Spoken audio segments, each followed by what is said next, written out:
Hello, hello, ladies and gentlemen. Welcome, welcome. I am me.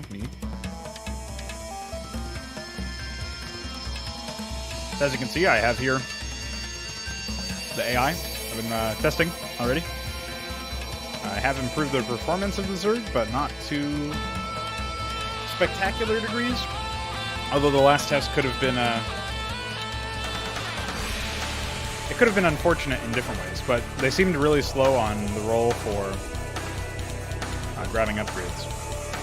And it might have just been the personality being kind of slow to get an evolution chamber. They also did get Wraith Rushed in the early game and had to build Spore Colonies to defend it because they didn't have a Hydra Den yet. And then after that, they got destroyed by a large army of Protoss, and then they were still holding on, which is more than they've done before. So the free-for-all testing environment didn't really work out too well for them. So I think what I'll do is I'll grab an AI version of the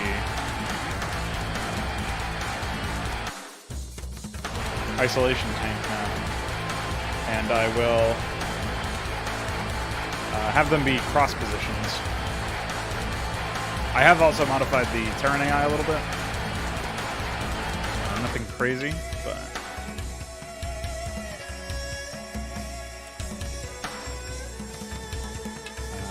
if we just go ahead and grab these guys.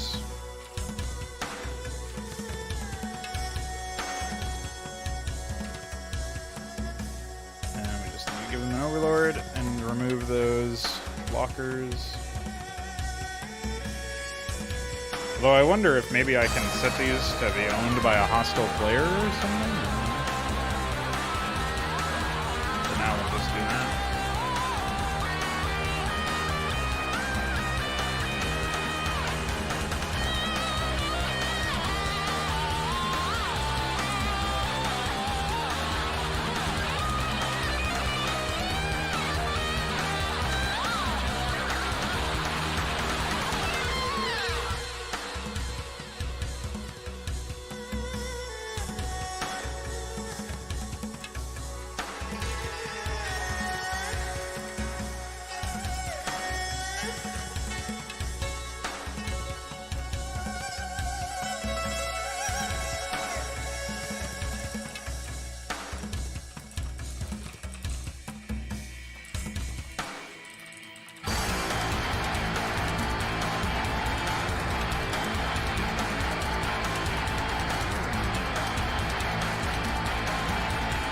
So I want to do a little bit more testing to figure out exactly what's going on there.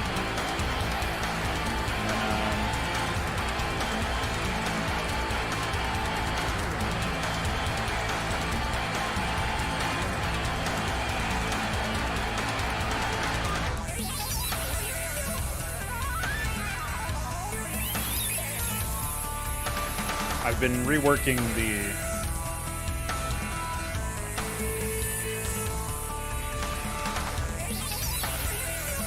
worker threads for the Zerg, and the edit to the Terran AI I did was simply to modify the number of bunkers that they request. So we have a good setup there, I think. Let's get the general personality, speed things up. So pretty much the first thing to note about this is this AI will basically do some pretty standard stuff that I don't really think it's necessarily something that you should be doing always. And maybe the conditions for this can be a little bit more intelligent. But basically, they're going to conserve one larva in the early game. And once they get to, like, after they have 2 hatcheries, which is true now, as soon as they start building their natural, that's when they start saving a larva. And that larva is saved for either overlords or combat units. And when they have 2 larvae, that's when they'll queue 1 drone. That's one of the conditions, one of the many conditions for queuing a drone. Now, other than that, there's also, once they get to the point where they have, I think it's 3 hatcheries, as well as 5 later on, that's when they can build drones with more larvae in reserve. So like, oh, we have 2 larvae in reserve, or 4 larvae in reserve, or whatever. Basically, they don't wait as long, as much. in that context. So they'll always have some stuff here. Now, it would be epic if they would just use their workers in this particular case, but they have the Sunken. They only lost 1 drone. It's not that big of a deal. But as you've seen, just based off of this, they have 6 Zerglings at the beginning of the first attack, right? So really, really strong opener as far as I'm concerned. Strong start.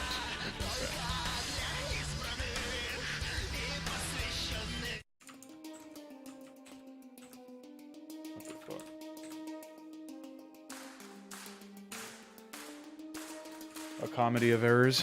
All right, so yes, I think one of them is staying behind for defense for now. They've got their creep colony pretty early on, so that'll be morphed into a Sunken pretty soon. They didn't get old peons, which is kind of unfortunate.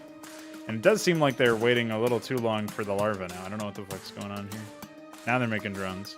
The other thing that I did earlier, this is true in the older version of the game as well, that's currently up on Mega.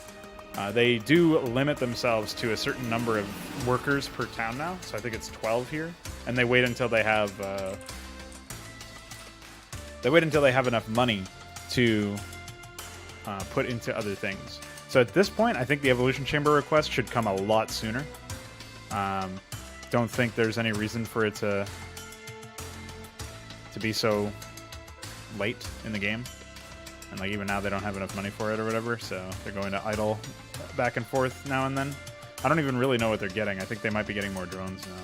But as you can see, their workers are 12 out of 12, 8 out of 10 over here. So we're limiting the number of workers that they can get very early on. And then like as they get more hatcheries and stuff, that'll be when we change some stuff up. So I think with the...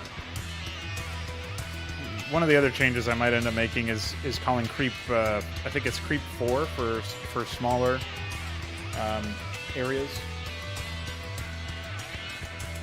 of like keeping their defensive structures clustered together. I might do that for the Zerg, but really we need a better command than that so that it can be like town specific, that sort of thing. Because right now they are going to try their hardest to, I don't even know where their Zerglings went. Looks like they went and harassed this base. They were Vorvelings at that point. But what we would like to see at some point is a general understanding of like, how the AI is going to set up its stuff. So here we're getting hit with a +1 fast mech push, but there's no tanks, so this attack should be cleaned up relatively easily, especially since they have the height advantage and an okay Sunken position there. So in this case, the creep 3 is desirable, but over in here, I actually don't want them to push out with their Sunkens. Like, that doesn't make any sense to me. So I don't know why they would do that. But they also just had units already in production and lying around, which is, again, a step up. Now, yes, the Terran AI is not going to be super aggressive in the very first attack. Unlike the Protoss can just kill you at the beginning of the game. Even human players can die to Protoss in that sense. So the Protoss is definitely the most competent, and that's like the final boss for our Zerg AI to face up against. And in doing this as well, I hope that I'm able to iron out issues with the Terrans too. Like, they should wait until they have a tank, and they should be adding the tank first. And I'm not really sure why they don't. Like, maybe before their first attack, they should act, or their first big attack, right? Their first attack is technically like a Marine, which is basically just scouting. Maybe for their first attack, they should wait for a machine shop before they do stuff, right? Just to make sure that they get the request there. I think that would be good. So we have an evolution chamber being placed a little bit far from where we would, in theory, want it to. They're getting another layer for extra production. Really what they should be focusing on at this point is either another base or a macro hatch. Ideally, another base would be better. But the fact that they're still very low on hatches right now, like they haven't built any hatcheries, is like I think they're fixing that right now with a hatchery right here. But they took a long time to get that. I think we should add more explicit requests for another one earlier on, and probably make the evolution chamber request early as well. I think I overcorrected when I reduced the timing of that. So yeah, we'll see what happens. But I think that would be good. And otherwise, you know, we'll see what happens, I guess. But, just so that they're not on such low drone counts for so long. Because it's better than it has been. Like, for sure, they have way more defensive units. They have way more just military units in general lying around, waiting to be called to action either by an attack or by somebody else attacking them. And so in this case, they're grabbing 3 extra Hydras, and they're morphing their Hydra Den into... This is probably a Lurker Den, because it's the general personality. What's up, Connor? Welcome. So, yeah, they're grabbing some stuff.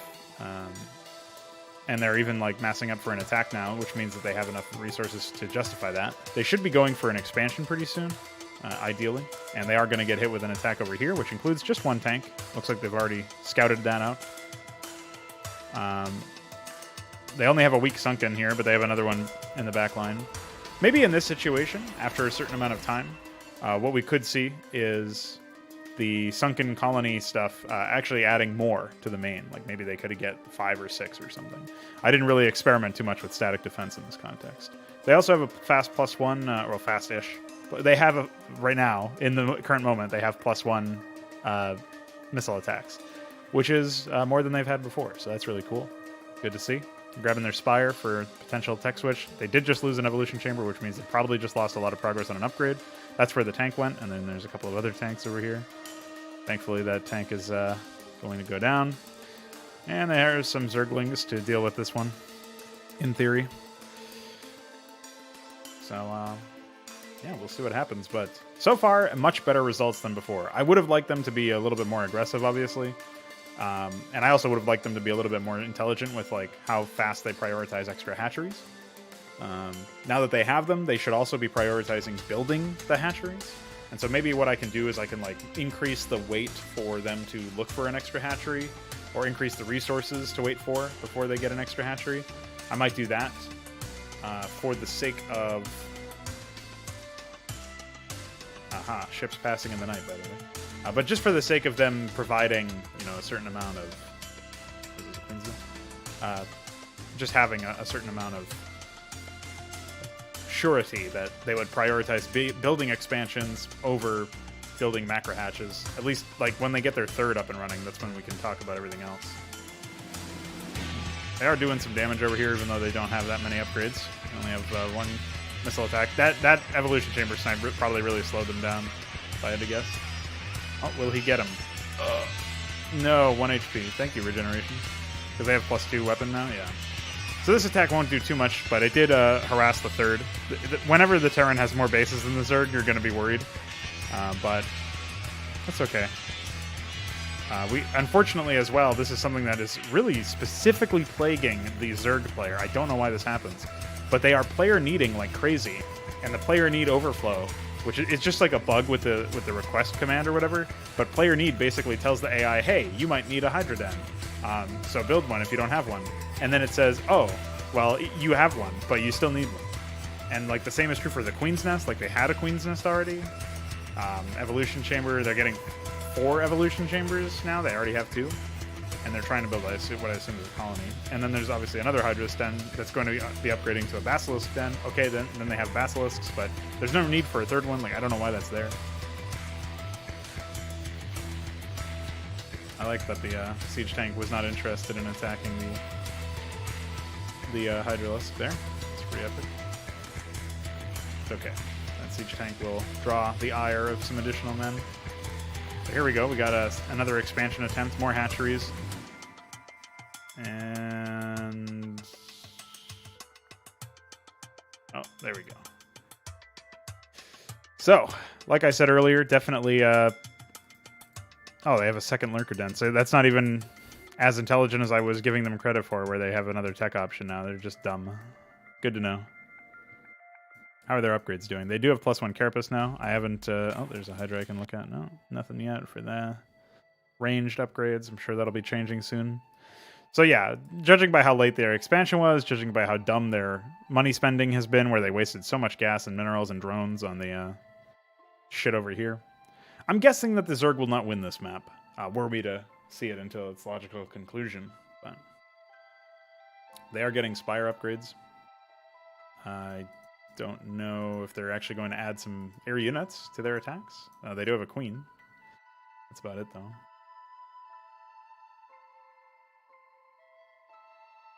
And at this point, the bio is not a huge threat, but I guess we'll see what happens. yeah, so far, certainly we are seeing improvements, and that is something to be appreciative of. I might reduce the resource requested or workers requested in the main. I think that might be something that I can get rid of. They have a lot of minerals, so they should be looking to build more hatcheries.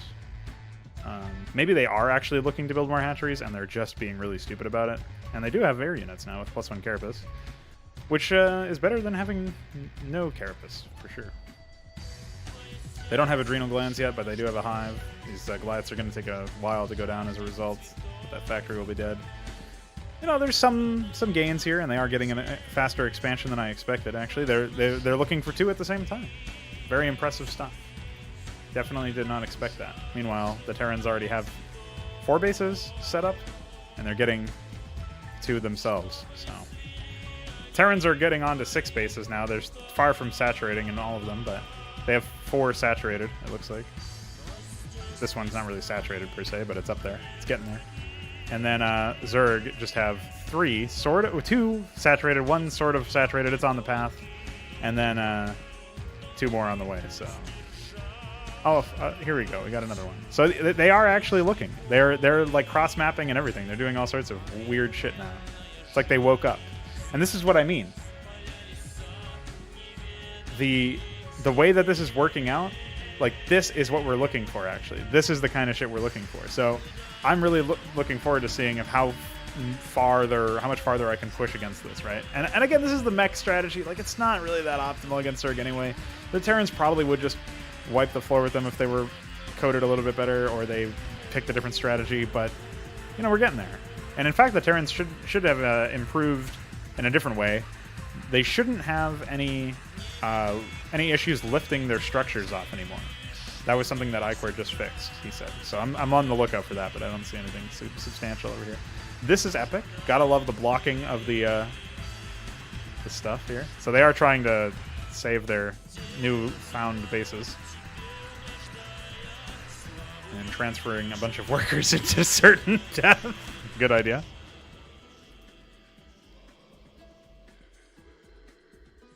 The longest you've lasted against 3 AI is 22 minutes. Yeah, I figured you might enjoy imbalanced map scenarios while the AI is still working. Like, when the AI can get to the point where they're cross-mapping like this, they still don't have the space set up, but, you know, they're cross-mapping to some extent, and they are, you know, building macro hatches in the different bases and stuff. Like, they're building expansions all over the place. They do have some pretty substantial forces, actually. Like, more than I would expect necessarily, you know what I mean? And that's really exciting to me. So, seeing this stuff, like, yeah, they're really low on upgrades right now. They're sort of trying to repair that. Everything is going, actually. These 2 are not, so they're only getting, like, probably carapace and missile attacks. I would like to see melee attacks added to that list at some point, but, you know, they're picking off the random fucking Terran infrastructure that has been decidedly placed over here.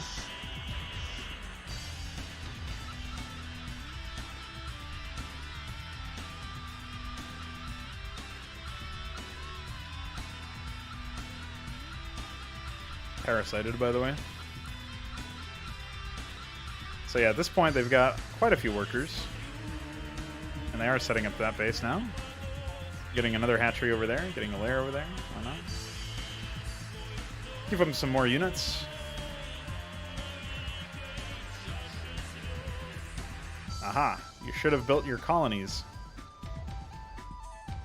Yeah, the upgraded broodlings are pretty fucking good in that respect.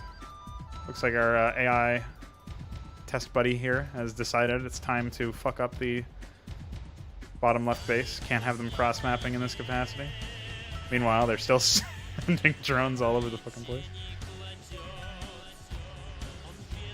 This base is never taken. I've never seen this base taken once. It's pretty ridiculous. Meanwhile, still waiting for this base to go down. It's only a matter of time at this point. So. The +4 upgrades are going to be starting to hit pretty hard. These guys are always behind. Unless they can actually damage one of the, like, destroy one of the armories that's spinning, like, there's really no chance for them to catch up in the upgrade department at this point. I'm actually looking forward to seeing, like, at some point we're going to have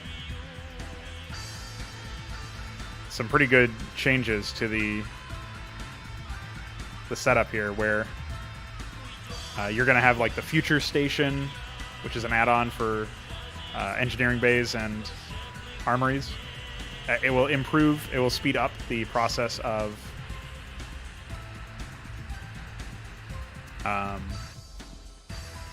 researching upgrades. Okay, see you later. And otherwise, we're going to also see mutation pits will speed up. It's just a morph of the evolution chamber. The Spire evolutions will do the same thing. Oh dear.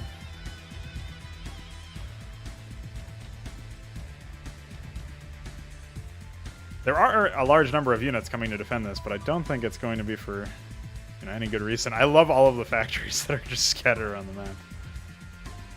Meanwhile, the AI is almost at negative 1,000 resources. I don't even know how that's possible. Yeah, it's just that their army is spread out all over the place because they have so many bases, which I guess makes sense. They do have a lot of hatcheries. They are still building more hatcheries because they can't seem to spend their money.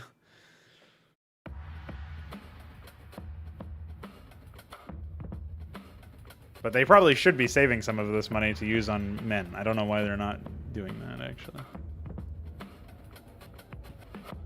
But it'll still result in more men, so I'm fine with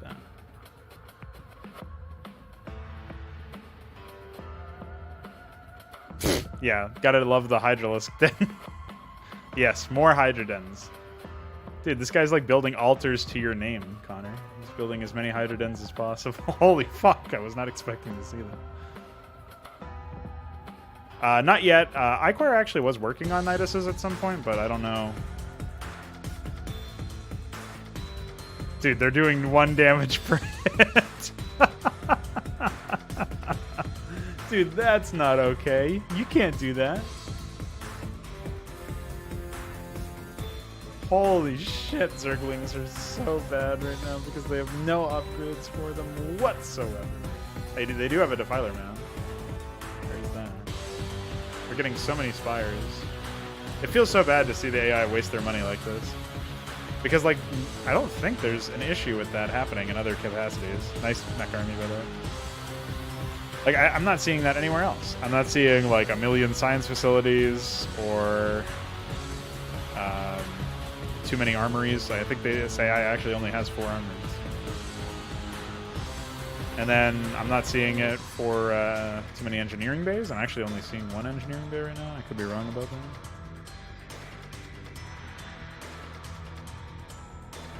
That SUV looks like he's stuck. Like, these guys are setting up shop over here, man. Look the fuck out, man. Look at all this production. Look at all this.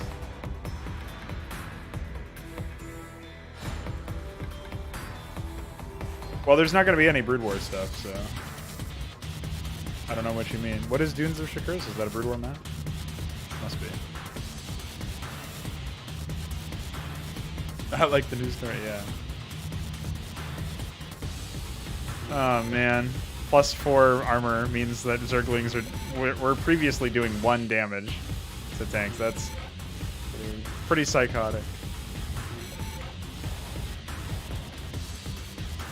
So it looks like the Zerg are eventually following. They reset that phase, though. Yeah, there's just too much of an advantage at this point for the Terrans, no matter how many hatcheries they have. Oh yeah, you sent me some stuff. We need only to find out where the offsets to names are stored.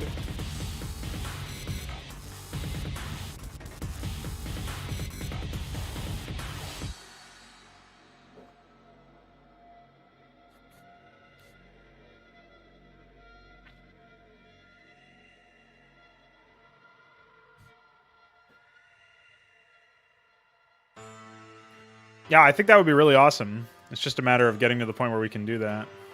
Oof! Hey, they're broodlinging tanks. Good idea. I love when the siege tanks immediately blast the shit out of their own units. That's pretty good. So yeah, that looks like it might be all she wrote here. Speed things up a little bit. Oh, slowly whittling the tank count down. Setting up more hatcheries. More! We need more hatcheries. Dark Swarm, okay. Smart idea. Not great execution.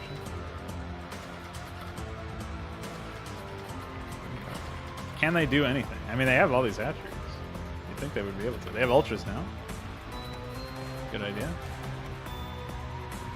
Dude, they're so behind on Carapace upgrades. Oh, man. They have nothing. I hope they get +5 pretty soon, but at this point we're going to go on, like, +6 for the Goliaths, for the mech. Like, +6 weapon upgrades.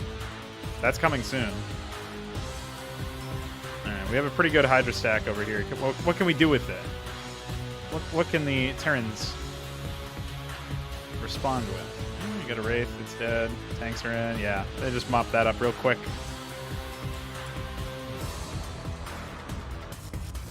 This is a map I've had for a while. It's I forget what it's called.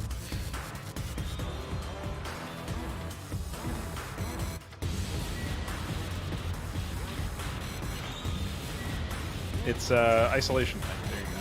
Some Zerglings here. Still no +5.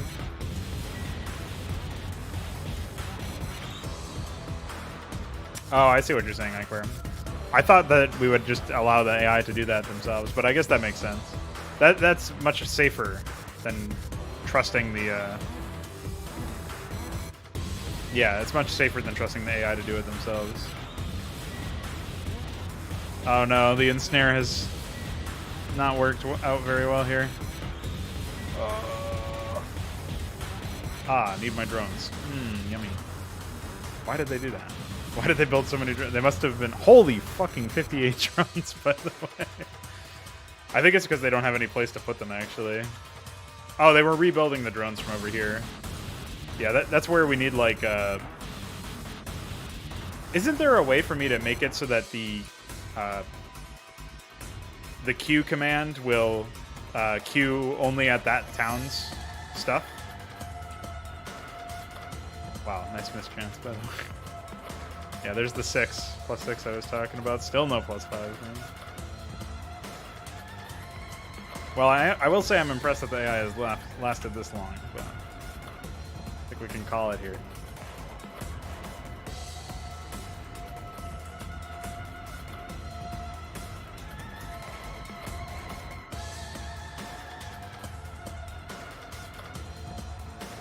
Yes, and tanks one-shotting Hydras. That is a rip. Well, it's because of the fact that they were constantly under attack in the late game. What I think I can do for that anyway is just be like, where's the weight upgrade depth anyway?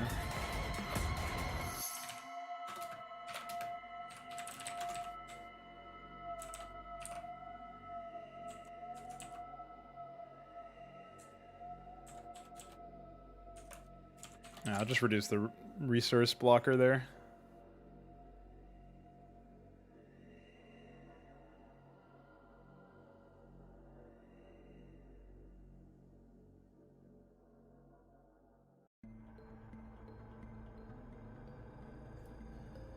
What I think I can do, like I was saying earlier, is like the weight Evo stuff can be reduced to like 14 drones, I guess.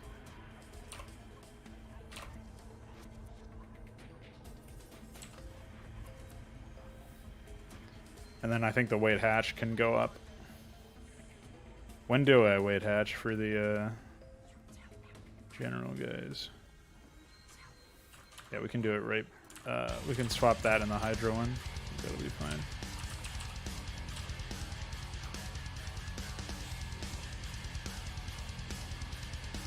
Turn the music up a little bit. That shouldn't have turned it up for you guys, though. So, should just turn it up for me. Let me know if it turned it up for you guys. It's not what I intended to do. So there was something else that I was going to try to do with the early game. It was the worker counts for the... Oh, no, I think it was just the evolution chamber in the hatchery. So, try that as...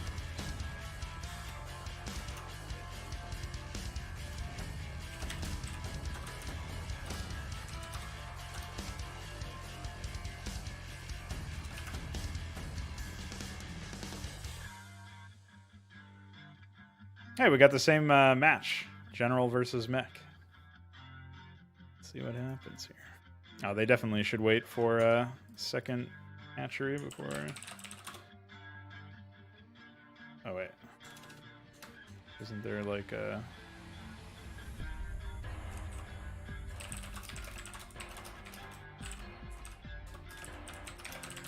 Yeah, do that. Okay. Mahuha. Okay. Okay. I see.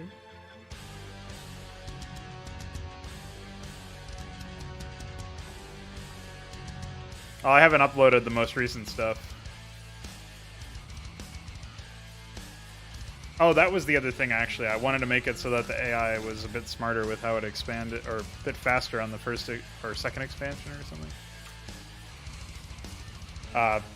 This change, whatever I did recently change, does seem to be pretty insane. I don't know how the fuck that all happened, considering, because they have so many hatcheries all of a sudden. Not that many units, but in theory that can be fixed. I don't know what these idle drones are doing.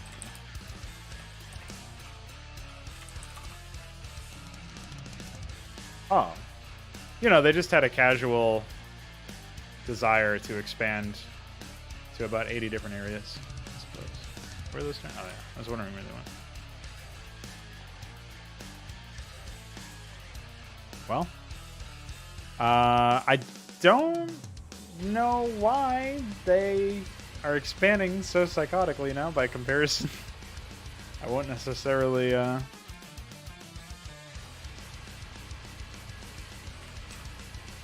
be unhappy about that, I guess.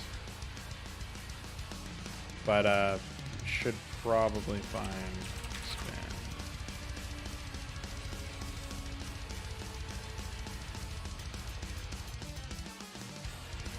Oh. Probably because there's only a 20-second wait, or 30-second wait into this. Wait, no. That is 20 seconds. Okay. Yeah, I saw that, but I've been making so many changes to the mod that I don't think it's going to matter that much. I don't think I'll be able to make it happen. Oh yeah, that's the other thing, though. I do want to figure out why they're spending so much immediate money on ad fraud.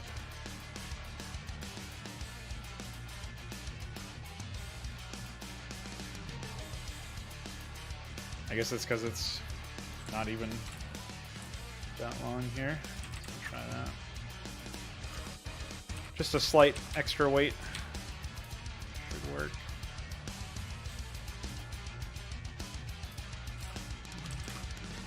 What the fuck? Why does that happen? What happened? Apparently I hit the wrong fucking key. Alright, we'll actually keep that the way it is. That's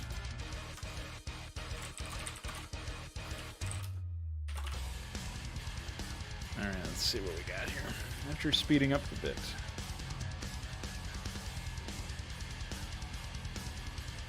So yeah, I need the same mod version that you're playing on in order to see the replay accurately, and even then it's no guarantee.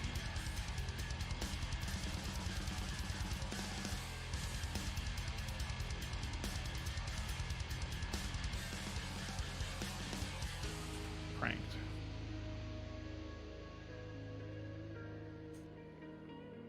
What a disaster.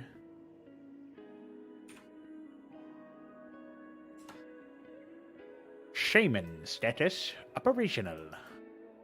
0 upgrades, by the way. What is wrong with these guys? Why don't they get upgrades?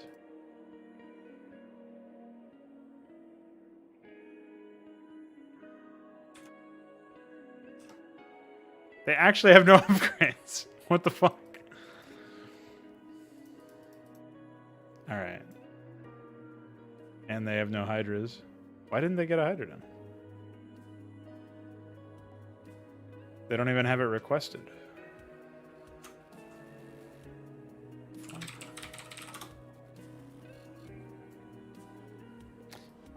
That would be why. Never mind. I figured it out.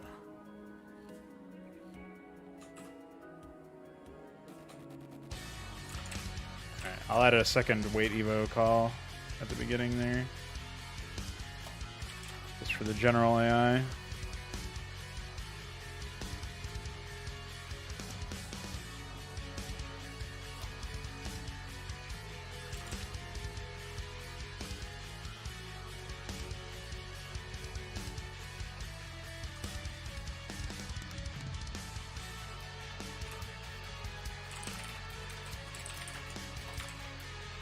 Was earlier, like an hour ago.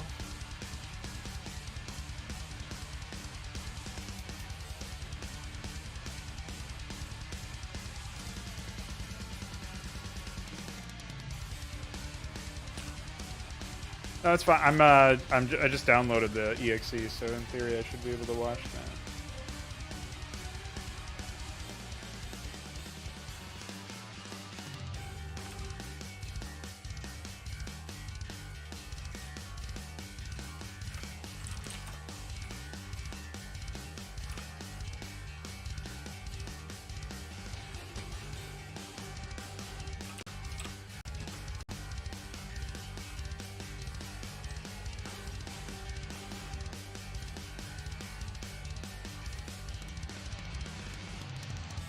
Oh.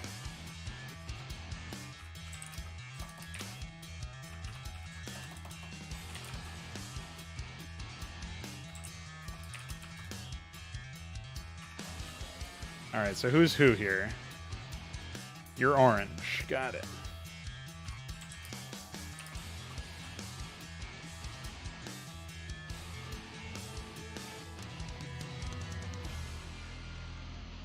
Ah, you used the fuck you trick. Classic move.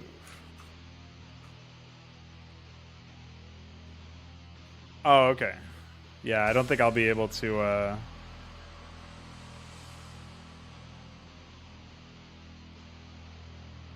game speed W. I don't know what the W is.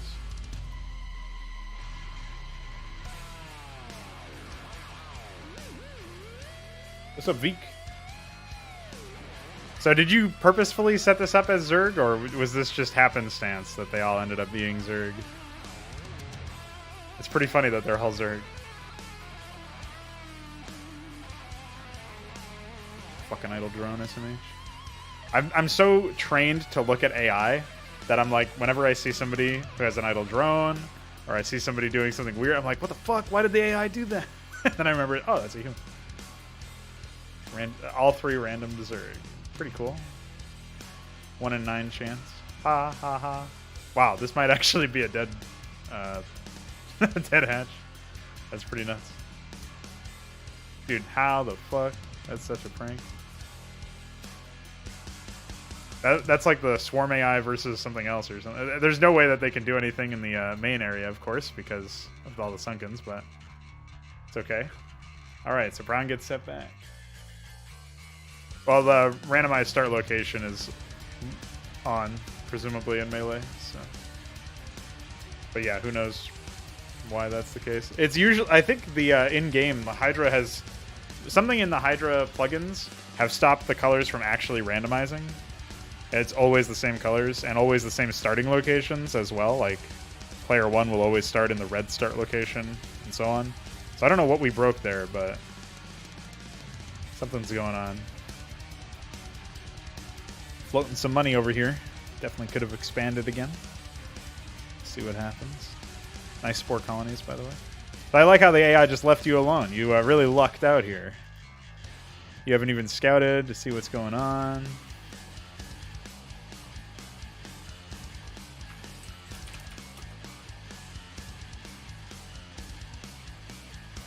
So yeah, because the AI debug plugin is loaded, there is no speed up slowdown function. Just in case anybody was wondering. So Brown is really just getting kissed. Let's see, you come in here with a bunch of Hydras and some Queens. You only got +1 upgrade, for shame. You broodling some drones. Piece of shit, to be honest.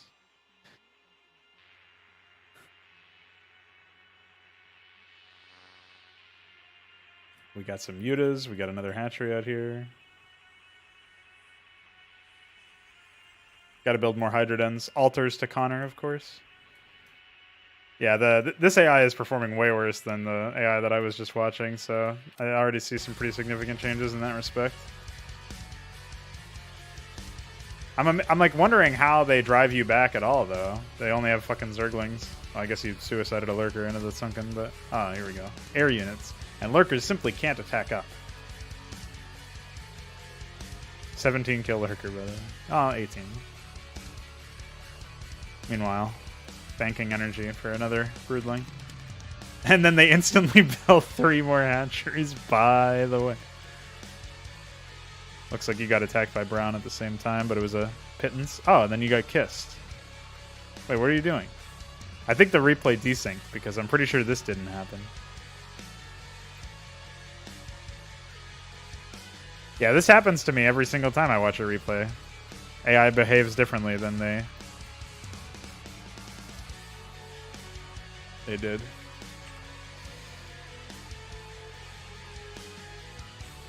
So unfortunately, I won't be able to watch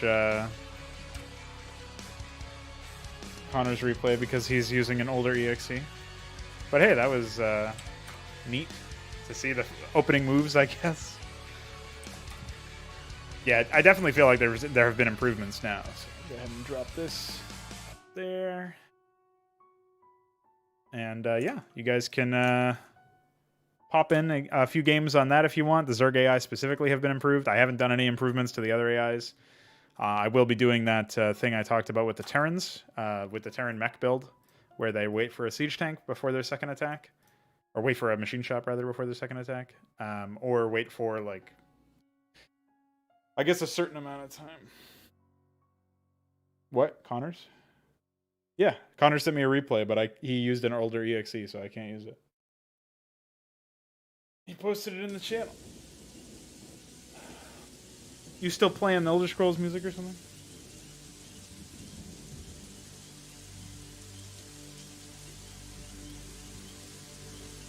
Oh, okay. So Brown was the main big bad at the end. Interesting. So I'll be right back. I gotta use the bathroom again, so see you then.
you. All right.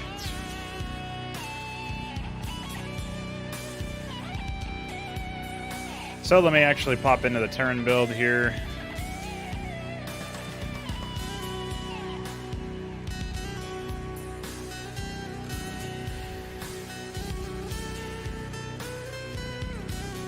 Oops.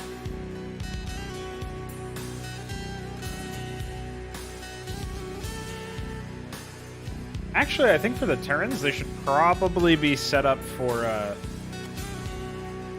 2 production structures that aren't command centers, is what I'm thinking. So we should do like 2 barracks.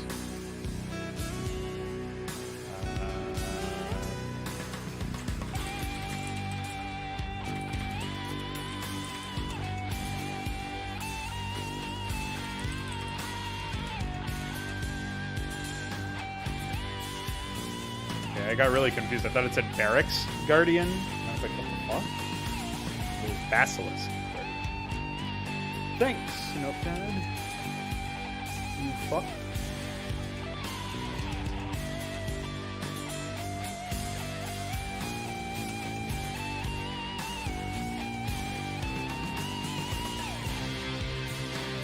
Really getting for golden, man.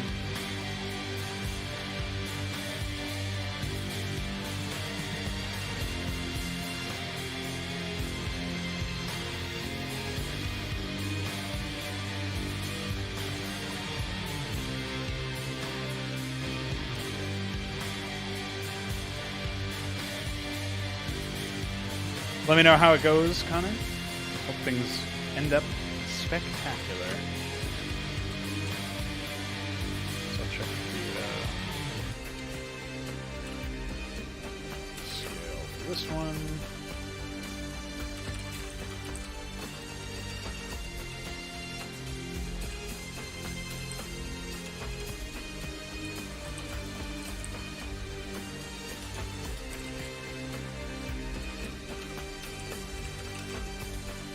That's a really dumb line there, but whatever.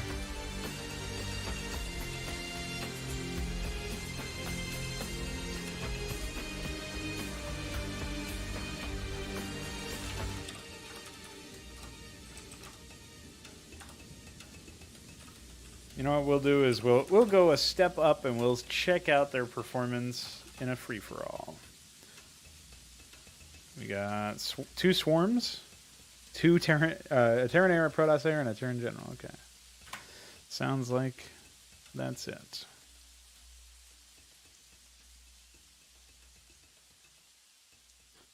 Should definitely see general improvements here for the Zerg. Suppose for the Terrans as well.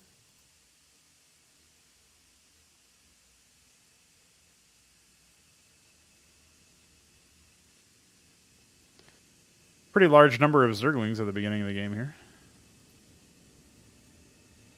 Hi. Thanks for walking into a sunken colony, idiot.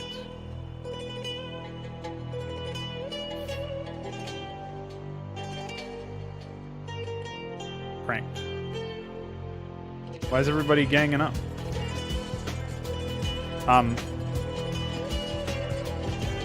What? What the fuck? Why? Why would you do that? I think he got stuck on the colony or something. Really weird.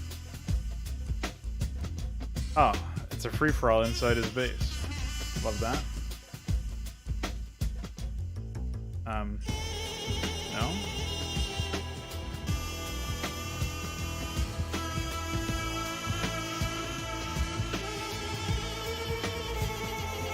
Wow. Now that was schismatic. You'll love to see it. Uh-oh. No Evo chamber. No no Hydra. Great.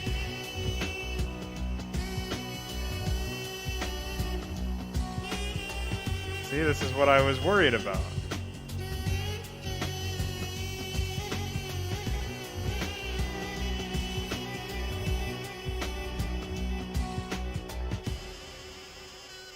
Well, they do have an Evo Timber. What I should have said was no spore colony.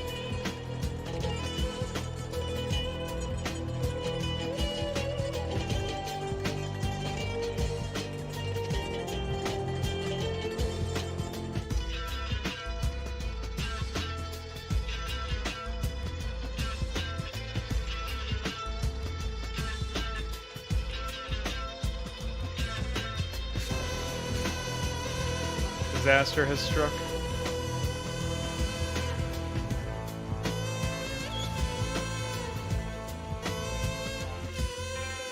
Oh.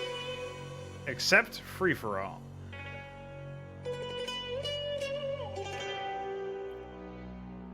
What's up, my name is Lil. Well, we've been working on the Zerg AI for literally the entire stream so far. So. But they are also pretty condensed. I don't actually know what's been happening with Orange. I have not followed him.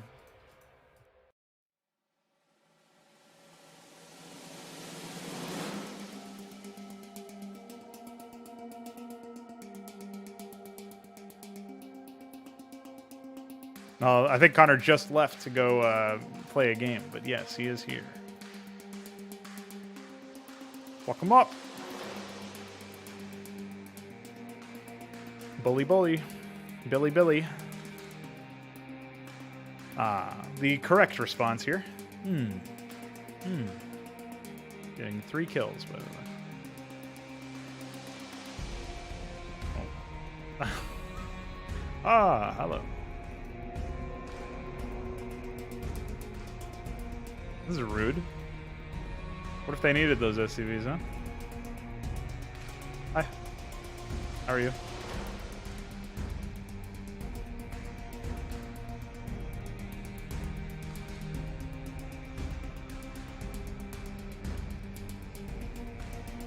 I'm seeing a pretty consistent edge case happen here, where the AI doesn't have a Hydra den, and they don't have spore colonies, and they get attacked by air units. So they can't defend themselves. And I don't really know what to say about that one. It's pretty unfortunate.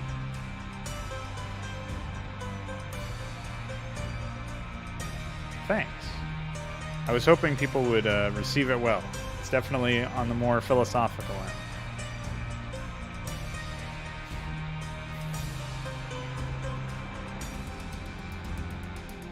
Thought I saw a red unit over here. Oh, it's just a dropship. Still no spore colonies. Maybe we need to up the priority of those or something. I mean, they have them. They have the priority to make them. They just don't make them for some reason. Very bizarre expansion location from Red. Of course, he's taken this one in a stupid way, like usual. Oh.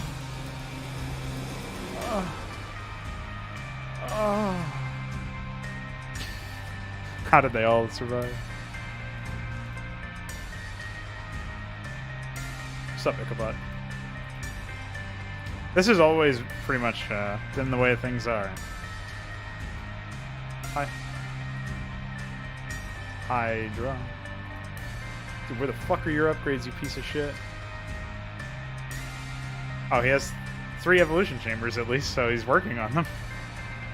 That's progress. Nice observer placement.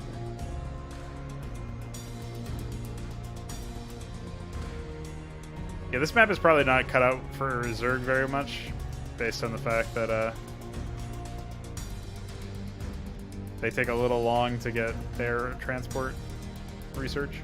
Suppose I could improve that. They've also just been so unlucky. Like, Teal specifically gets fucked so often. At least he has a Hydra den this time.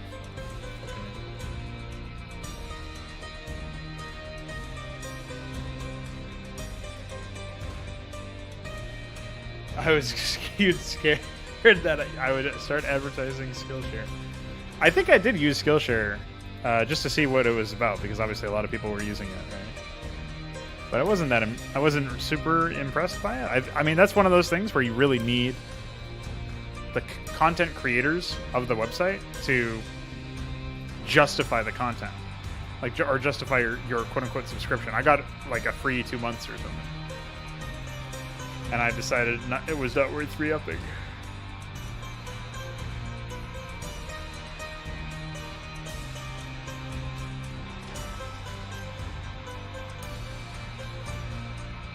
Oh, I see what you're saying. I hate how annoying the segues end up being, too. They're always like, and if you want a place where you can become more disciplined, I recommend Skillshare.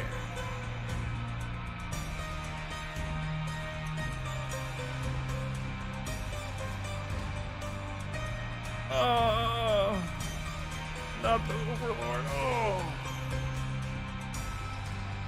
This is like the Corsair build, except even scummier. Because they can attack down. Meanwhile, where are those wraiths when you need them, huh?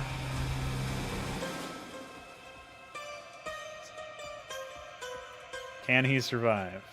I think so. I think he's alright. Oh, he just lost the observer, yeah. It's time to go. I love that the drones are still surviving over here somehow.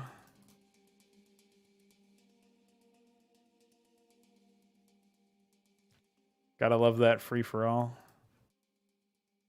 sensation. Bunker with nothing in it. Goliath over here with just exploring, you know. Toss a factory down. Zerg here.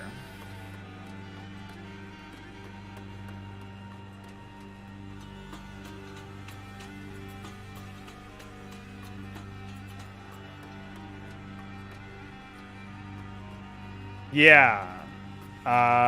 Actually, UD Commander was telling me about that. That apparently that's a widespread issue. So he uses like Cloud RU or something. I don't remember what it was. It's some other Russian service. I can only wonder what exists within this shuttle.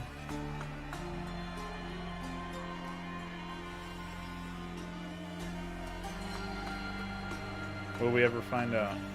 Question. There's a lot of wraiths. Actually, the purple player probably... I mean, just based on the number of expansions they have, purple player will probably run away with this. My money's on the purple player anyway. Protoss has been contained by virtue of not having any space to expand into.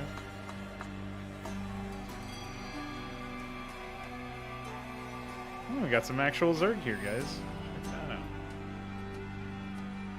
Orange still looking for another base. No luck yet. Also getting kissed by the less fearsome wraiths of red.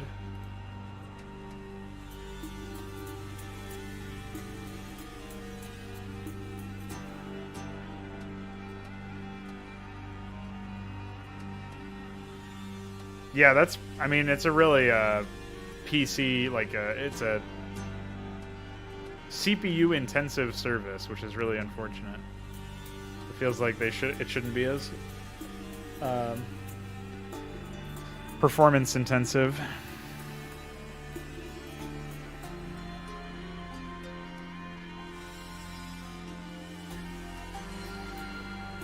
These guys still have 2 evolution chambers working right now.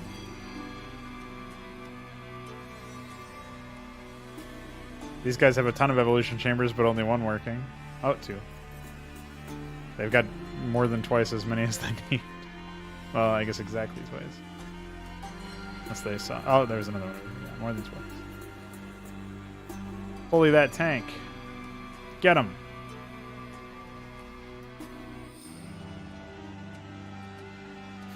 Hi.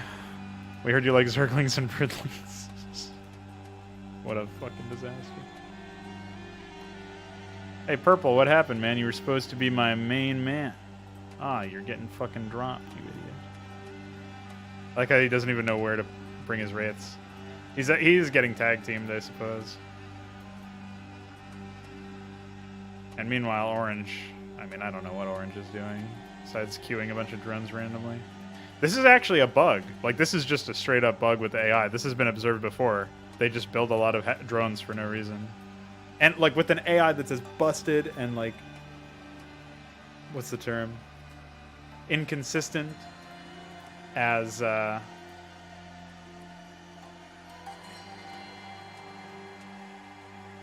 fucking Zerg AI. The last thing we needed is one of those. Uh-oh. Overlord gonna get ensnared. Oh! Oh! Oh! Oof. Mm.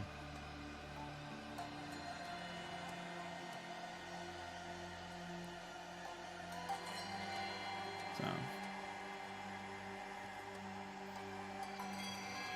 You can tell a lot of these were built in a panic because they don't even have energy. They just walk right through the Protoss space, by the way. This is the first time I've seen the Protoss drop the ball, too. I think it's just because they don't have that much in the way of units, right? They don't, I mean, expansions, rather. In a bigger map, they would be fine. Probably be the penultimate force here.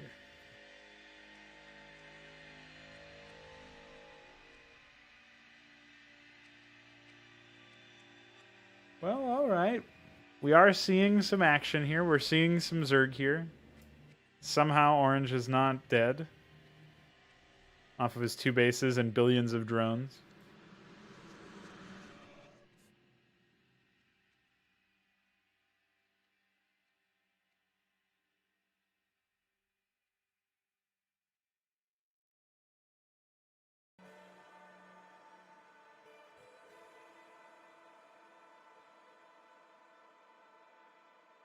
Destroyed.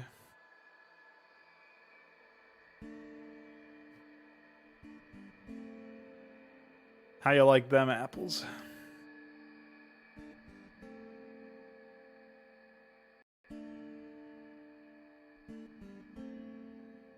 Oh.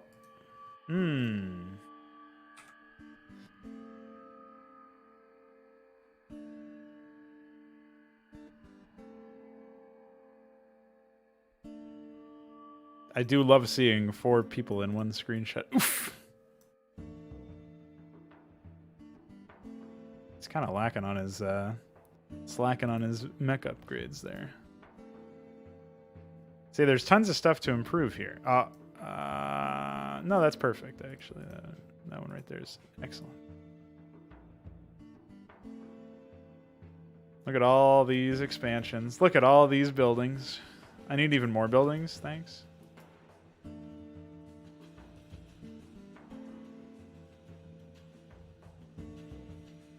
I can't believe these 2 bases have coexisted this entire time. What lunacy.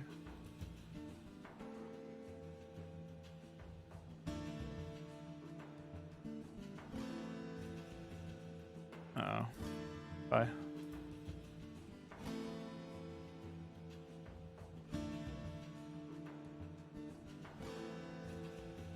Uh-oh. I don't think he has enough Hydras.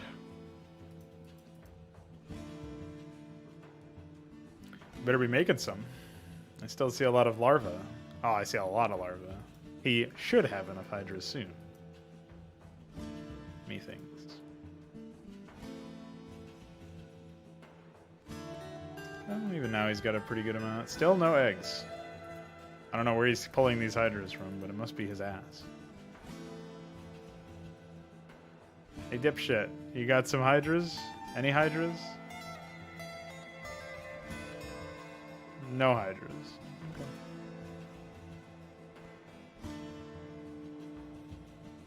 Oh, he just traded. He's like, fuck you, I'll just send my Zerglings at your base. I like that.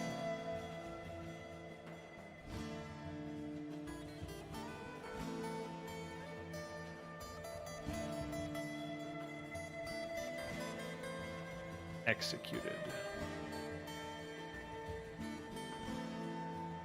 I do like the sense of like millions of wraiths just flying over the place. It's pretty cool. Ah, broodling to ensnare workers. Love that.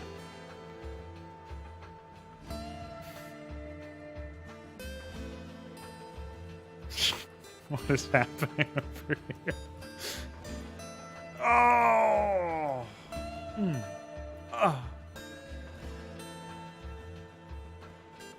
Dude, what am I witnessing?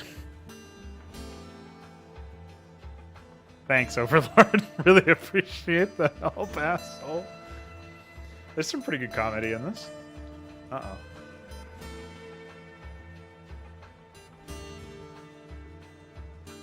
Random red units. Oh, it's because they have all this shit down here. No wonder.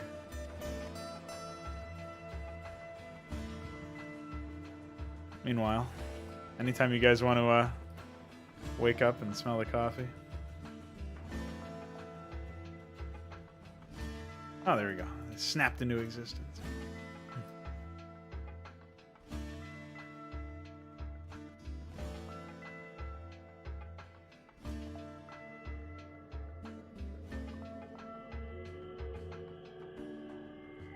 It's actually a decent amount of damage.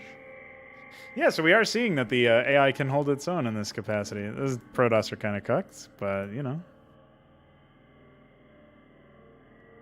You know, I've never seen them build Arbiters, which is really unfortunate. Because they have spellcasting logic for Arbiters.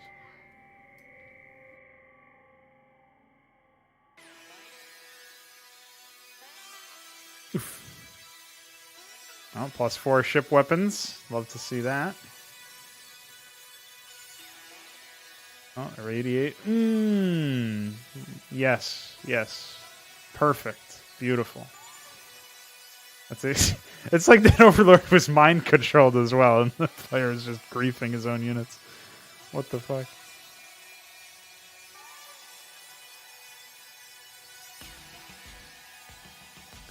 One thing I do like about the fact that we're dealing with upgrades that go up to 10 now is it adds like another layer of late game performance or personality tracking. It's like if you realize, hey, there's, you know, the player here, and he, like, at some point in the vanilla game, around like 30 minutes, you can have 3/3 in all of the upgrades, or most of them, right? So the idea being, you'll see that sometimes, and yet, you know, at what point does it become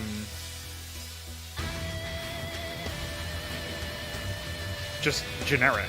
Like, at what point does it stop becoming interesting?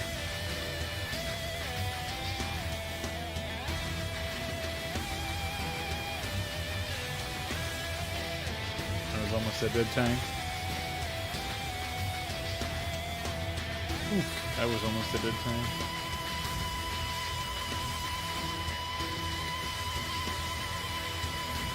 Oh.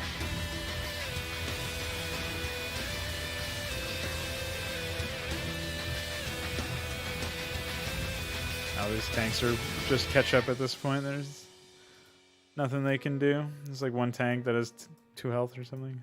Oh, that one's already dead, actually. That's a different tank I was thinking of.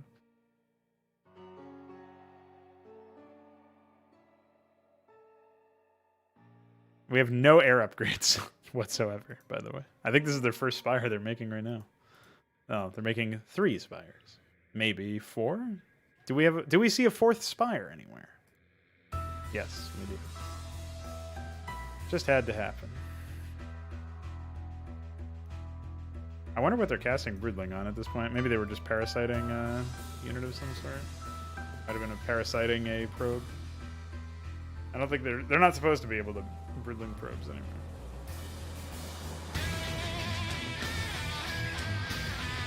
But yeah, I think it's really cool to see like the AI track its priorities or whatever. You're tracking the personality of the AI based on what upgrades it has super late into the game, right?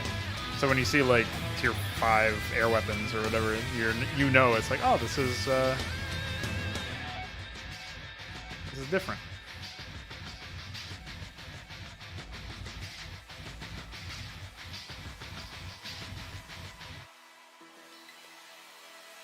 Wow, they lost a lot of shit in their main.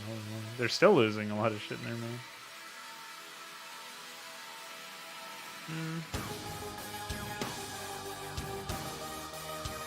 Looks like they're okay, actually.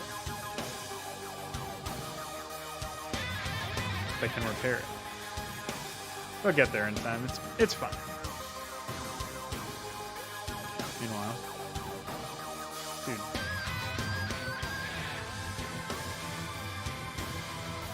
one drawback of the current system is that the AI definitely fails to decisively attack any one area usually. So we should try to fix that, I think. But yeah, overall better performance than before. So we'll say...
I was wondering what all the noise was outside. They're making juice.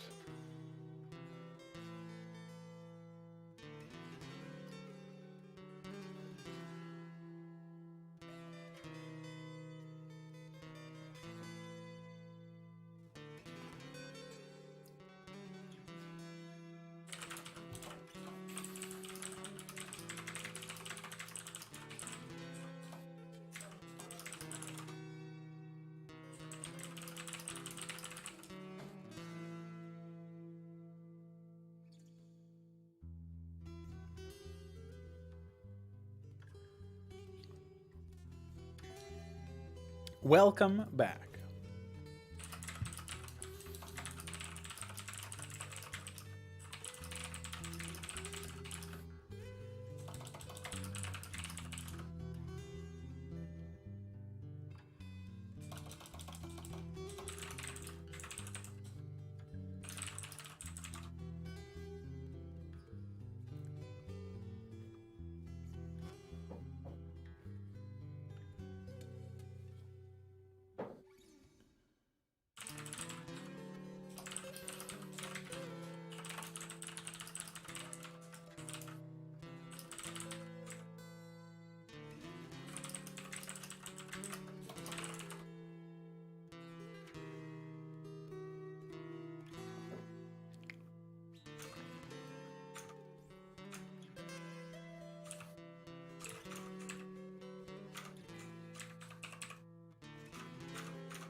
All right.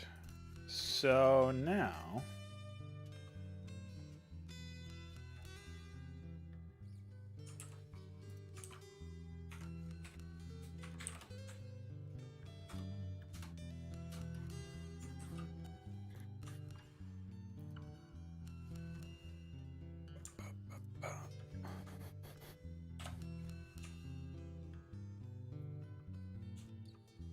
Oh, I guess I can keep those, and we'll just set them to neutral.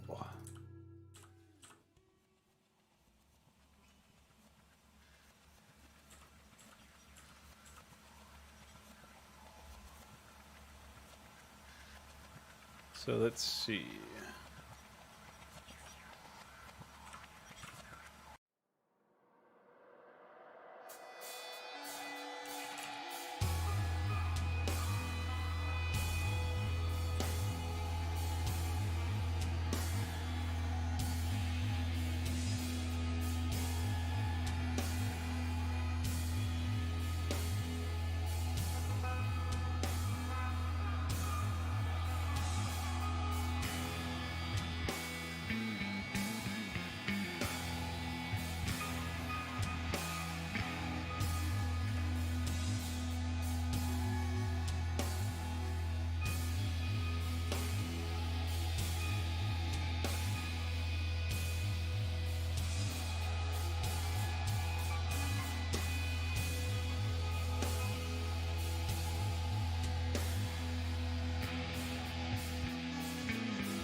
That was how long it took you to...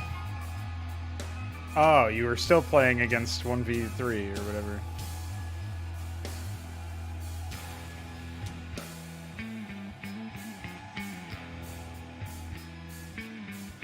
I thought you were going to say that one of the AIs actually occupied you for that long. It's like, I don't think we're there yet.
Oh, so it was a 1 versus 2?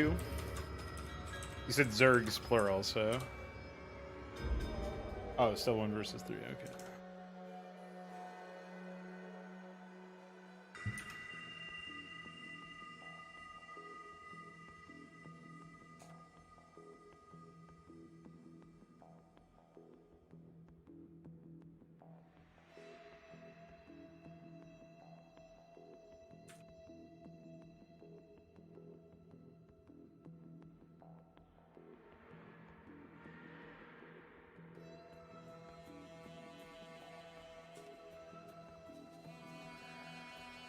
Ah, 3 Hydras so early.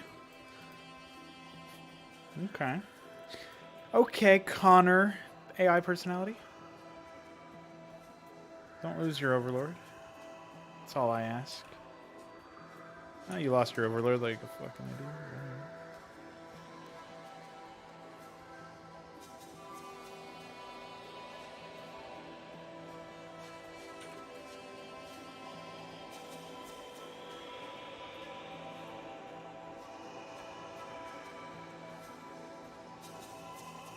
Once again, Protoss running through the entire map, of course.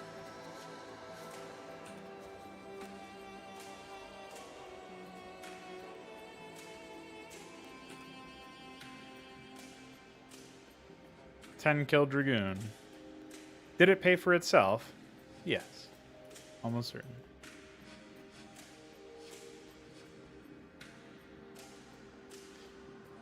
If Protoss are given enough time to do whatever they want to do, it's pretty impossible to stop them, it seems, in the current AI scheme of things. A pretty strong number of starting defenders here, or standing forces.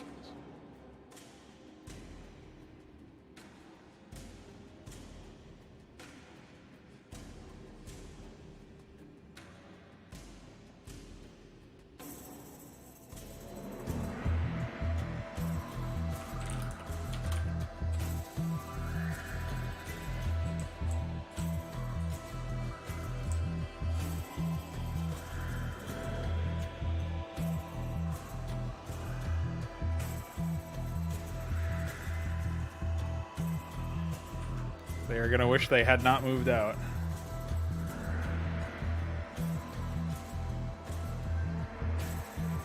Although maybe they summoned the Protoss away anyway.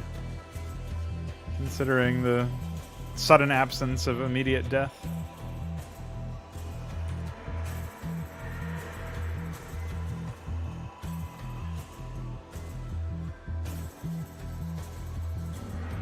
I don't think they work. I just tried to watch Kian's earlier and it desynced halfway through.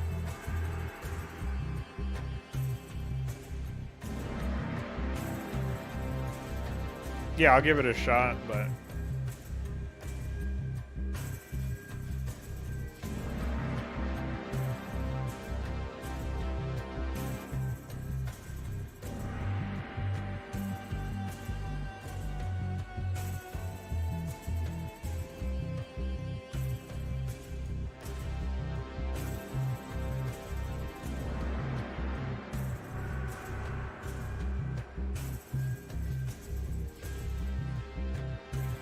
Oh yeah, maybe your random seed is different or something. Try it again. See what happens.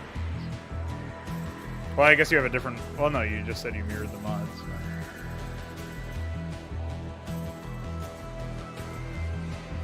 It might also be tied to your CPU or some weird hardware shit where it's like, oh yeah, this is the right player. I think I've had that happen before, but that's probably not right. Zerger's stuck on 2 bases for some reason.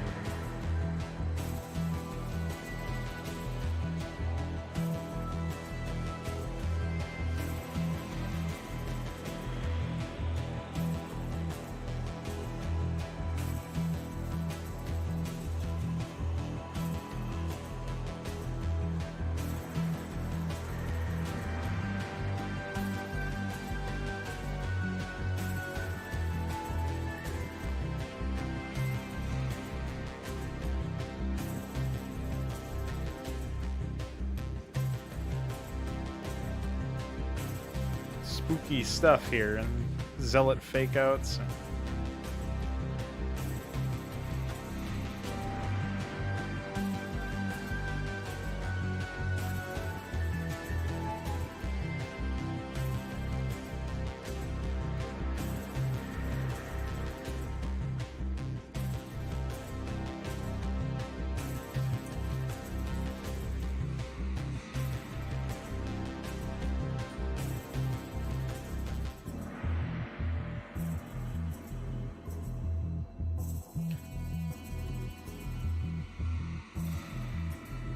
Stack logic.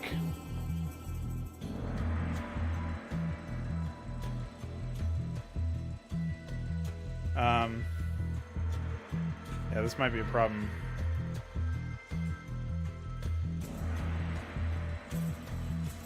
Oh, they have Malice now.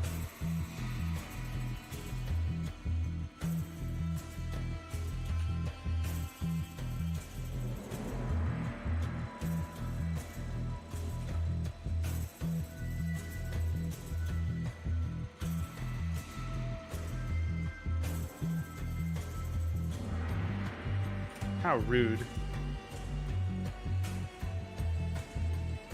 Uh-oh.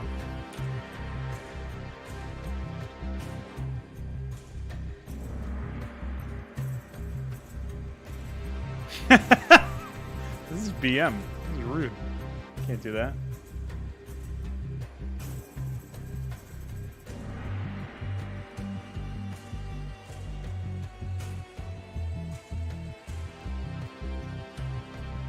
I was gonna say at some point he's gonna kill his own SCV.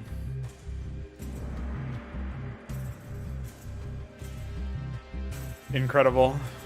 Incredible scenes here, ladies and gentlemen.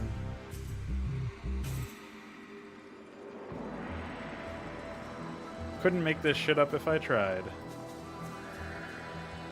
2 base Zerg with 1, 2, 3, 4, 5 base Terran. And 1, 2, 3, 4, 5, 6 base Protoss. 7 was 7 earlier.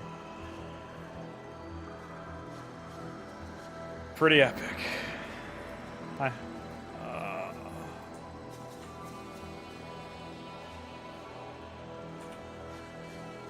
the Protoss survive is the question.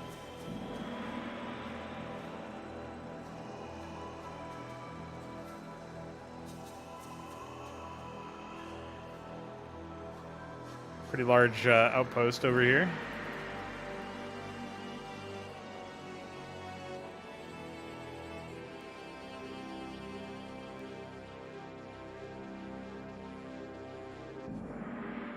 Psychotic.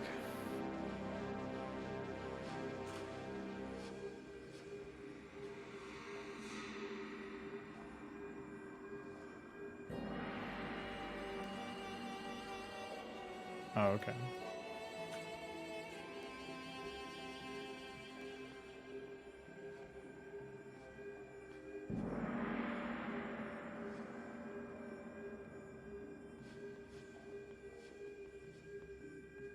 All right, we're seeing a pretty big Terran Armada form up. Will they be able to crush the enemies or what? Oh, 4 upgrades on infantry, you say?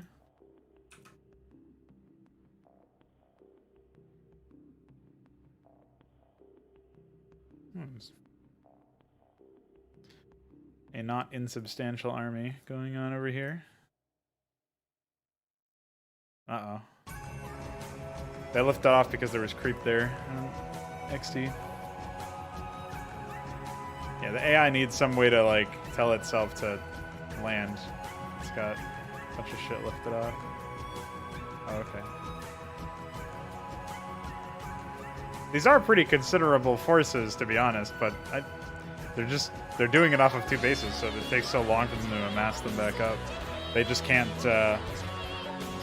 they can't rebuild and set it all back up again, keep up the pressure as nearly as well as the players with 5 or 6 bases can.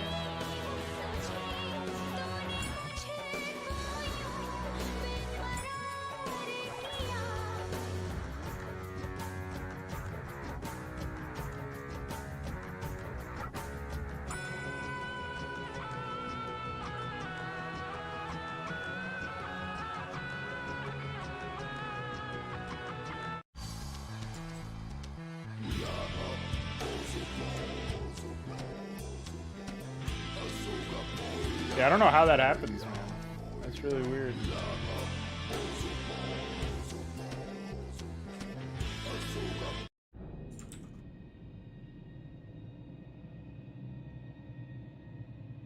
Do you have the DLLs in there? The W mode fix DLLs?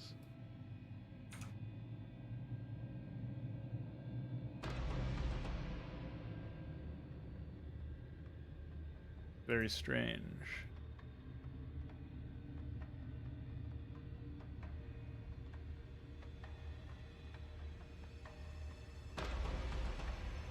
Oh shit! Another Connor assault! Oh shit! Another Connor assault! Oh shit! A nuclear Connor assault!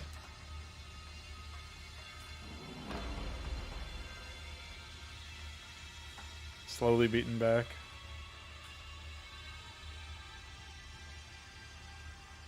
Oh, this push might be pretty significant. Oh, never mind. Just as I say that, of course.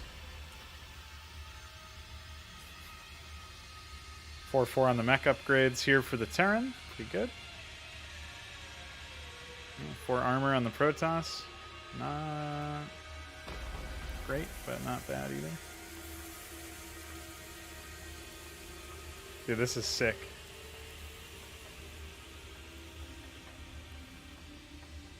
Dude just flash cloaked him. That's rude. Can't do that. Oof.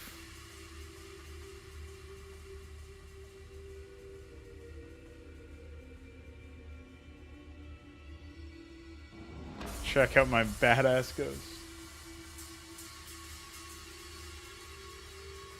They're both of the Zergs are Connor. They just have not taken any expansions for whatever reason. They're both on 2 base.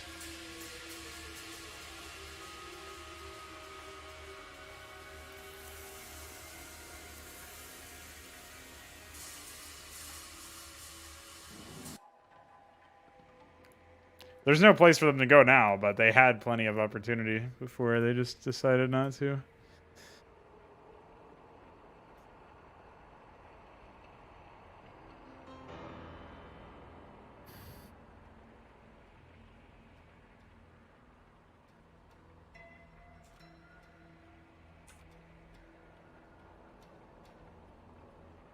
There we go. We got the fire bats in the fight. You know how it is. Just not enough.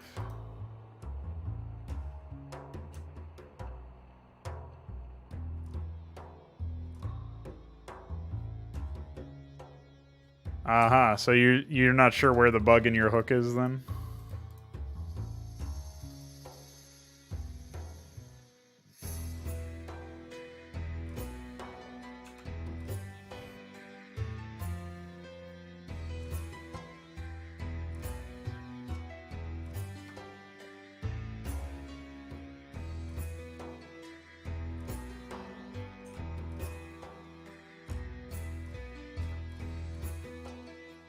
Yeah, fuck that pylon.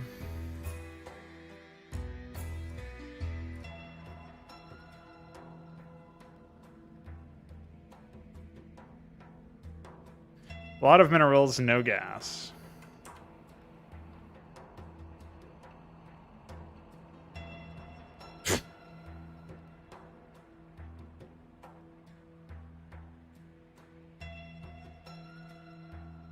I wonder why they have a lot of minerals and no gas. It couldn't be because they have no fucking bases. Oh shit. Could this be the game-ending push? Allies in battle here? Red and blue trying to utterly annihilate Teal. Get him out of the game. His tech is gone. His main is gone. He's now stuck on his bases. His nat is gone. He's only got his 3rd, 4th, 5th, and 6th left. Will those 4 bases be enough? I doubt it. He's only got a handful of production structures at this point. I count 3 gateways, 4 gateways. And nothing else.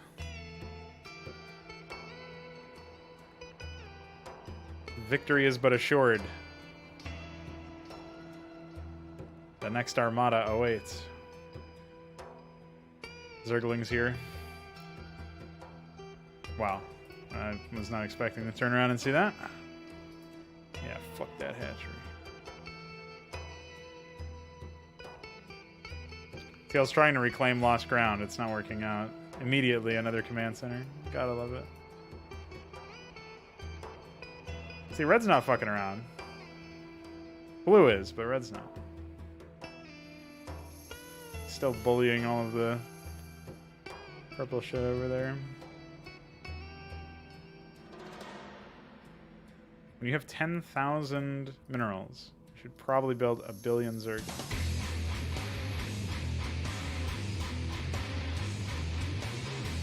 But I guess he's content slowly massing up armies of Hydras.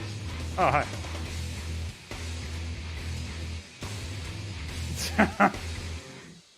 Well, yeah, they are pretty dumb, unfortunately. Eventually we'll get them to be a little bit smarter with building placement and expansion logic and stuff. Looks like we finally have an impending resolution to this.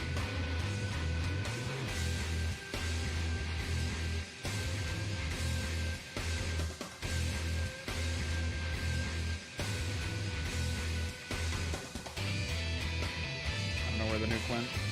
Hopefully somewhere epic.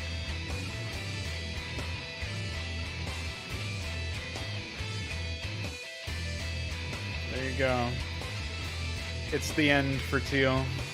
Got one Nexus left and it's under attack. Oh, Zerg here. Taking vacant expansions. Shit. Whoa, you can't do that. Hacker.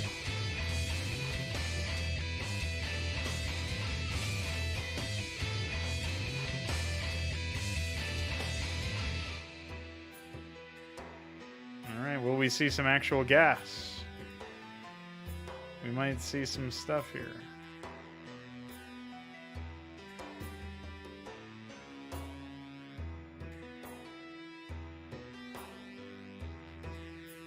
Hey, they cut down on their minerals by half, so that's impressive. It's like when they have the gas, they can get rid of the minerals. So I guess I just need a situation where if they're below like 300 gas, but they have way more minerals, that's when it's time to start getting jiggy with it and spamming out Zerglings.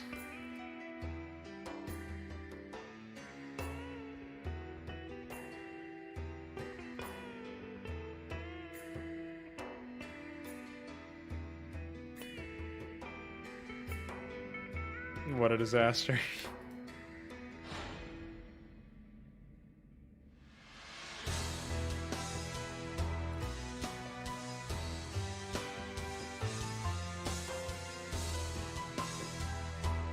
Tier 5 upgrades, likely. +1, maybe.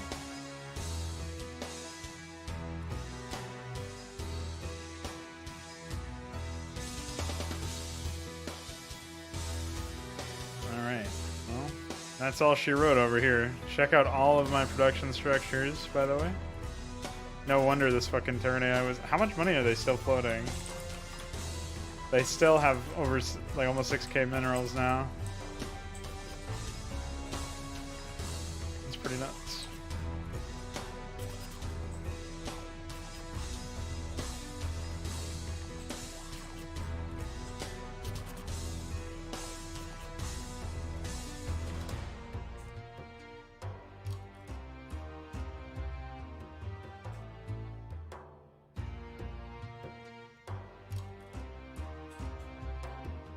There you go.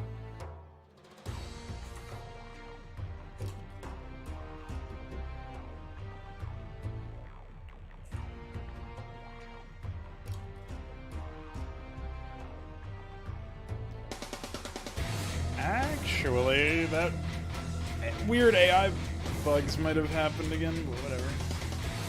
I did forget to disable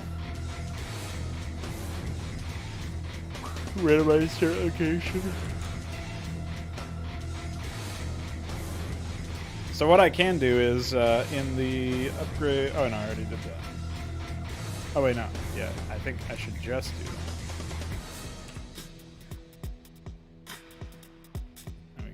$3.99.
Okay. So those changes, I think, ended up being fairly positive. Still don't really know what would have been causing the expand issues. I guess it was probably the weight upgrade def stuff. If I had to guess, just a blind guess. But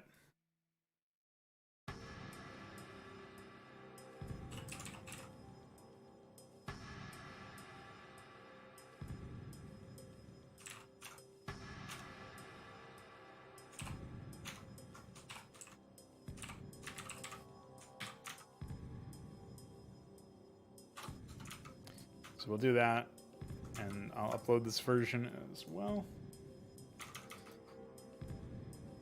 And I'll take another quick bathroom break. And when I return, I guess we'll do another few tests. I don't really know what else I would improve at this point. So maybe the next test that I do on the same map will encourage and inspire some other changes. Otherwise, I'll just move on to some other activity that would be potentially useful in another way. So we'll see what happens. BRB.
Okay, we got 2 air personalities, which I've never seen actually work, so that'll be interesting. And we've got a gateway and bio personality.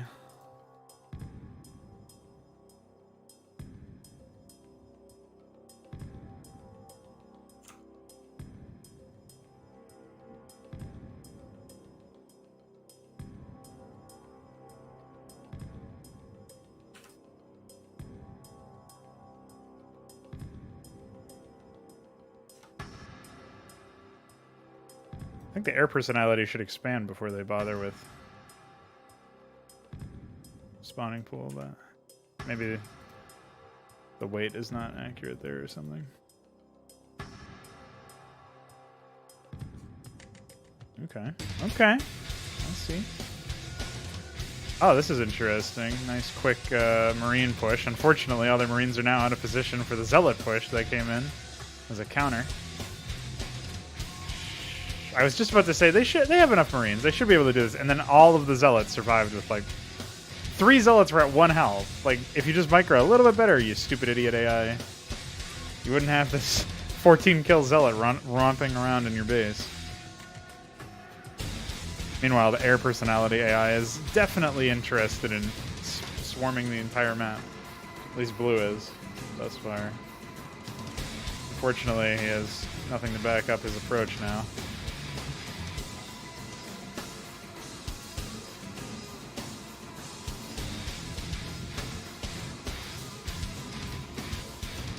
Honestly, he should be going straight for a Spire. I don't know what he's doing or why he's not doing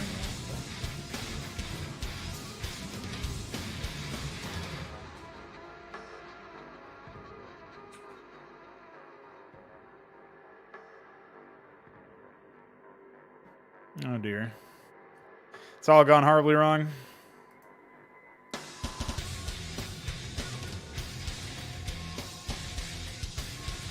I can't bear to click on the Dark Templar. 19 kills, of course. Classic.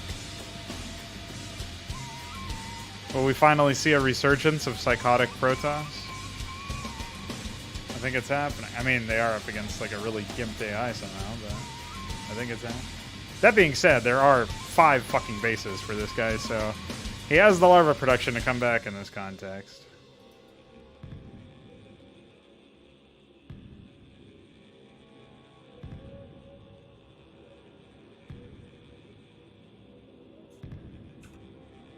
Yeah, you'll pick off 1 base here.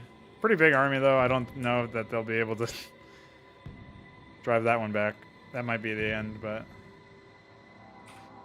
Oh, dear. It's over.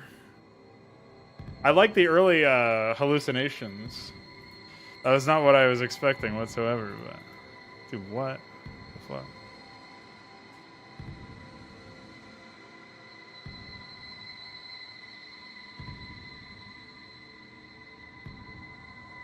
Alright, well... That's no good. They went too far the other way now. They expanded too many times and didn't build their fucking tech. It's okay. He might be able to... No, never mind. They're really going for him now.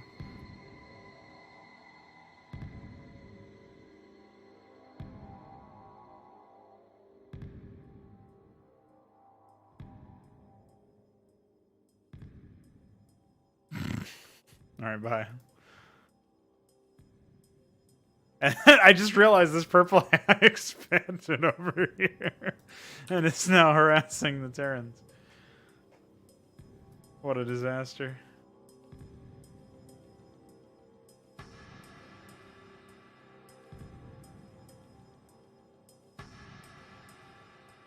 What the fuck? Why does it say... Oh, those are the combined kills of the Dark Templar, I think. That's 49 kill Dark Archon, by the way.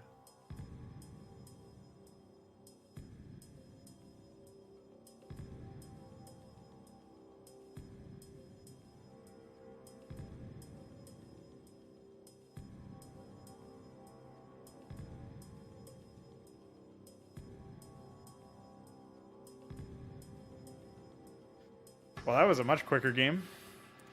And hey, you know what? This Zerg AI here performed fine. The purple ones. Don't know how much of that was propped up by the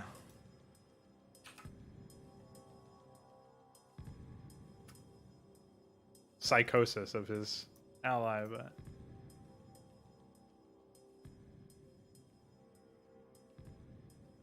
you know what they say. Oh shit! What did Knave do?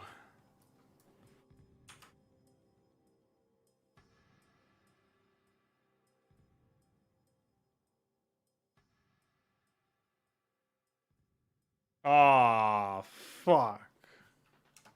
What a guy.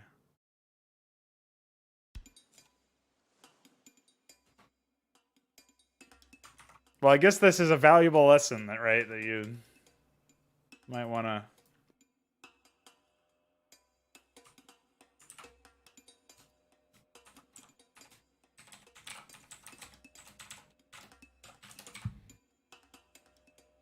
spend a bit more time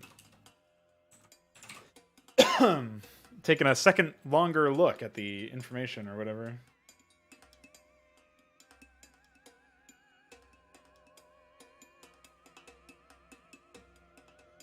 That must mean, though, that was that the last bug that you were aware of? Well, obviously, it needs more testing, but...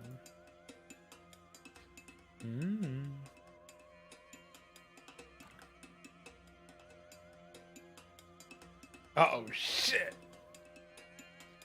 Well, I think his stuff is usually not inaccurate, right?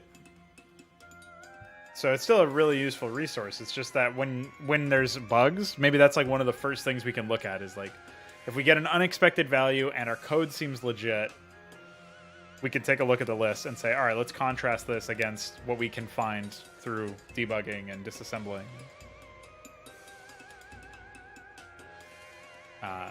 And if there's anything that's a mismatch, we can then say, hey, there's a problem here.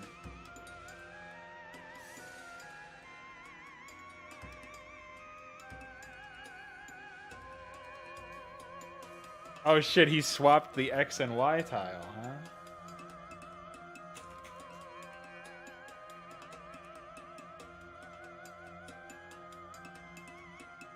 Well, I guess you can send him that, and maybe that'll work out.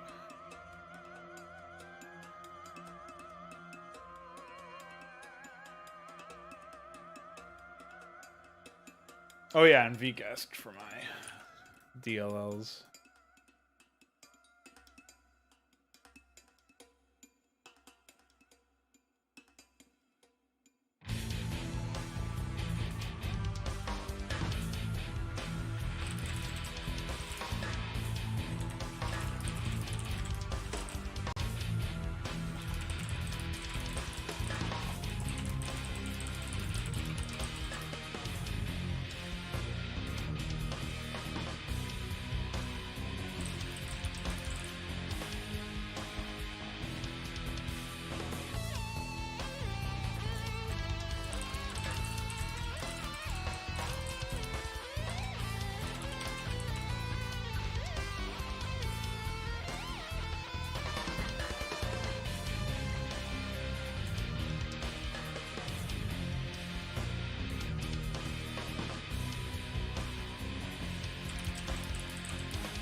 So what does that mean for your cliff stacking hook then?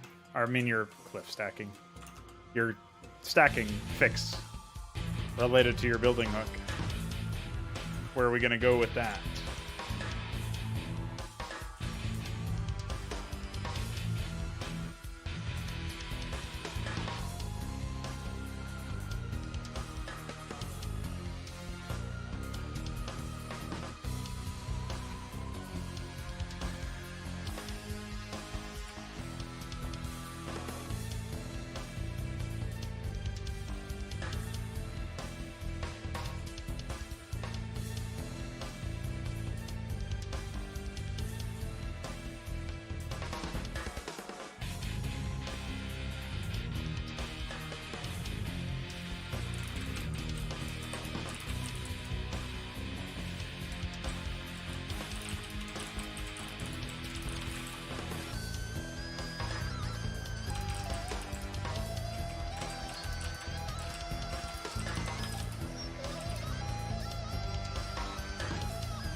Yeah, all the Protoss personas are pretty strong anyway. The personalities there. I actually wanted to rename them to Gateway anyway.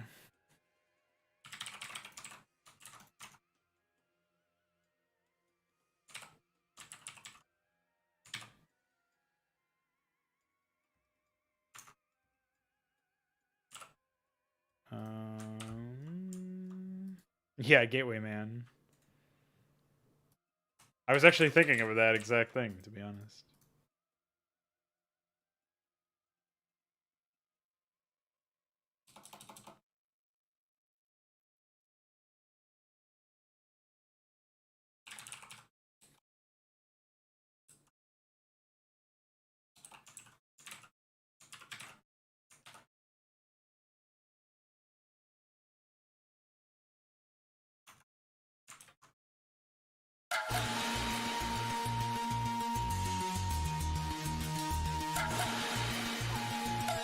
Where or when?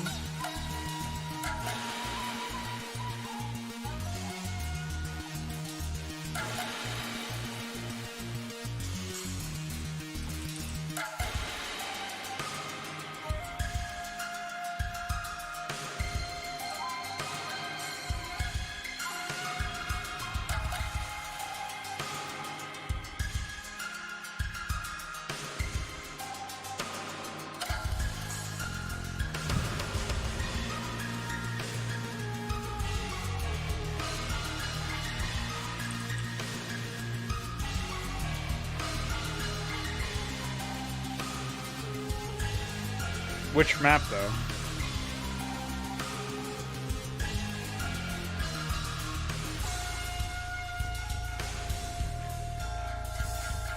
If it's the old map, I don't... The one that I sent you this morning? The old map? Or are you talking about, the melee map or something?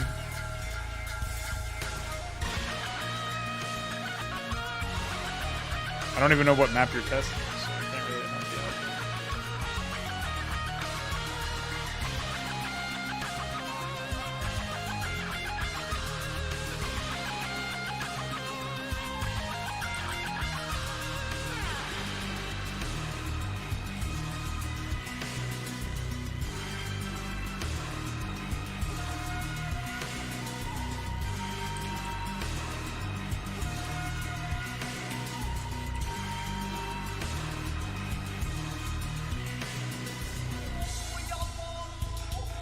Oh, okay.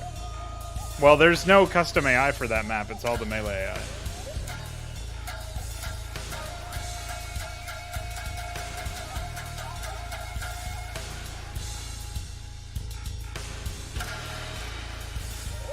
So whenever you see the AI being dumb with building placement, no, it's not intentional. That's just the default algorithm.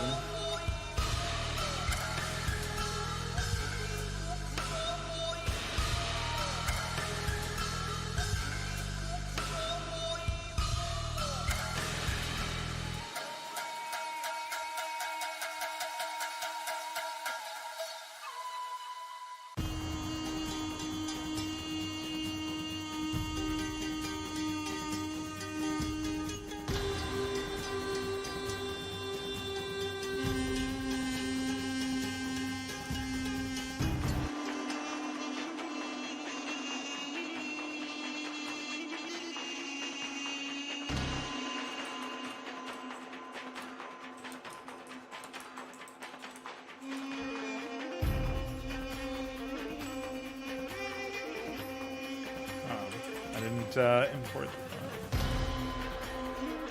because I'm an idiot.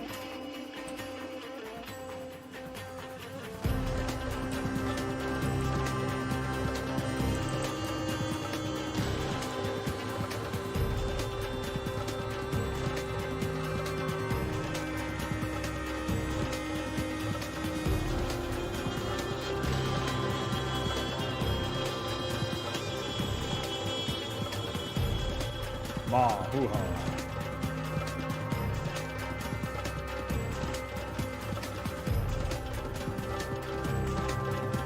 The fuck? What's happening over here? Hey, wake up.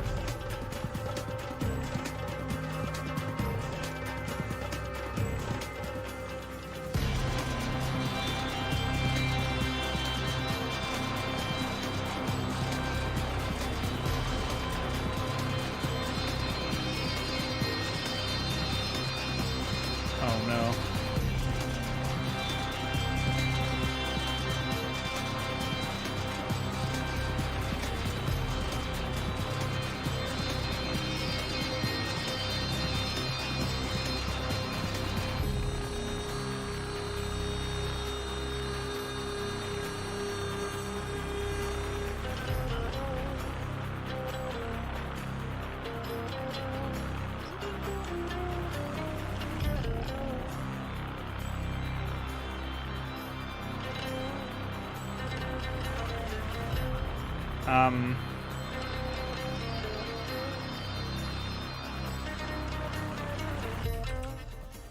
Well, clearly there's some problems with that.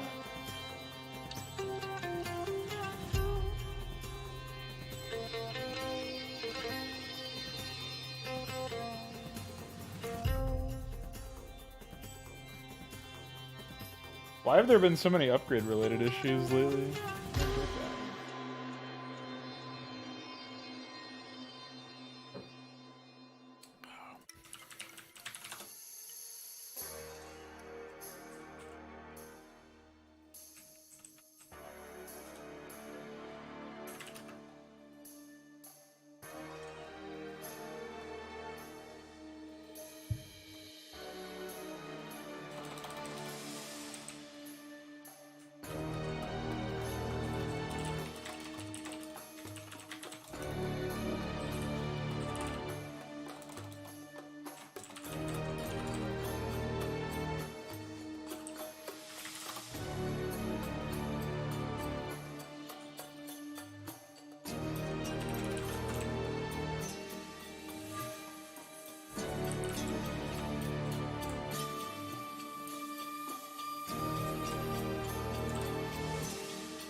Now, if you really want to challenge Connor, you can go up against like 2 Protoss AI. Now that would be nuts.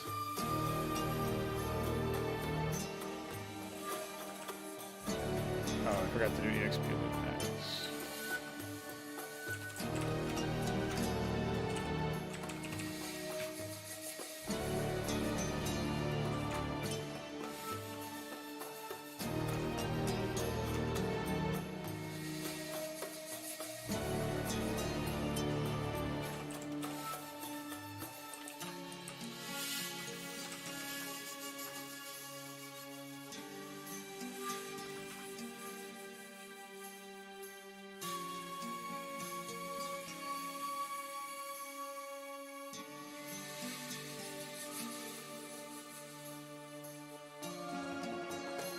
Now this is a first.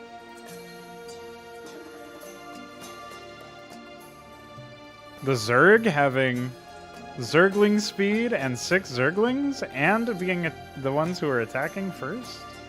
I did not expect that. Oh, they got even more Zerglings coming. Did we finally get the AI to not be complete Mongoloids?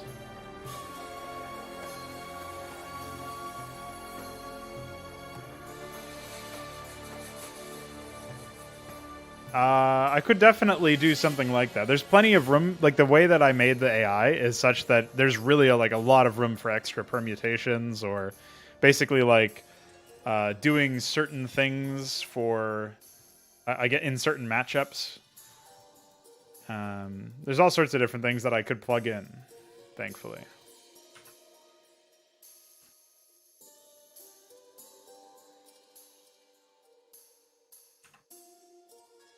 They could have done some pretty big damage there if they had been slightly less Mongolic. Mongolic! Hi. 7 kill Vulture, by the way. 1 kill Tank. Could have been worse. Again, this AI is expanding way too aggressively at this point. So I guess I need to up the weights.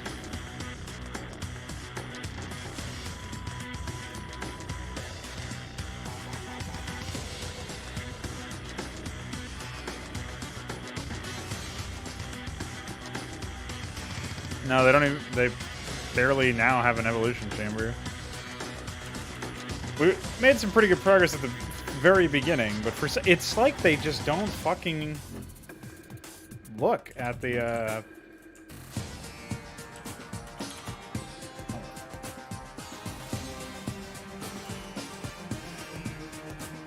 They just don't pay any heed to the.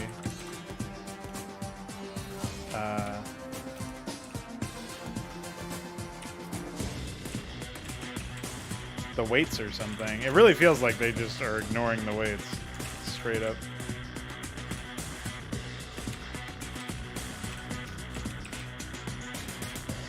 But that's probably not the case. It must just not be enough as far as the weights are concerned. We'll try that one again. But the fact that they were able to push in like that was pretty good, I think. It's such a fast first round.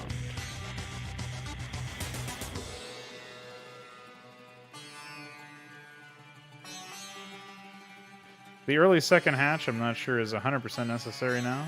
I think we could probably move that to be behind the Hydra Den, but before the Evo chamber. And again, like, what? How do they do something like this, where they just go for it? So maybe we do need then to.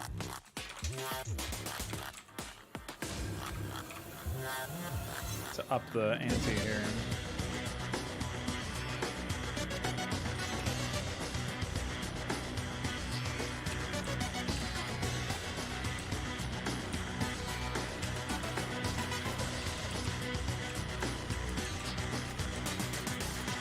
What I'm thinking is they technically think that they have enough money for it, and they don't.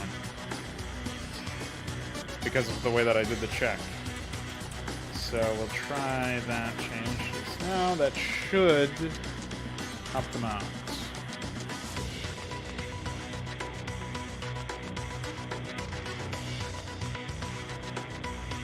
Wow, that's a fucking weird opener. They go for the fucking extractor, natural, macro hatch, spawning. What the fuck?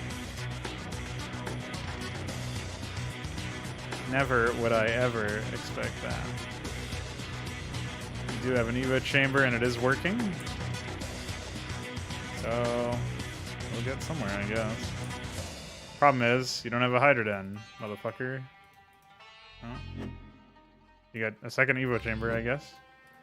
You also have a 13, 14 kill rate, 15, 16.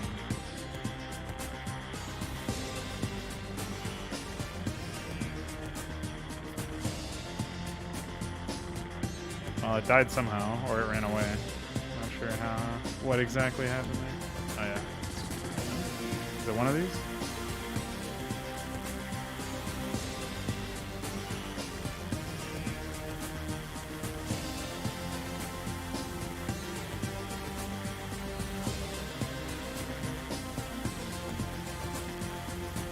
Yep.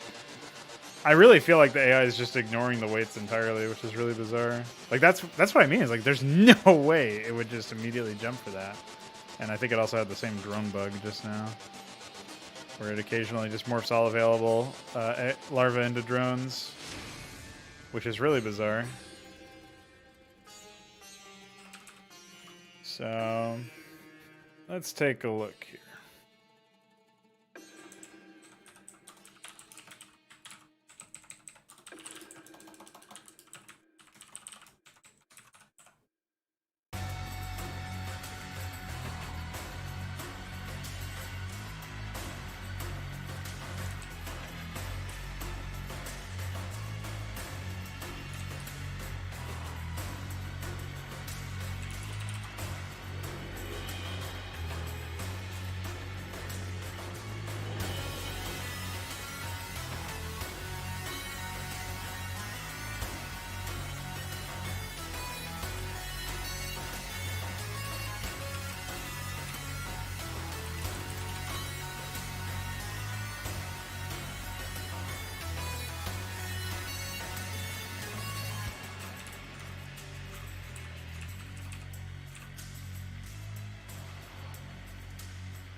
Yeah, so they actually have another town initialized right now. This is what I mean.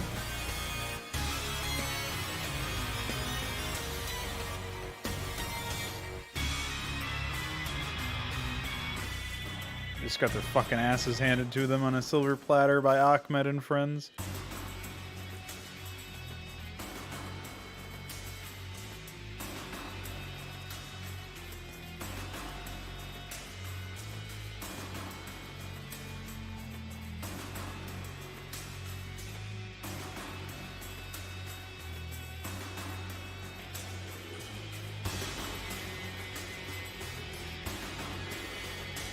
They're okay in upgrades right now, but it could definitely be a lot better.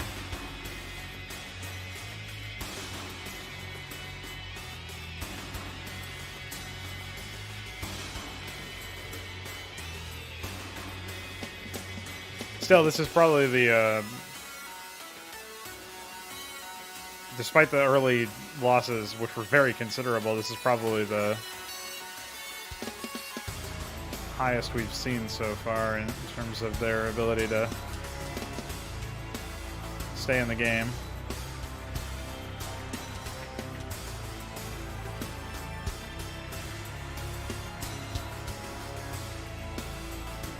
They're on 3 bases going on 5 right now, so finally they're able to set up their third. Another thing we should definitely get added to the AI at some point would be some way to detect, hey, we need to be able to, like, we have been trying to expand to this location and we can't, so let's expand somewhere else. Something like that would go a long way, I think. Hi.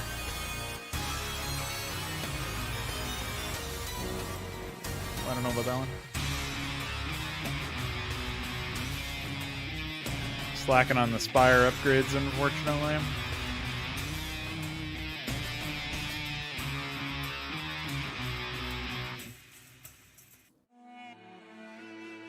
Well, we do see them going for 2 bases at once again.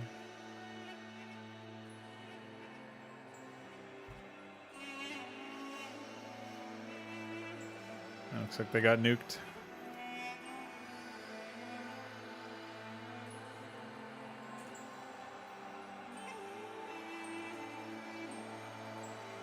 Massive bio ball over here, and they've got nothing.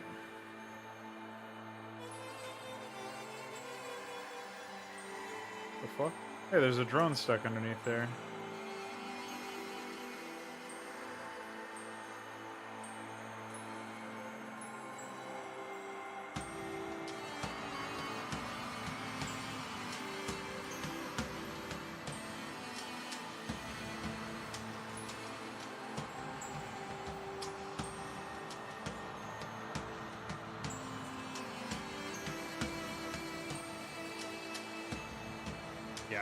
I don't know that they can drive this one back now that the medics are here, especially. Maybe Red AI will Mongolize itself or something. They're okay with upgrades, I guess. Yeah. It's better than it has been. And hey, when they have these Guardian Roost up, maybe they'll have something to say for themselves.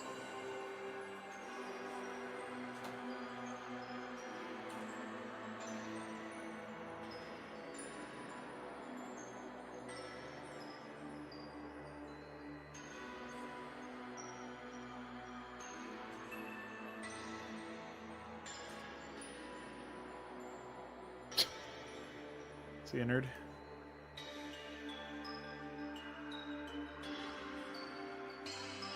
Well, it's not a very helpful nuke, actually.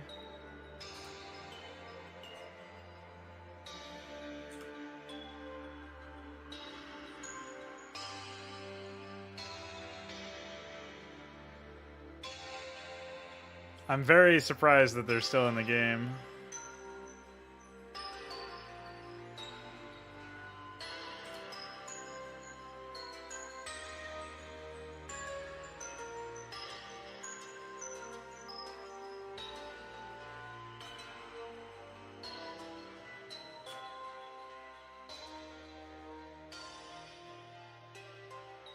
They have 5 bases running, though, so they're doing something right.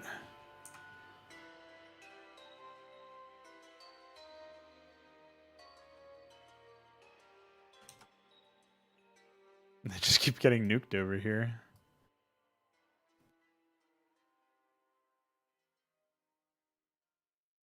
Alright, well, maybe they can do some damage over in this area.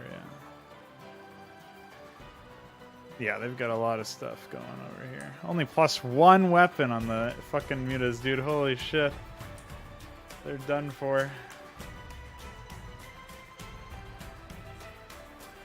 Oh, I guess they're only +2 air weapons, so in dealing with air units, it's not that bad? Question mark? Definitely not great either, though.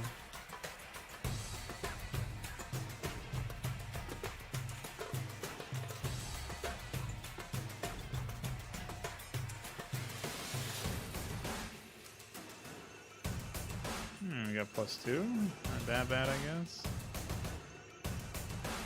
Where's the nuke at? Maybe they killed it. Oh, no, they're nuking their own battlecruiser. Gotta love that.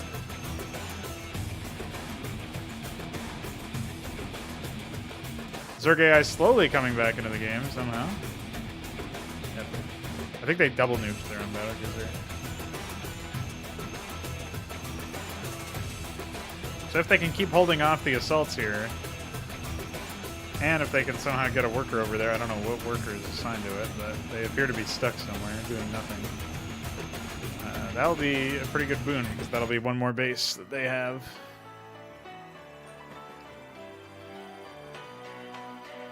They should be trying for the few other bases here at this point.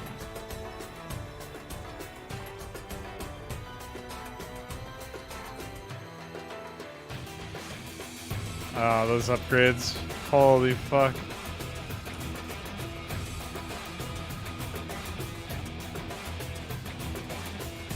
Wow.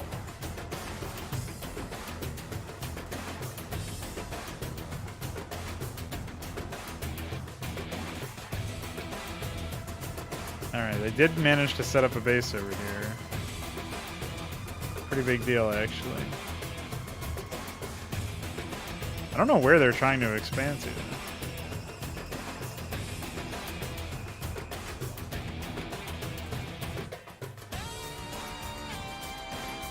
Like, there's two bases down here that they could take, but for whatever reason are not taking.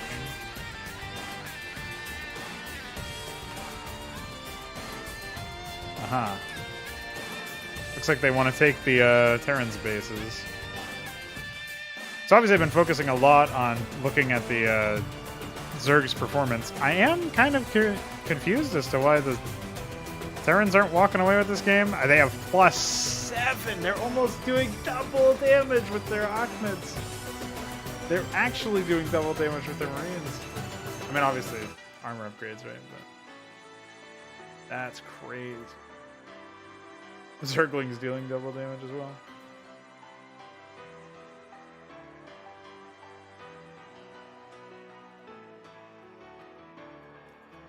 Well, all right then.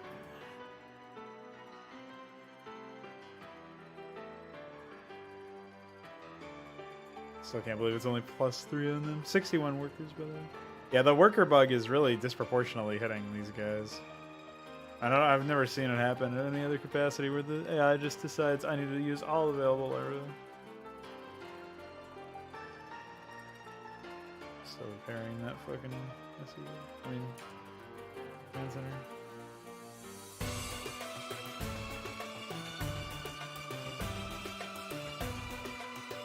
There you go. Devour.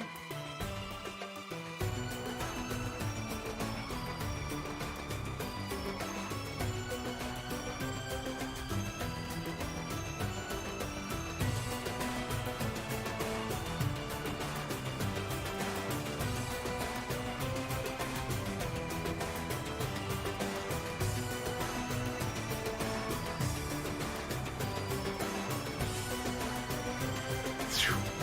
7 armor. 8 armor fire bats. Oh.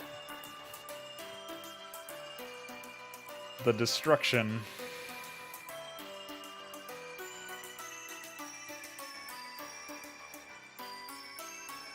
Oh. There you go. Battlecruiser down.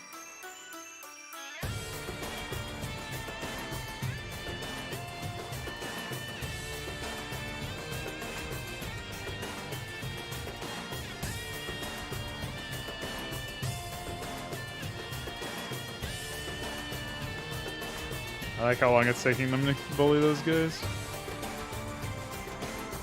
Oh no! Double damage Ahmeds!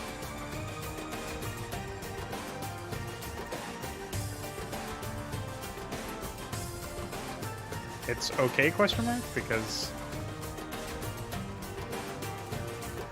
they have Hydras, I guess? Well, that didn't last very long.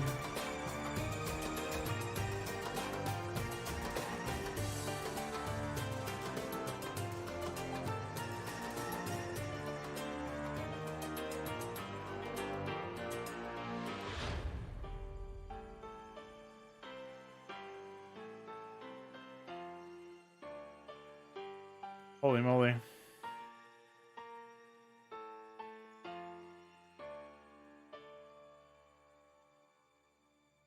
Yeah, it's back down to the point where they have no gas at all.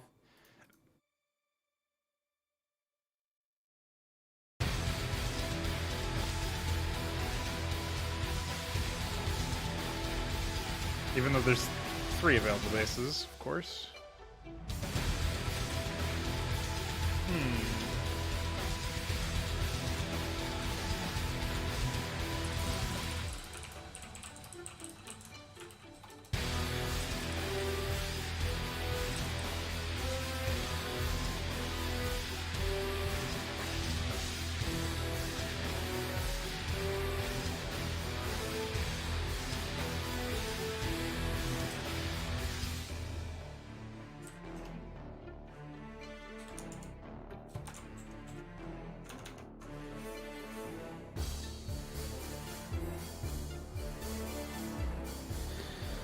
I don't really know what it could be.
What a prank.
Ah!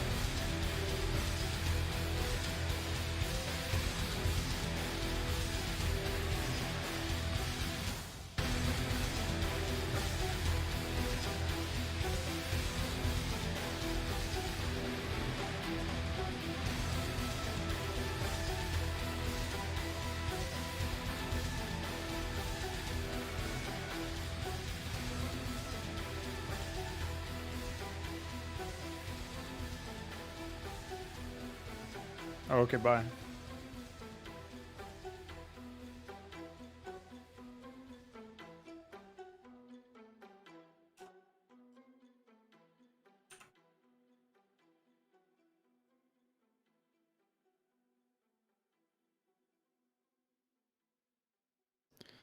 Some real bullies over here.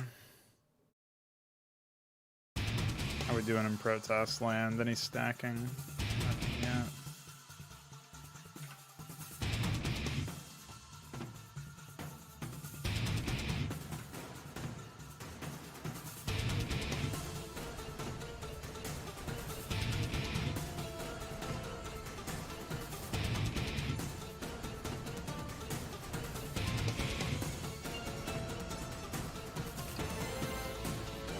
Yeah, no kidding. Blue's still getting bullied as we speak. Looks like it's over for him.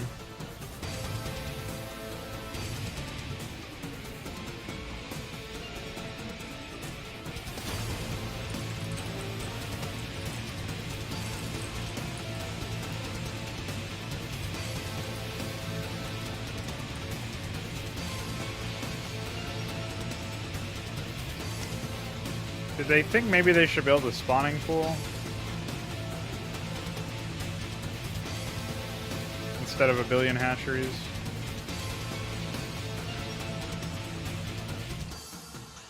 No, they'll just get 3 evolution chambers, I guess.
What's up, Muta's business?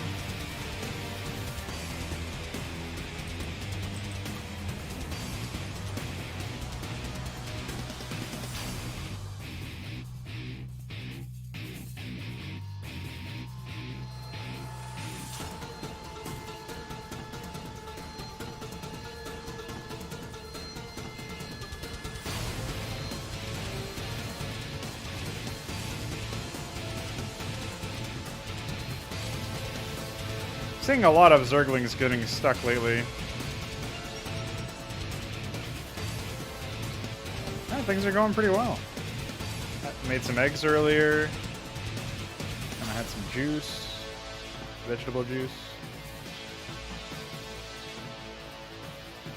Throughout the day, I've just been working on the Zerg AI mostly. But in general, all the systems. Trying to get them up to snuff.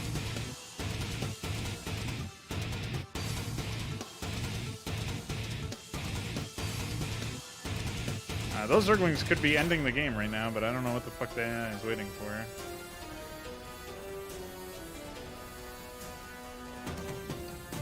I guess they're waiting for the new AI script command that will let me tell them to pull the trigger.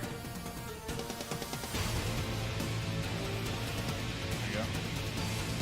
Well, even with their stupid waiting, they still managed to do a lot. Lots of things. Oh, okay. Expand off the back of that.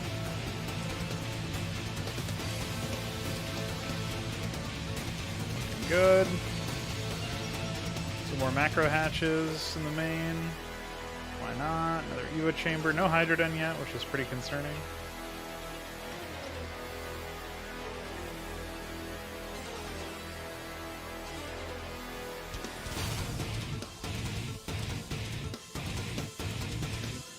Strangely enough, though, they might be able to hold out against this with just Zerglings.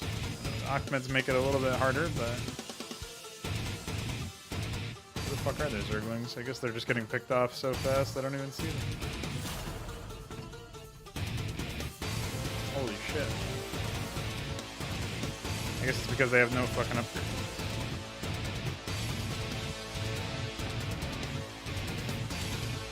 Well, maybe that will teach it not to toy with its food there, huh?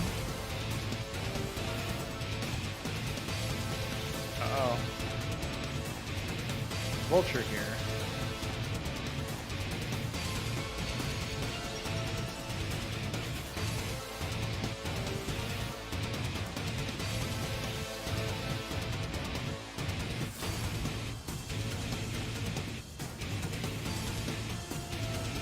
Favorite new game state unit? I don't know.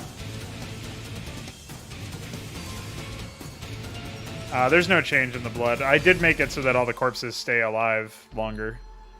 Like, they stay on the screen longer.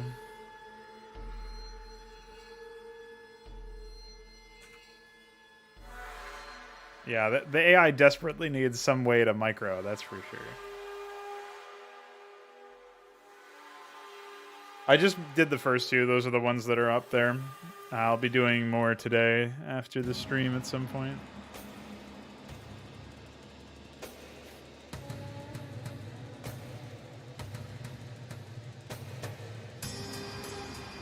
That campaign is pretty silly so far. That I can't believe they just outright fail you for moving in a certain area. Speaking of moving in a certain area, you think maybe you want to move your Ahmed or your tank at any point so that your rest of your units can get out? It might be a good idea, I'm just saying. Like, I know this main isn't the roomiest, but fuck up. Here's some stacking for you.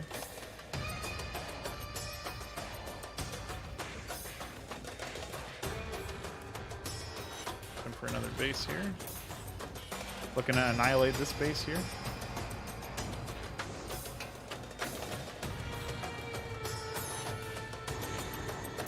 What's up, Alexander? Things are going pretty fucking well, if I don't say so myself. Hope you're doing well as well. As well.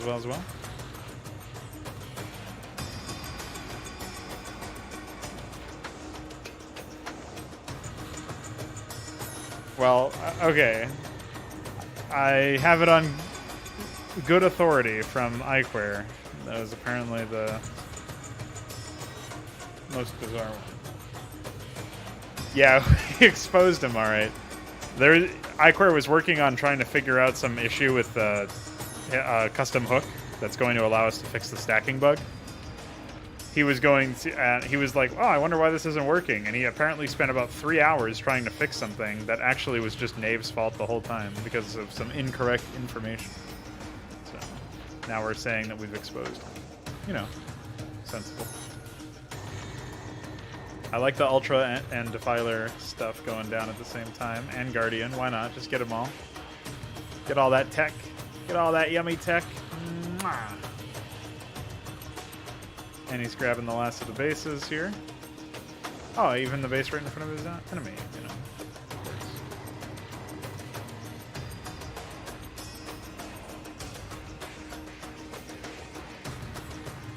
Yeah, this is where at some point, for whatever reason, the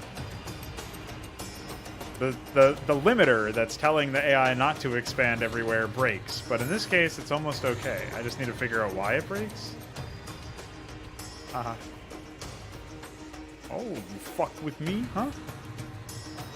I may not have any upgrades yet, but I'm still an Ultralist, so I'm fine. This is bullying. I don't agree with this behavior at all. Hi. Just scouting you.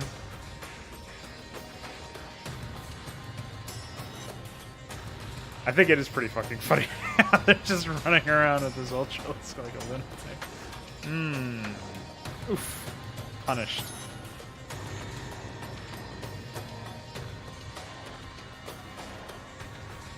How do I speed up the game time to time? Oh, what's up, Ultralist?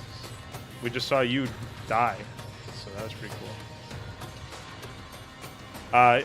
The AI debug plugin, which is what creates the frame counter at the top and opens up this console, if I just tap the minus key while the game is at full speed, you'll see stuff like that. It speeds up the game. I can also just hold plus to fast jump ahead a few frames.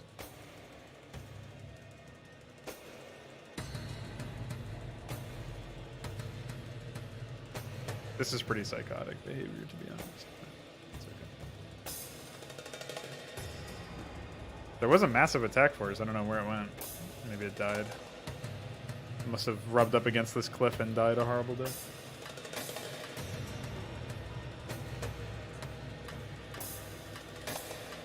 Maybe you shouldn't have expanded there, huh? Dummy? Oh!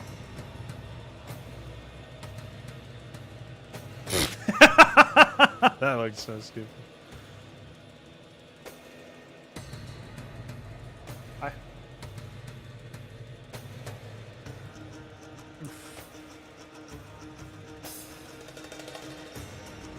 I don't even know what personality this is.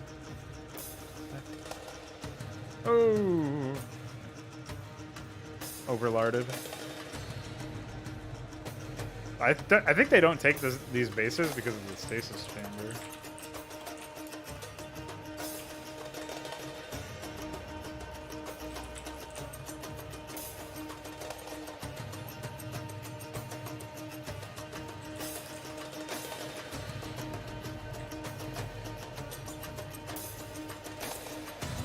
Well, maybe they just don't take them because they suck at them. They being the AI in this case. Pretty big mech ball over here. Executed. I have not thought about escalation for siege tank. I feel like any change to siege tank is going to be pretty boring.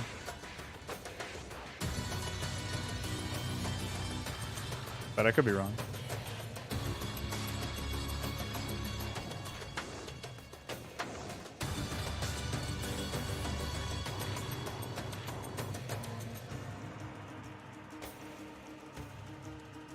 I wish I could make the AI destroy the stasis chambers on their own. I think I could give them make them enemies, but then they would be just force targeted, basically. I'll reduce the mineral or worker requirement in the main, I think, from 28 to 22, the maximum workers. This AI should have been in the lead here. Look at all the money they have.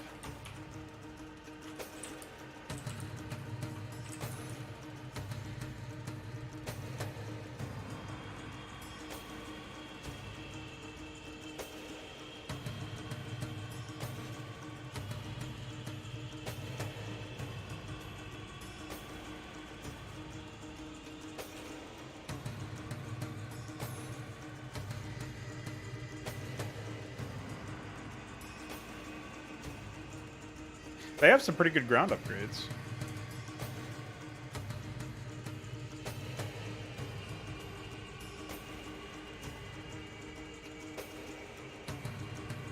Oh fuck! Kaiser Rampage!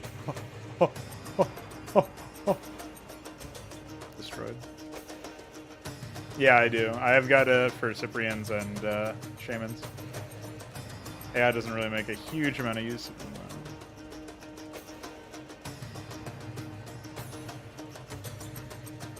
Mahuha. Oh, here's an attack force being put together.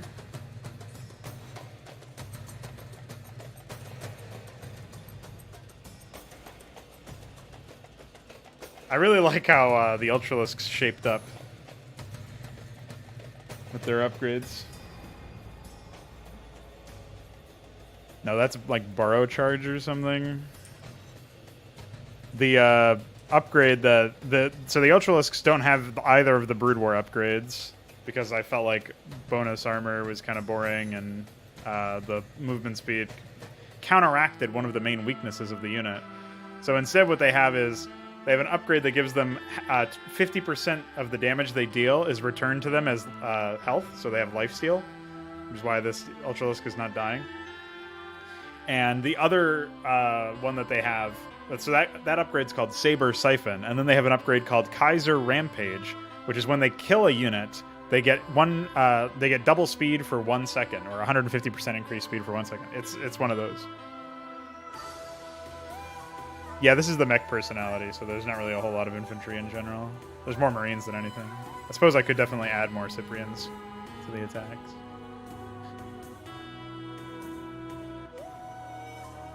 So those changes end up significantly. As you can see, this 22 kill Ultra, you know, like this shit's working for him. They just can't DPS him down because they don't have any tanks over here. That, and he's also, what is he dealing? He's dealing 32 damage per hit on buildings and stuff. So almost. It's open enough that it provides enough gameplay, I think. But I recently, I paved over this area to make it buildable. It used to be rocky snow. I kept the rocky snow over here, but otherwise there's no rocky snow anywhere, I don't think, anymore. I think it's fine. I think I would definitely make a better one if I popped in and started making some more, which I do intend to do at some point. But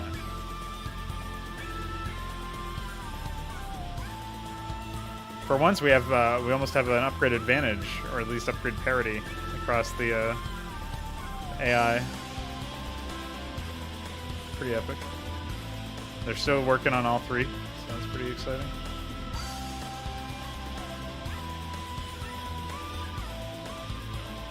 They have the EMP shockwave.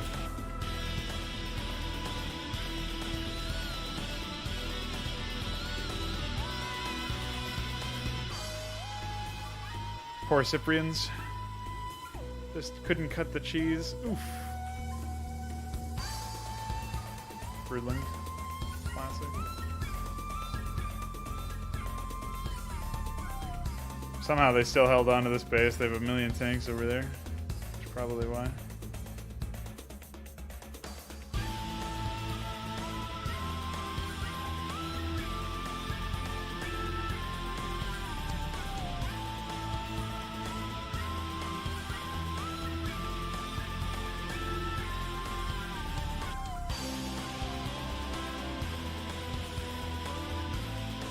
The borrow AI just borrows them when they're idle, yeah.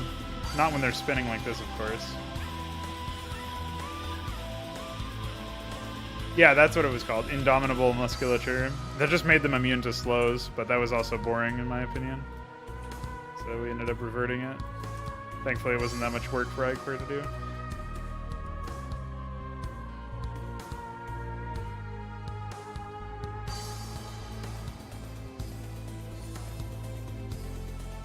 So yeah, it looks like the stasis chamber was what was stopping the AI from doing that. I usually use create script or whatever for the earlier expansions, so that doesn't matter. But I guess we just need to make the sanity check only apply to town centers.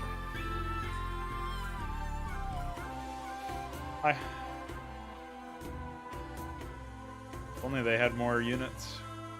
They have so much money. There we go, we lost some infrastructure there. Like, look at all these units they have. Attack with them, dude. You fuck. Look at all these units you have. Don't mind that burning. Oh, that's not burning. So whatever.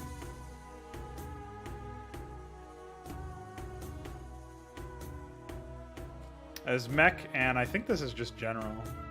It could be swarm. Oh yeah, I think it might be swarm. Finally lost a base over here. Can't wait for it to be winter again. Nah, dude. Nice damage you're dealing there. Your 1 damage. Brutal. Why do they even have mutas if they don't have them upgraded? 0 weapon upgrades. That must be an issue with this swarm.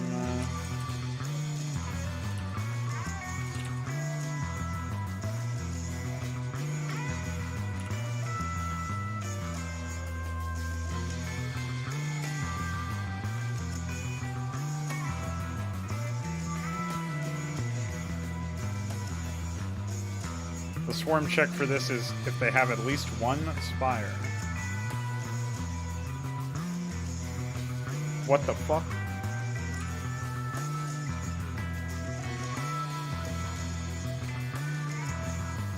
So wait, maybe this is the general one? It's at least 2 spires? They have 2 spires? I guess not.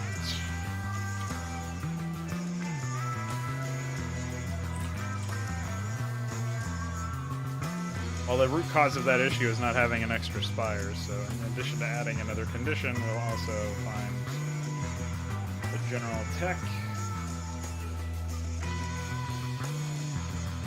Oh, they're supposed to call another weight spire.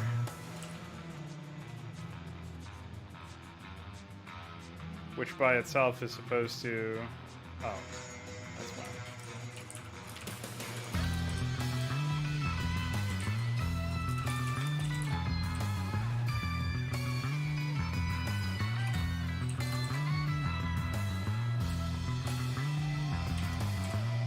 Classic move.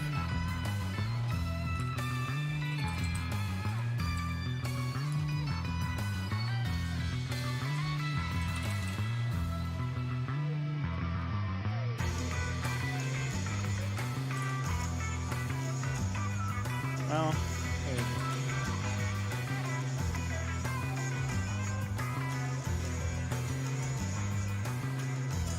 well, yeah, it needed a second spire, but I don't know. It wasn't making one because it didn't have a lair. It had a hive, though. It's just a dumb thing I forgot to check for. So that'll improve it across the board. No, level cap is 10. Didn't you see the like +6, +7, and all that?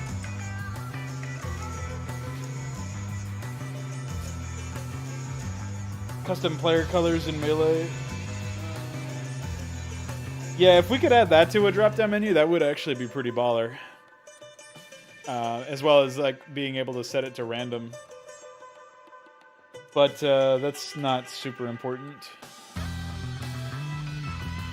There's probably also some colors that are not really fit for Melee, but then we should just work to improve those colors as opposed to like blacklisting them or something.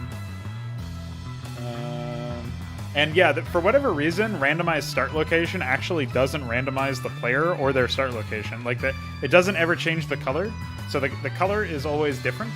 I mean, the color is always the same, and the start location is always the same. So like if you're player 3, you will always be in the 3rd start location. I think this is just a bug with Hydra, or obviously it's like some plugin or something that's affecting that. So if we could fix that, that would be good. Now that we're actually using Melee more often, like the Melee game mode, fixing the bugs with it, like the closed slots still being computers, and the colors stuff and the start location stuff always being the same, that would be good.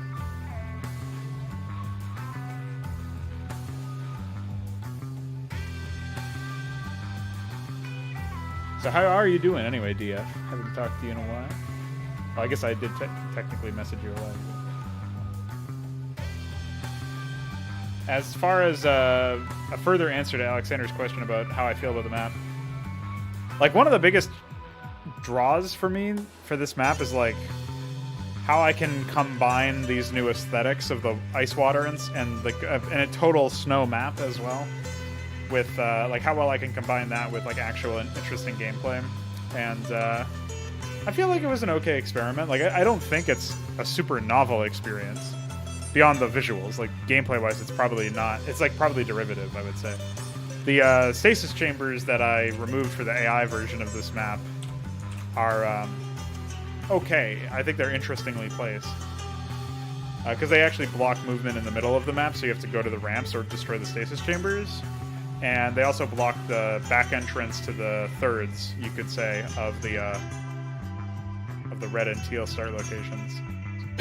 So I think it's interesting. The novelty from gameplay, the gameplay side of things, comes from the fact that you're dealing with a map that is rotationally symmetrical, but across two different aspects. So like red and teal, their areas are mirror symmetrical, and blue and purple have mirror symmetrical areas.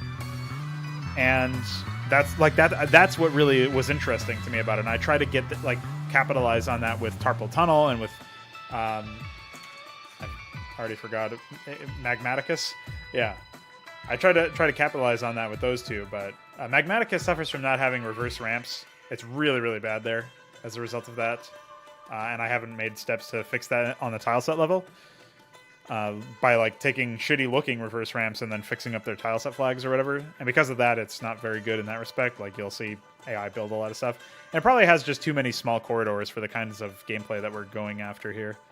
And so, you know, this is just growing pains. Tarpal Tunnel was fucked up from a different angle because I was trying to make a 3-player map, and instead I ended up making like a fucked up 2-player map.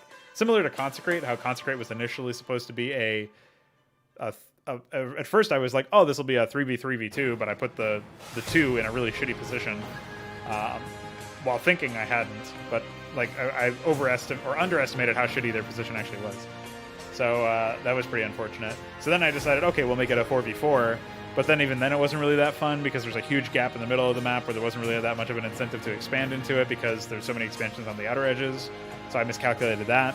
And then I try to reverse it into a 3v3 map or like a free-for-all map or something, and it's okay as a free-for-all map, I suppose, but it's not great because what it ended up being at every stage was not what I intended it to be initially. Either because it failed at being what I initially intended it to be, or because I decided at the last minute to change it to something else because it was not fitting what I initially wanted it to be. And so that was like a valuable lesson by itself. And then you take a step away from that and you look at these other maps that Tarpal Tunnel and Magmaticus I don't really feel super confident about. Compared to Isolation Tank, I think Isolation Tank is okay. It's pretty open compared to those maps, and also definitely sells what it's meant to be. Like it is a 2v2 map, right? So it works in that respect. So when I make my next set of melee maps, I think I'll be focusing mostly on function over form. I already was focusing on function over form, but I'm not going to be as concerned about the whole, like, oh, got to show off my custom tile sets and all that stuff. Like, obviously, I'll take the opportunity to where necessary, but in this case, I think I'll also stick to fully functional tile sets. The Ice tile set is pretty functional. The Jungle tile set and the Badlands tile set, those are pretty functional. So my next melee map will probably be a Badlands map with installation focus or something. Air conditioning is also not in my tech tree at DF. I had one for a while, but I think I left it at my father's house, and Lord knows how many people have pissed on it or thrown dog shit at it as target practice. So I'm just gonna leave it where it is. I think it's already it's been departed. So what would be the first steps for being more consistent besides fixing your sleep schedule? That is actually pretty much the first step, honestly. It's like picking something that that is within your reach and that will have far-reaching implications. It's like super basic, like it's something that you can do, something that's not necessarily super easy to do, insofar as like it's not like if it was so easy you would have already done it, right? So there's obviously some resistance there, but figuring out some way to get past that and just go on straight for the idea that, oh, you know what I'm going to do is I'm just going to do it and see where that gets you, pretty much, you know. So that would be step one. So beyond step one, basically just try to apply the same prism there, the same lens to everything else. Say like, all right, well, sleep schedule stuff, that's really important and fundamental. It has far-reaching implications, and it's not that difficult to fix. Insofar as I know what I have to do already, I just have to do it. I just have to be disciplined in doing it.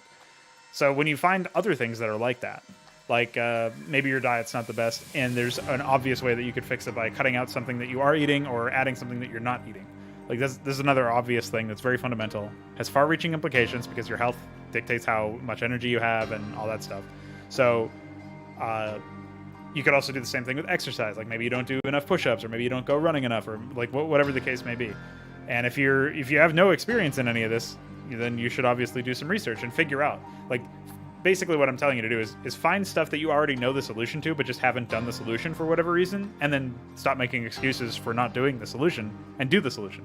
And then for things that you identify as problems but don't know the solution to, that's like another step. There's a two-step thing there, which is research and then experimentation until you find one that works, or one solution that works. But if you already have an idea, like you've already done enough research, or you already just blatantly, like internally know what the problem is and what a solution might be, or definitely is in some cases, because sometimes it's just obvious. That's when it's just a way for you to flex your discipline muscle, right? It's like you're exercising your discipline just by doing that. And that will tell you, like, you can start to interpret how successful that approach is of just trying to be disciplined in that one respect. You can interpret the result of that, say, oh, I did it 5 days out of 7 of this week, or whatever, like maybe it was only 1 day out of 7. You can look at that result and say, based on this result, and based on what I know led to this result, I know what I need to fix. So like I know how to then next week try to do it even better, or whatever. It's funny that you said, almost dismissively in a sense, like, oh, besides fixing my sleep schedule, and obviously I went right in for that as an idea. But it really is, like, something that you can, if you think abstractly enough, and you think high level enough, where you're zoomed out, you're not really looking at the fine details of exactly what you need to do. Like, maybe I take melatonin, or maybe I just don't eat right before I sleep, because that's actually really bad for you. So, like, I'm not going to eat before I sleep. I'm not going to look at my phone for a long time before I sleep, or whatever. I'm going to have my phones turned off, or not turned off, but like set an alarm or whatever. Just move it away from my But like you get away from all of the minutia of how you might solve that problem, solutions that you might have already thought about, or some solutions that maybe I just came up on the spot that you hadn't thought about. You go away from that for a second. You just think of the process of identifying a problem, and then identifying solutions that you already know might work, and then putting those into practice. And it's like that process of doing that is what you need to do forever, like just for everything. Literally everything can be broken down in that way. And so once you have thoughtfully and critically analyzed that aspect, how successful you were at doing that, and so on and so forth, that's when you can start to consider what needs to be improved, and you can start to see the benefits of that and potential to employ that strategy in everything that you do from there on.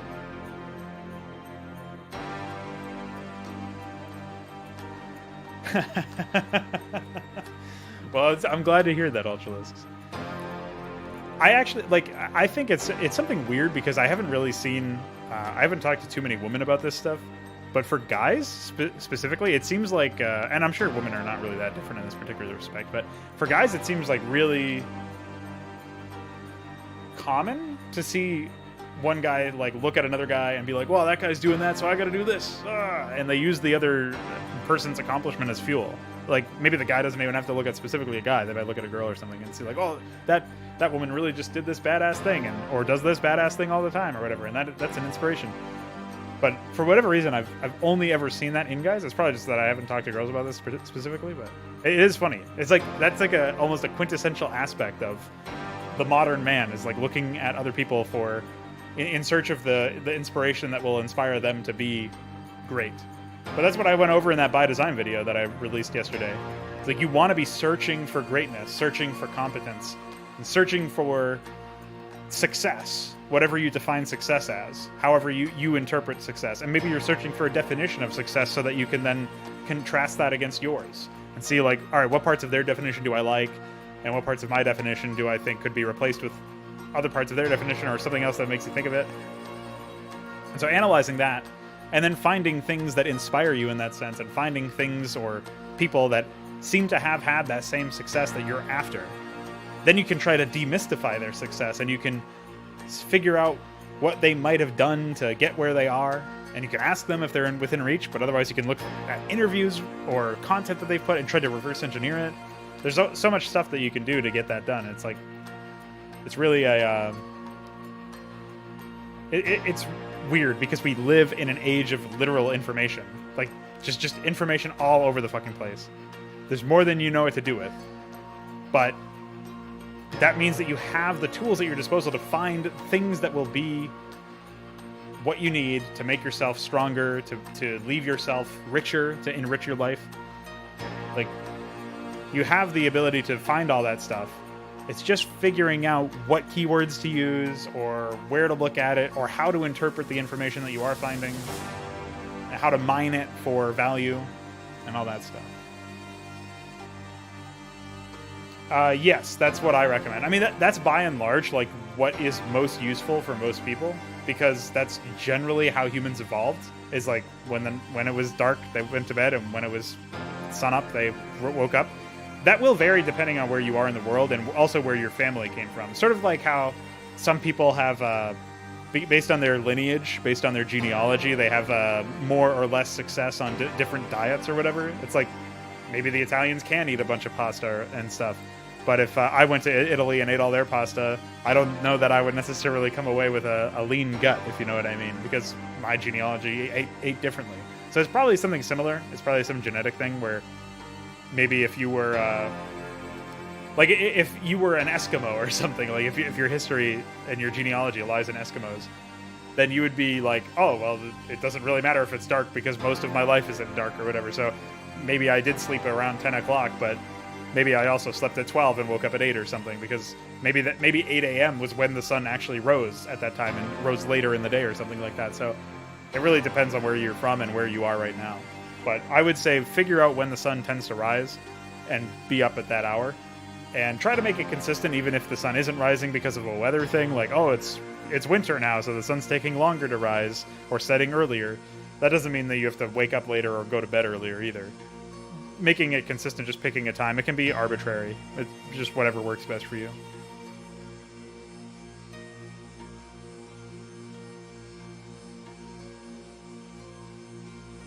Yeah, I mean that's why I say like I don't claim to be an authority on knowing this is if you just do this will work out. Like 'cause for some people it probably does not work, but some people also need more sleep or less sleep than 8 hours. I just use 8 hours as a rule because it applies to most people, and that includes most people who are listening to my content, I would think. So. But yeah, if you can just do at that point you're just still doing a regular 8-hour sleep, that's still very, very beneficial. Because like your body really wants to stay in homeostasis, I think they call it, where it's just consistency. Like that, your body actually does want consistency, right? But that can be a bad thing because it might mean that your body wants to keep up with your bad habits too. And so that means like if you're already eating bad food or you're sleeping poorly, maybe your body doesn't want the bad food or want to sleep poorly, but it's a lot easier for the physical aspect, the lizard brain element of your brain, like the primal urges and needs and earthly desires. All that stuff is easier to keep the same. It's easier to keep feeding it the same stimulus, and much harder to change. So when you feel resistance to changing some part of your lifestyle, that's normal, and it's not just in your mind. It's also in your body. It's like literally a body aspect, like an aspect of your body. So, I think it circles back to the idea of free happiness, which I talked about a while ago. The idea that the harder a challenge is, or the more difficult a challenge is, the more you can celebrate when you finally do it. And so you can kind of think about that. It's like, all right, yeah, it's literally true that my biology is stacked against me, is working against me in this case.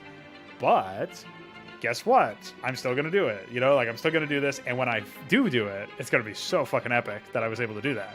Because I was able to conquer my own fucking biology, let alone like the urge to procrastinate and the my own resistance and motivational stuff. It's like I was able to conquer my biology. That's how fucking driven I am. So if you're somebody who needs that kind of affirmation, just remember that shit. Because that can't help you. That can't fuel you. Like, that's the other thing that I didn't really go over too well, I think, in the log, in the by design video. Is that just like different people have different dietary needs or different sleep needs or whatever, just like that stuff varies on a biological level, I think on a philosophical or intellectual level, the motivation actually comes from different places for different people. And this sounds like a truism, like an obvious thing, but when you consider the idea that some people are really motivated to make money, or some people are really motivated to finish a product, the way that they go about that, or what specifically motivates them to do that, like maybe the actions that they're doing motivate them, or maybe the goal, the end goal motivates them, or maybe it's something completely different. Like I've heard of people who are really motivated to leave a mark on history or mark on the world or something in a positive light, and that motivates them. That weird, bizarre motivation is responsible for them doing so many different things, or many different people doing so many different things. Like it's way, like so many different disciplines, so many different arts, so many different crafts, so many different occupations are motivated by like something as weird and obscure as that, and that is giving life to so many different people in so many different ways. And so just looking at like how one particular case can do that, it's like, okay, maybe you're a person who's motivated by the externalities, which would be like that, or the results, or just the action itself. It's like you really enjoy getting down and working in that, in whatever field you're talking about. But so there's a couple of different ways that you can be motivated. And some people are also, in addition to, like, a lot of this stuff is not like, oh, it's one or the other. It's a lot of it is like some combination. But a lot of people are also motivated by specifically the appreciation of what the results are, or how much progress they've made. It's like the people who work out and then they check their body fat percentage, or their just how lean they look visually, like the aesthetic muscle.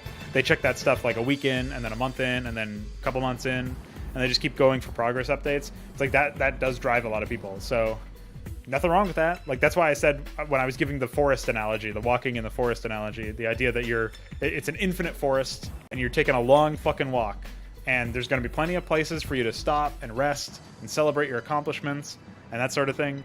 but you're never going to get to the end of it. Like, there's always going to be more shit that you can do.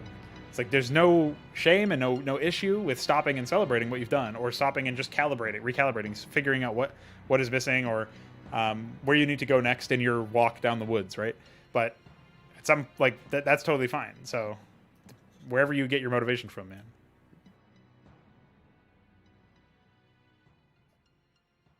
Right. So what Connor said is basically like he's driven in this particular case by like he's got a goal in mind when he wakes up in the morning, and he does it, and he knows that it'll benefit him because of the health benefits of losing weight and the health benefits of just getting in shape physically. And so he's got like the Jordan Peterson quote is like, there's a heaven to strive from. If you can do that in a, obviously I'm not religious, so it doesn't really affect me in the same way that maybe it would for some people who are Christian or something. But if you can do that, secular or otherwise, you can conceptualize it that way. It's like, this is the good thing that I can get, and this is the bad thing that might happen to me, you know?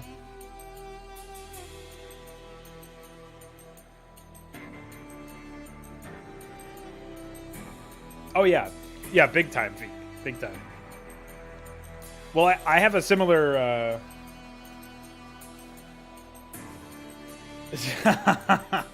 I have a similar issue actually, or just historically I have, where when I get really driven, when I'm just like, oh yeah, it's time to go, I can do this, and I'm really motivated to it, I explode out a bunch of stuff, I do a bunch of work, and then it just languishes. Like, honestly, that was potentially going to happen with the by design video I released yesterday. Yesterday I finally took a look at the script again, and I hadn't really taken a look at it in almost like a week or something, because I wrote most of it in the time span of like 2 hours. It just exploded forth from my brain onto a notepad file, and I was like, wow, I wrote a lot. And I was like, okay, well, I guess I can record this tomorrow. And then tomorrow was a week later, apparently. But then Sunday, because today's Tuesday, right? Yeah. So Sunday night, I was thinking, I really should do that tomorrow. And then I did it. And, like, that's where I've seen progress. Even if, I don't think this will happen, but even if that was the first time, and then the next time I'm given with that choice of either, like, exploding out of a bunch of progress on something and then it languishes or gets canceled or whatever, even if that happens again, I still made progress because I was able to actually finish that a week after not doing anything with it. So, yeah, I see that in myself quite a bit, actually. And something that I said that applies to a lot of different things, the idea that the longer you remain wrong, the harder it becomes to be right. That idea is I find that to be very true in many respects, but especially when it comes to, like, you started something that you want to do, that you said you were going to do, that you know you should do, but you still haven't finished it, and it's been so long, and the longer the gap between you starting something and you finally finishing it, the harder it is to actually finish it. Or even, like, the longer the gap between when you started and when you resumed work, or when you stopped working on something and when you resumed the work finally. It's like when it's so long, it's so hard to dredge up the motivation to go back to working on something. And that's one of the things, is like, it's a microcosm of how important it is to be consistent and to do stuff like on a daily basis, or once a week or twice a week or whatever. It's like if you are able to do that stuff very frequently, the skills will stick, you'll learn a lot more, you'll actually make progress, meaningful progress that you can track across the time periods that you're doing this work. And most crucially, you'll actually get something out of the experience. And you won't feel guilty. Like, you won't feel that sense of guilt or doubt or whatever. Like, really, it saps at the worth of almost everything else. It's like, now I've got this project that I should be working on. So while I'm busy trying to enjoy my leisure time or work on something else and be productive in another capacity, in the back of my head, I'm thinking about that project that I should have been working on, or that thing I said I would do for somebody or whatever. So being consistent on it, it doesn't necessarily mean everything that you do you have to do every day, but every day is a good start. Like, just once a day for 10 minutes or something, working on something, good start. It's better than not making any progress. With enough 10-minute chunks in enough days, you'll eventually be done. Or you'll get to a point where you're satisfied with whatever the end result was, even if it's not quote-unquote done, like released or finished or whatever. Yeah, tomorrow is a week later, apparently, yeah. And what Ultralisks is pointing out too is another issue that I've had, and I think a lot of people have had, when it feels like there's absolutely nothing that is within your power to do to strive towards a goal you have. That's super demotivating. That's like what I sort of get when I run into a crash or a bug or a weird AI behavior that I can't seem to solve, and I'm trying really hard to solve, and I'm trying really hard to figure it out, but I'm just at my wit's end. I have no idea how it works, and then iQuare will find a solution or something like in 2 minutes. But when it doesn't happen like that, when we're dealing with like a recursion or a regression or some issue where it's like, I thought I solved this problem, or I thought I wouldn't have these kinds of problems anymore, that can really sap at your motivation quite a bit. So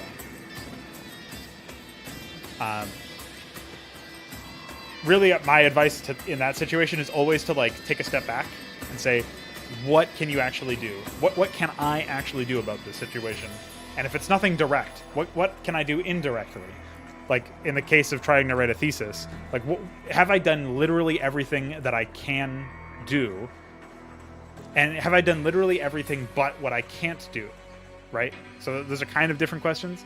Because in your head, it's like, oh yeah, I've done everything that I can do to prepare for my situation or whatever, but maybe there's still something that's in the box of things you can do, right? That you still haven't done. And trying to empty that box and move everything from can do to have done, like a conceptualization of it in that way is pretty good. And then you figure out why there's stuff in the can't do box and why there's not stuff in the can do box. Just like you were figuring out why there's stuff in the can do box and it's not in the have done box. You know what I mean? Like, if you can figure out a way to do that, that will get you through a lot of problems. And also trying to like divorce yourself from like the emotional or I almost said angry. Obviously that's an emotion, but it's like there's like a psychic reaction that you have to work that you feel like you shouldn't have to do. It's like an extension of entitlement, I guess, is the best way I can put it, where you feel like, maybe rightfully so, that you are entitled to a working project that doesn't have all these bugs, and yet you have got to deal with all these bugs after all the work you've put in. But the second you start thinking in that respect, you're removing your mental acuity from the situation. You're removing the opportunity that you have to focus on what is actually useful, what you can actually do to make something happen. And that's the problem, right? Is like, if you didn't get caught up in the emotional response, in the entitlement, in that aspect, and you just thought, all right, well, here's a problem. What's the solution? And what's a solution that I can do? Or what's a solution I can help bring into creation? Who do I talk to get this fixed? Who do I message to get this fixed? What kind of skill do I have to learn to get this fixed? If you start asking those questions instead of, why the fuck is this happening? I can't believe this is real. You know, who do these people think they are? Why are these bugs back? What's happening? You know, instead of going the emotional route, if you go the more logical and problem-solving route, it will actually work 9 times out of 10. Like, I've found that almost never fails me. So, yeah, I don't know. That was a big part of my personal paradigm shift, my personal revelation. The idea that, like, holy shit, if I just focus more on what I can do instead of the agonizing situation that I'm in that's really destroying me and making me very angry, then I do a lot more work. I actually get a lot more work done. That's not to say that it's not logical or reasonable to react in an emotional manner, but the more you can minimize it, for one, the less suffering you personally will endure, and for another, obviously, the more productive you'll be, as I've been arguing anyway. So I think that there's a lot that people can do that they just don't do, and the more you can be a person who, you know, moves everything from the can-do box into the have-done box, the better. And the more you can be the kind of person who moves from the can't-do box to the can-do box, even better for you. That means that you're learning shit. Like, you're actually learning skills that you can then use to bring about a change in your own world. So that is pretty fucking important. So, now that I've exhausted my vocal cords for the moment, I'm going to go ahead and take another BRB to use the bathroom. Bye-bye.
some whack-ass fantasy music that we're listening to right about now.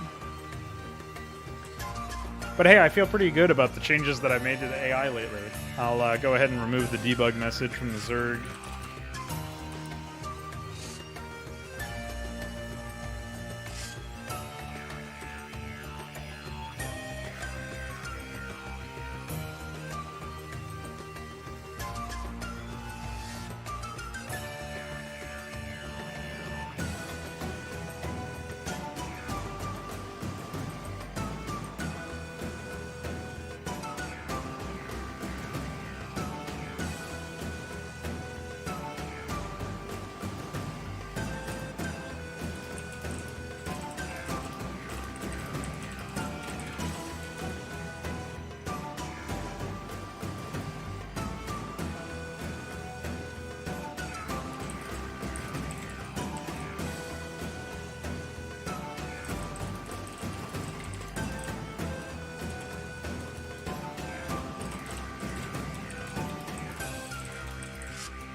You know, one thing I have not tested actually is oops.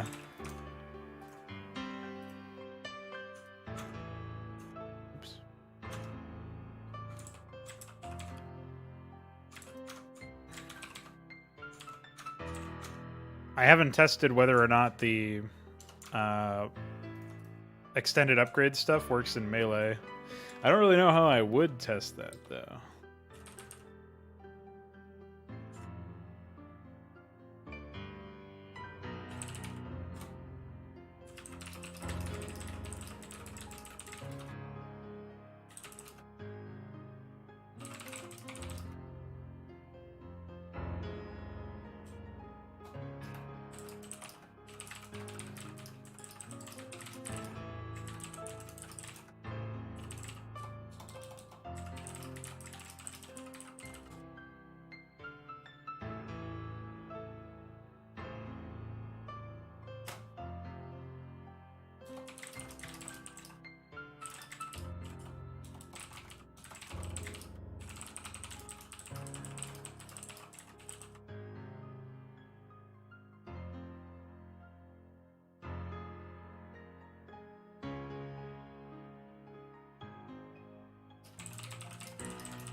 By any chance, would anybody like to do a game that I can observe?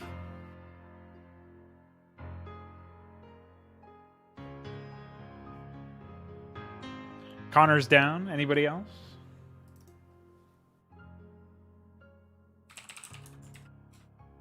Oh, it's not up, actually. Thanks for the reminder. We got Connor and Kian. I'll set up a map and upload the exe.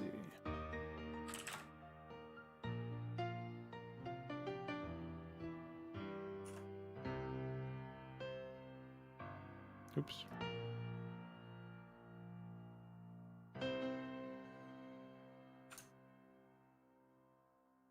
Suppose we can do a 2v2.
Think that'll work?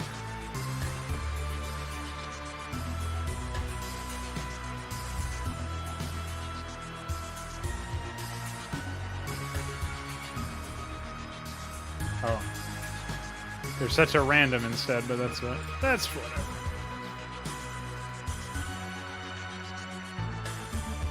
Yes, he does run the Home of Starcraft page.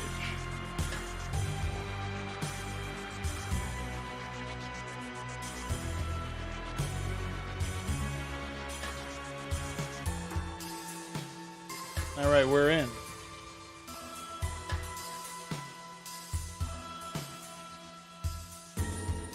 EXE is up. DF. You feel bad for turning down folk every time he waits. Yeah, he wants to keep a rivalry going with you. It looks like.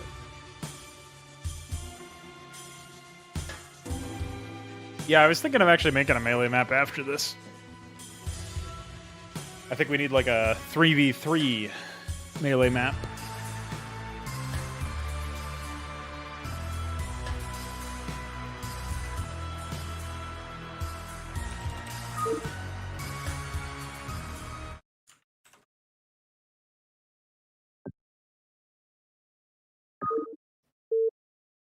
All right, boys and girls.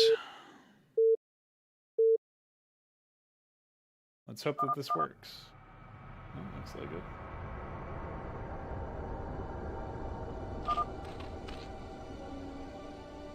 it.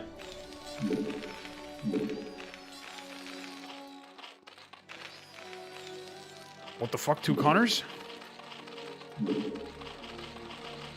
I didn't check to see if Kian went random, but oh, epic. I forgot to fix the terrain in this version.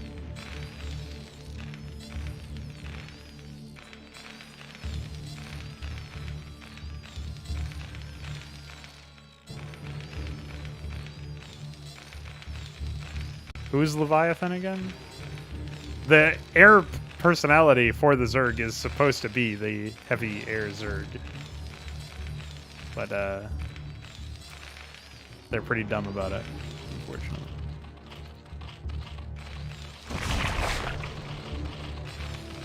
What a rude dude.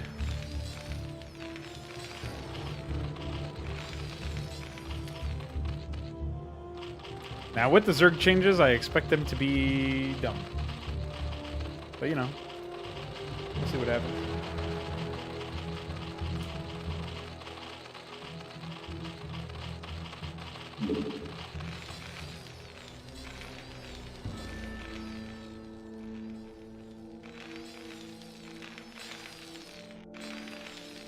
Barracks opener from Connor.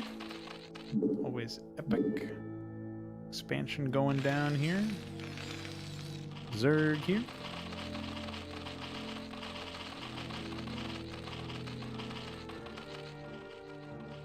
It's not, well, it's not working correctly. The air one is actually more like a general mix, which is unfortunate. But we'll fix that eventually. I'm not worried about that.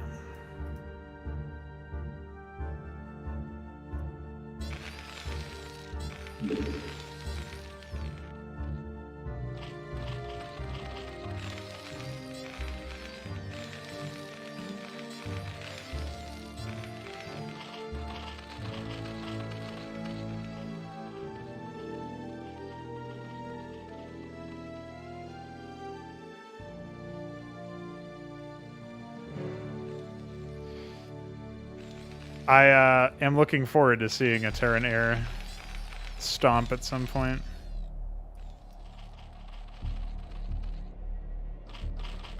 I think it would be fairly epic.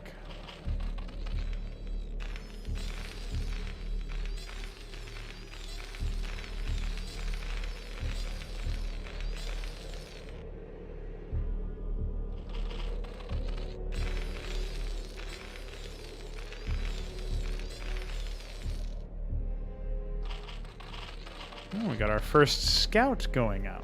Epic. Yeah, that's a Balethal oopsie moment. I fixed it in my version of this map, but then I used the older version of the map for this playtest. I've already resolved the issue in an alt tab.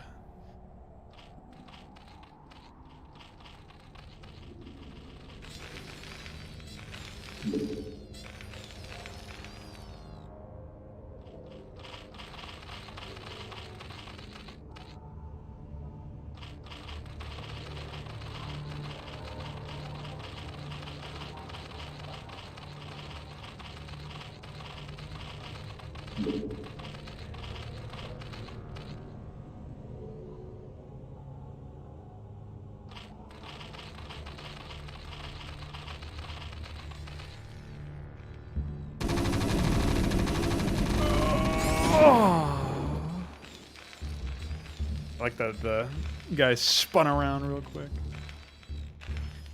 No, no scouting information on purple for the human team.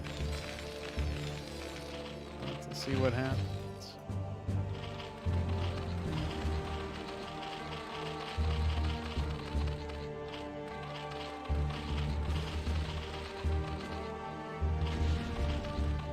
Oh. Looks like there was a mishap there.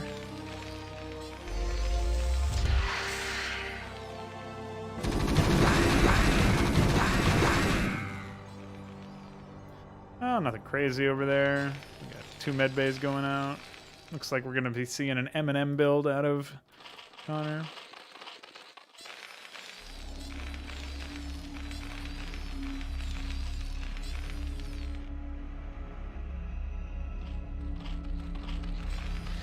Static defense is, of course, king when fighting against AI because they have no unit control whatsoever.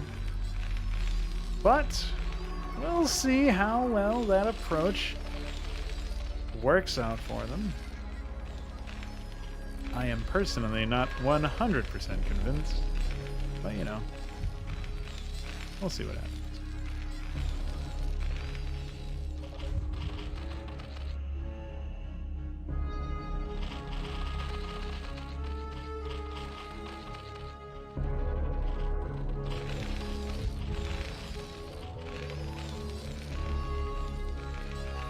Aha. I sensed a disturbance in the force. As if 1,000 upgrades cried out for researching and were suddenly acquired.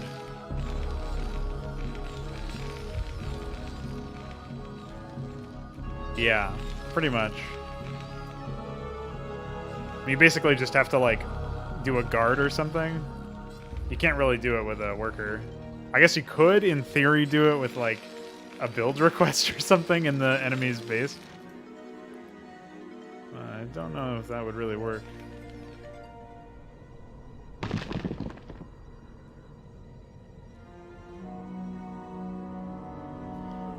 What have we here?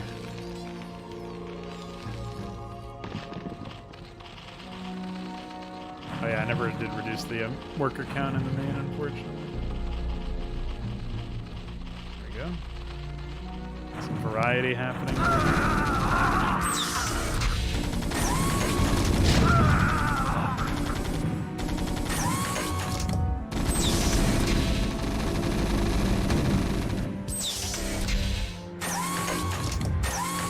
Dumb.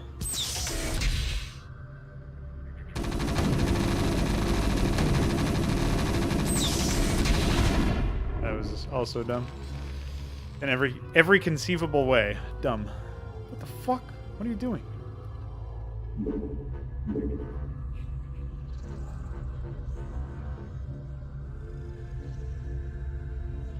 Yeah, well, the thing is, because the AI is just unstoppable, as in literally does not stop, it will continue to fucking rain down hell and fury where necessary, where feasible.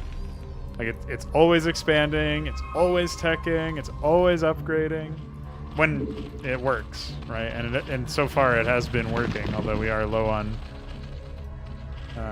right now we're not seeing the same heights that we would like to see, but...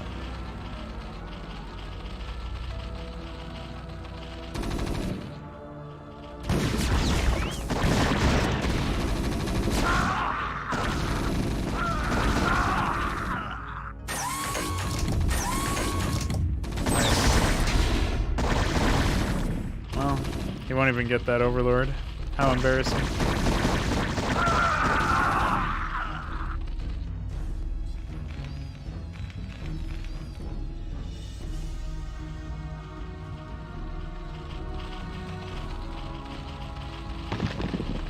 Oh, there we go. Another Evo chamber, finally. Love it. Still way too many drones for my liking, but...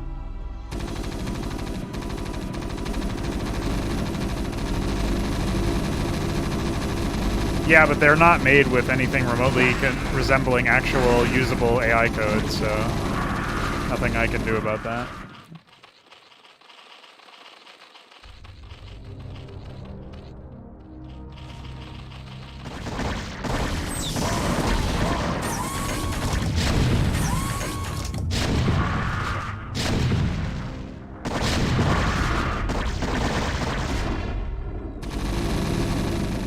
at this point, it's like, one thing that the AI should realize is, oh yeah, I don't have the ability to defend against this, so I should wait until I have enough forces. But they don't. And there's no hope of them ever doing that, for at least not this month.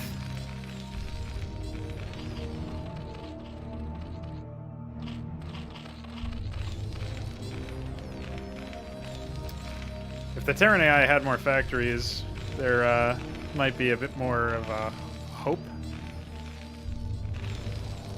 The Terran AI is not nearly as stupid about this stuff.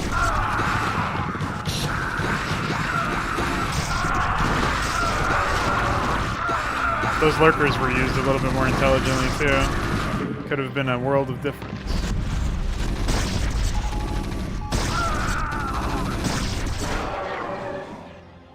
He had 3 lurkers. He's got a 4th one coming up over here. Like, he's got stuff. He's just being a mongoloid about it.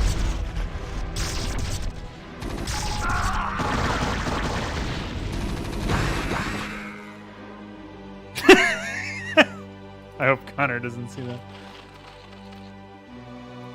He will. That's it.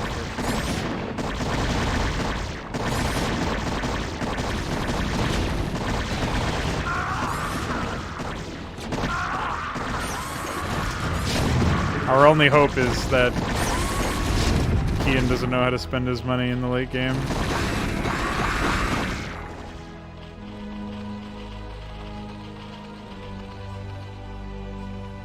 But unfortunately, there's no money to be spent by the AI, I guess.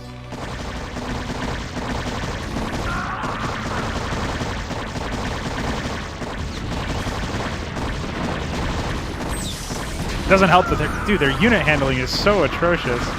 It's so unfortunate. Like, even just against a basic A move command, like, well, this is not even an A move, but whatever. Like, even against that, they just fall over.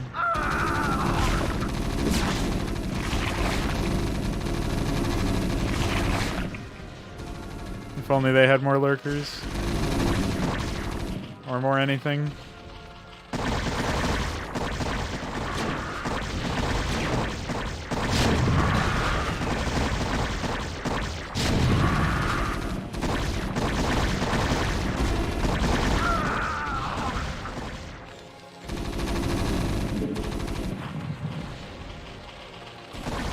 I mean, he's literally going straight up nothing but Hydras, so there's so many counters to this, one of which is just having enough tanks. But there's no such thing, unfortunately. Like, looking at the number of bases that this AI has, he should have way more money. Yeah, I could try resources. He's got no gas. That's teal, and that's the turn.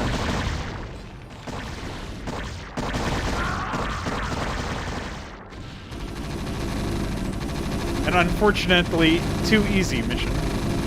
It's Connor is the red and Kian is the blue.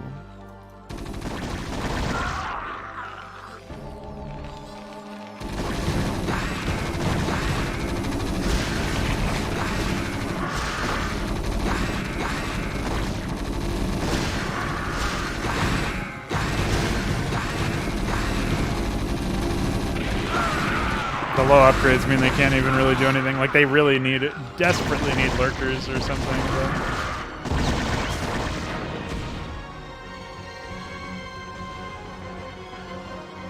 But there's no...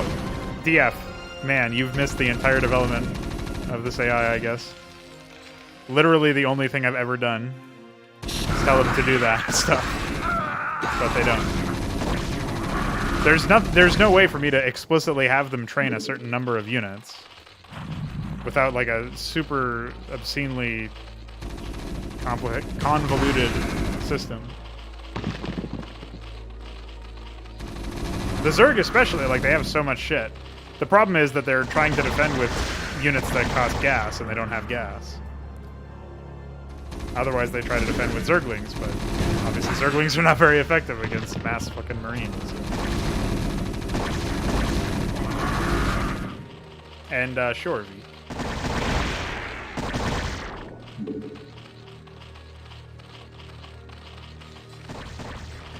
we can hop on that psychotic silo matrix map. Oh, nice double CC. Well, I think at this point it's been game over for a while. It is pretty funny that they expansive. I actually think there must be something wrong with the variable that I'm using to keep track of this. I have a variable called town count that's supposed to be added when there's at least one. Oh yeah, you know what? That might be something related to it. Yeah. Okay. I might have just fixed it, but basically they're supposed to expand more more frequently when they only have like one expansion, basically. And they clearly were not doing that, so I think it was just because I forgot to have it cover both all hatchery, lair, and hive, all of those different cases.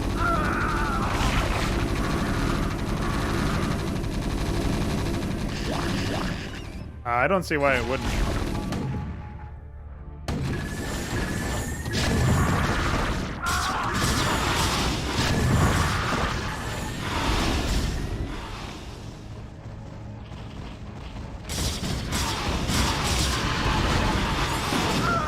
Unfortunately, there was no real threat. There was no real pressure. It's just utter destruction. I don't even think... It doesn't even have marine range. How embarrassing.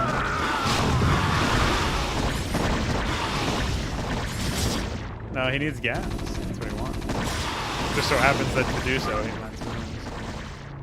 Oh, Connor's been fucking map hacking, stream hacking the entire time. No wonder he won so easily. What a piece of shit. Fuck you, Connor. Just kidding.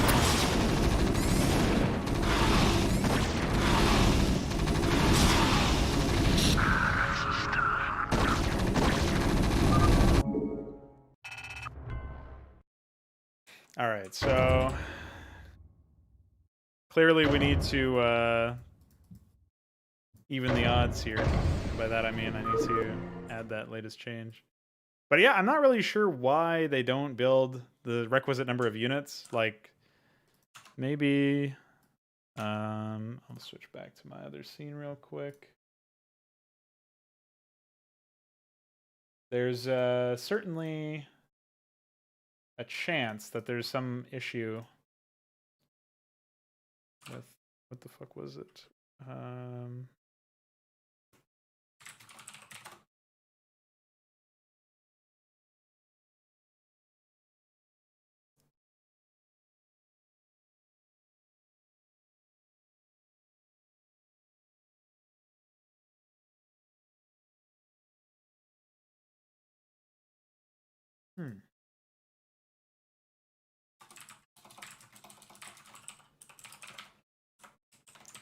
So I guess we'll try that.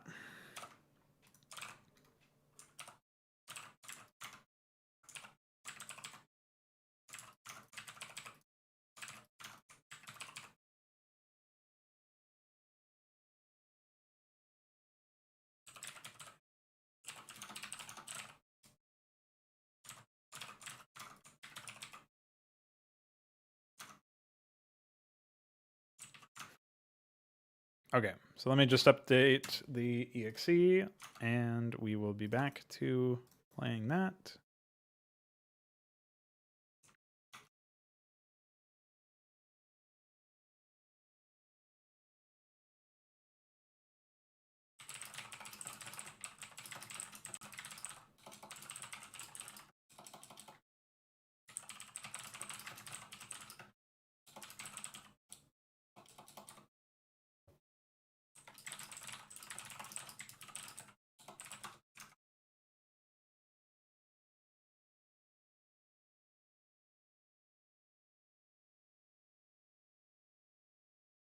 Well, I've already done all of that, Muta. The big issue right now, I mean, I guess one of the things that I did forget to do, and I have continuously forgotten to do, is I've forgotten to reduce the number of drones at max to 20 22. Oops.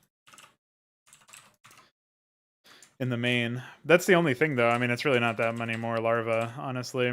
Another issue is that there's this weird, obscure bug with the AI where they basically just decide, hey, I'm going to use all of my available drone or all of my available larvae to make drones. No idea why it happens. There's no command like that at all, obviously. There's nothing in the script that's like that. So I have no idea why that's like, why that's a thing. But it's a thing. No, that's fine. I'm just letting you know, like, this, it's all good ideas. Like, I've been re-examining the presumptions that I coded into the AI, like the assumptions I had about how Zerg AI would work, were based in large part to my understanding of the other races, instead of realizing how distinct the Zerg were, and the fact that their production is based around larvae and all that stuff. So,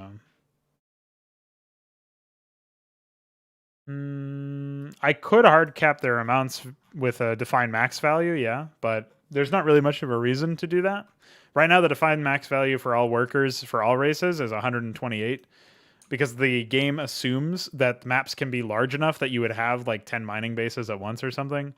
In which case, you would want a significantly large number of workers at the upper maximum. But I guess what I could do is, like, based on the game time or based on the hatchery counts or town counts or something, I could raise max workers up so that they don't exceed that.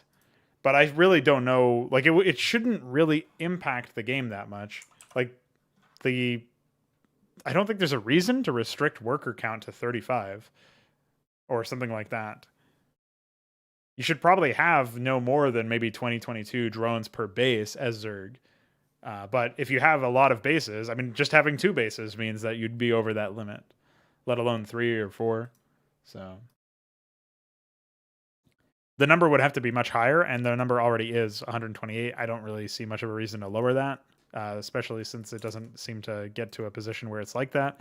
Maybe that's something related to the bug, is it's checking the defined max value and saying, all right, time to make as many drones as fucking possible. I don't know why there would be some code like that, but yeah, I've no real conception of what it might be.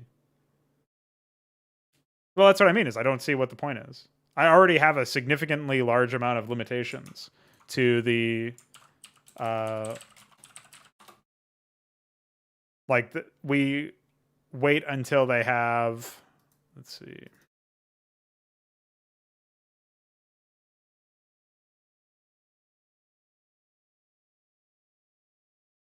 Oh yeah, it's not in this one. But we wait until we have sufficient enough larvae to justify making the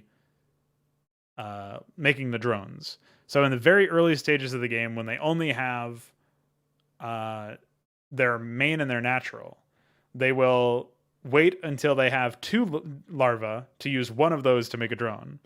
And then after they have 3 hatcheries, lairs, or hives, they will wait until they have 3 larvae or more and use one of those at a time to make a drone. But obviously, like, since there's less used and there's multiple running or whatever, that makes more sense.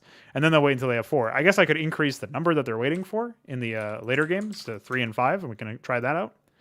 That's really my only idea at this point, though, as far as like furthering the change, because I just now resolved an issue which would make them expand ludicrous amounts of times in basically too many times for how early in the game it actually is and how much resources they actually have. Otherwise, I guess we just need to improve their management of minerals, or I guess that's their management of gas that's going downhill.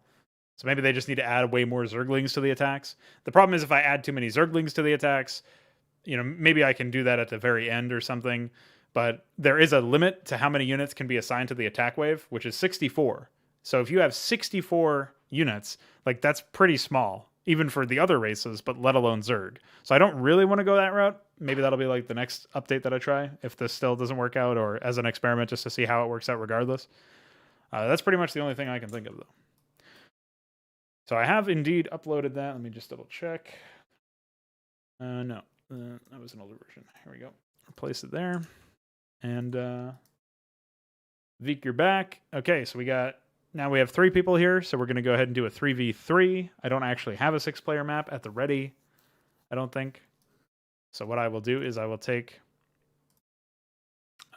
this silo matrix map that Kian made a while ago. And as much as it pains me to support a map that destroys Zerg so much by not having any close by expansions, we will go ahead and set them up. So what we need to do is, holy moly, nice start locations, by the way. All right, so the three of you guys will probably be, you guys will be orange, blue, and brown. So we'll say, well, it means that red, I think it's teal and purple. Oh no, it's white and yellow.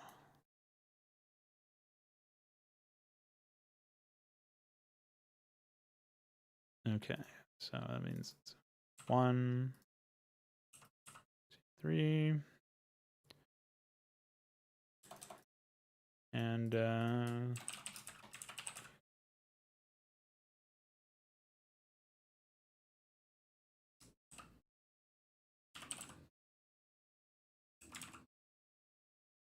we'll say the remaining players 3 and 4 are going to be observers.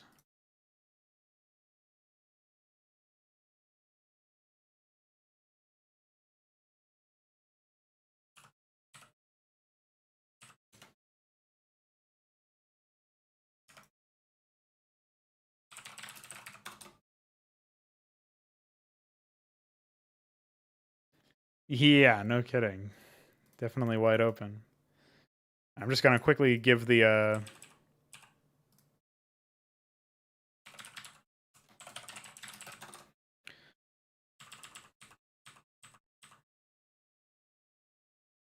AI, get the AI set up.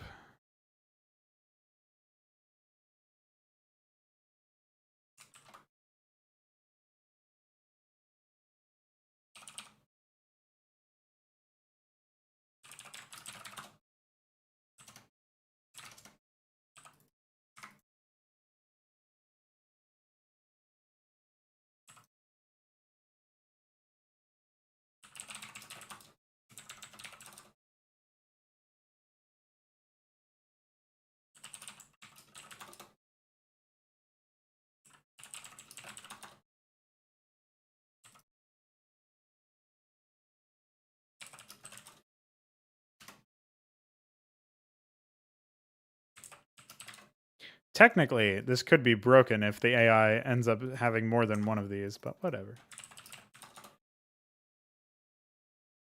Oh, I got to do location 2 for the other trigger. Oops. Okay.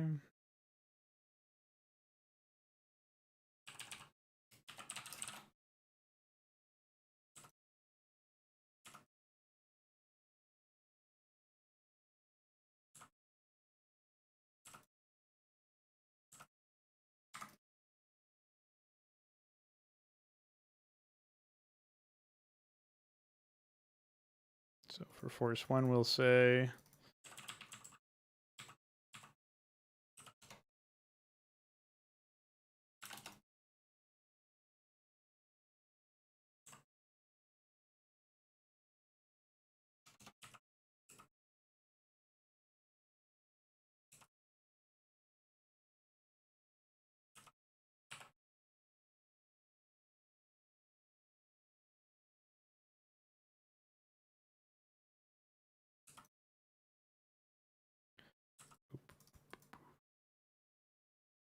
just trying to get through this as fast as possible, of course.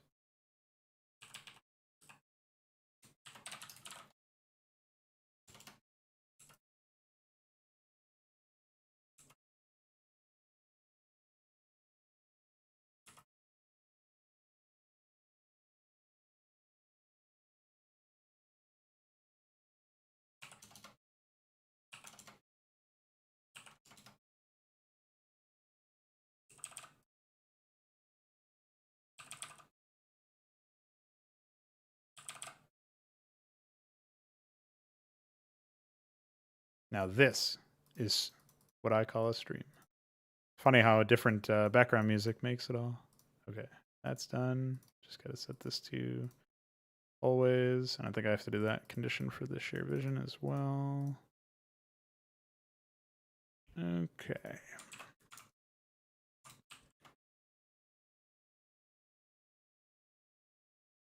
Mm. 100 or ally, share vision.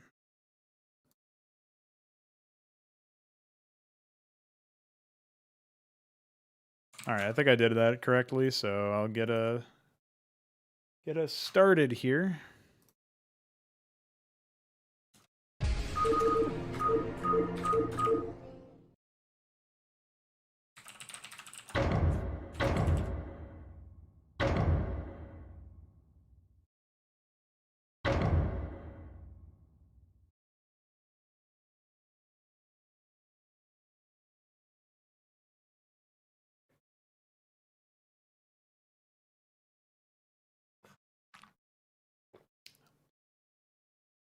I just edited the map on stream. That would be why.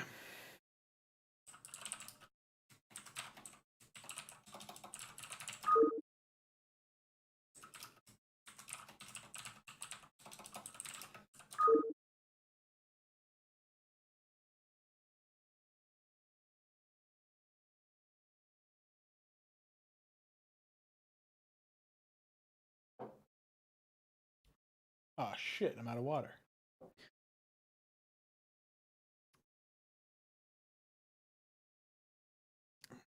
We got some lovely diversity. I think the...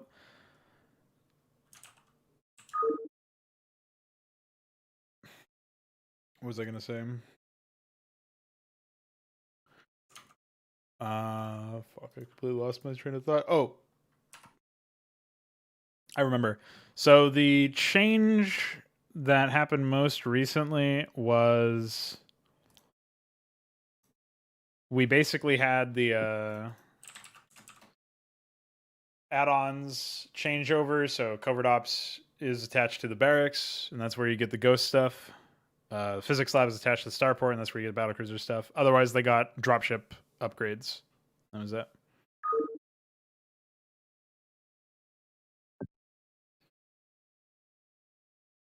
Vic was just waiting for me to explain his shit. Okay. Ladies and gentlemen, we're going back into it. Anybody who's listening to the stream and also in game, fuck off. You know what I mean?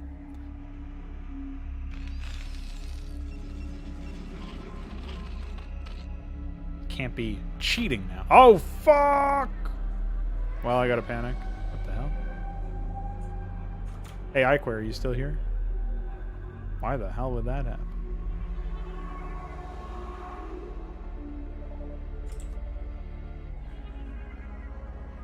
Yeah, I'm looking at it right now, so thanks. Wow, that's pretty impressive.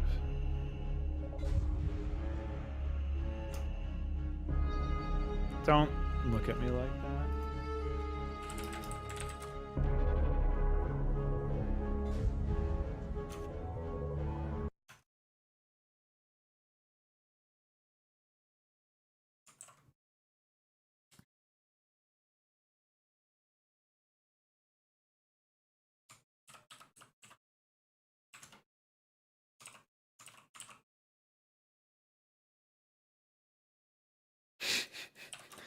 I love Iquare's English skills sometimes.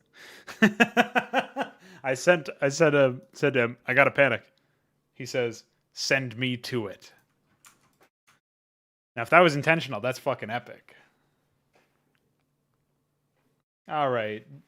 You're immediately banned. Go fuck yourself, idiot. All right, now that we're done with that.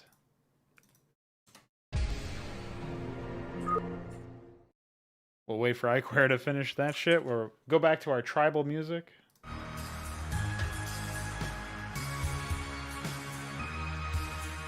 Wait, what are you what the fucking about? No, there's... Well, this guy, right, he comments that I'm like the more vulgar version of Jay Barino, which is just an affront to all that is humane. Humane. Like, how could you? How could you insult me that way? So he does that. And then he comes in here and calls me daddy? No, you just get fucking banned. I'm sorry, you're an idiot. Don't engage with me. Don't talk to me. Bye. I am not your father. I will not become your father. You will not become my son. He's actually not banned. I just blocked him from showing up in my chat. So. You guys will still be able to see him, but I won't. That's the beauty of Restream chat, actually, is that I just mute them for me. Perfect.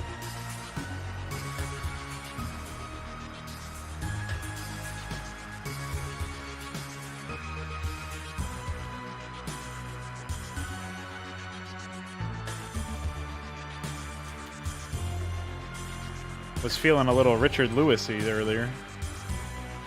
Just had to just fucking punch him.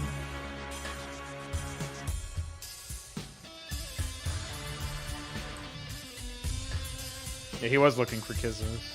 Lucky for him, I do that at the end of every video anyway. So there you go.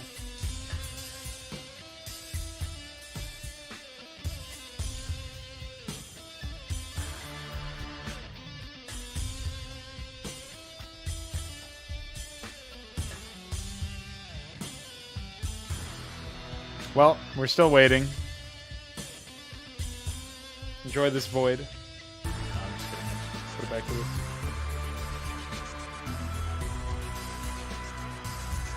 I don't even know what that crash was in anyway. It said hooks 202. I can take a look at that for now while we're...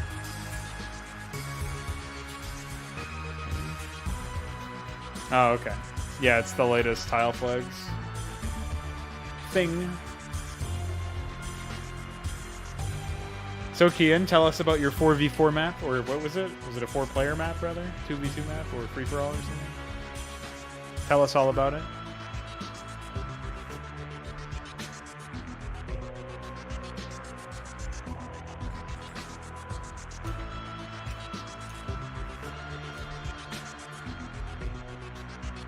Oh, you want a 2v2v2? Alright, buddy.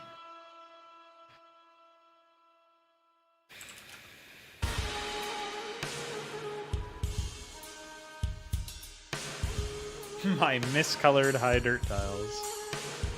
Oh yeah. You're talking about how the edge is a different color than the center?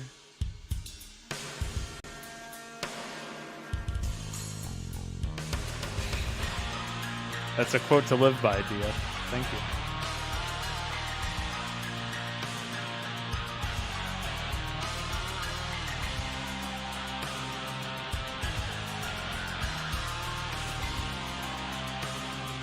Wow.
Hey, do you think that guy just made this song?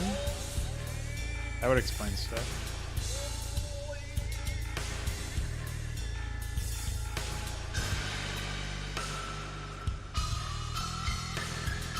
This is a song desperate for kisses, if I've ever seen one.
Yeah?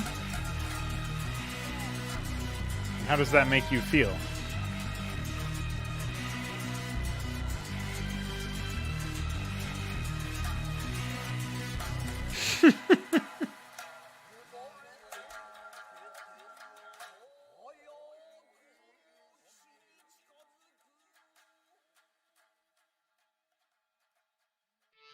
Oh yeah? Have you considered looking through the tile set again? Because that tile exists. You just decided not to see it. Fucker. Gaslighting me about my own tile set.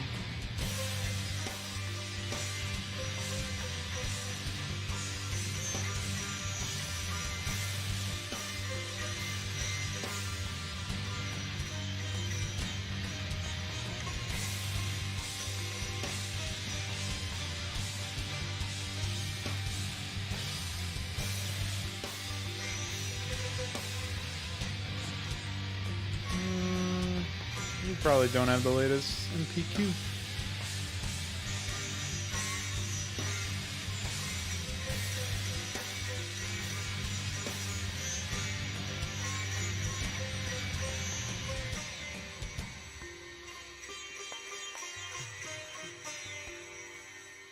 Wow. It's literally the first thing I found.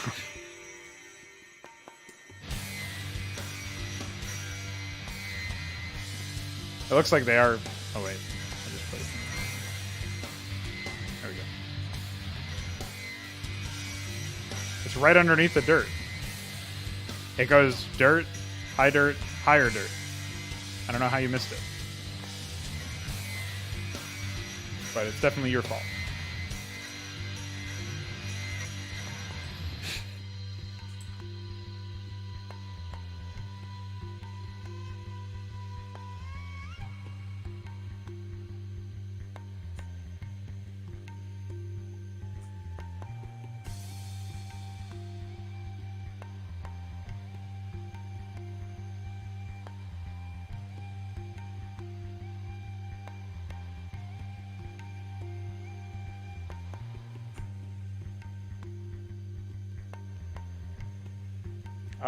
You make it, to be honest. I just said to be honest. Because that's how stupid I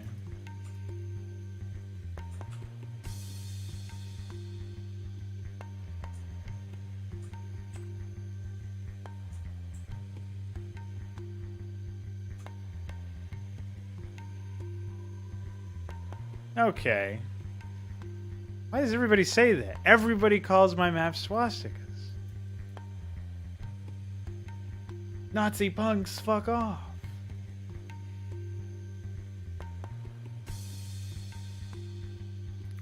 Why are you pinging me for everything?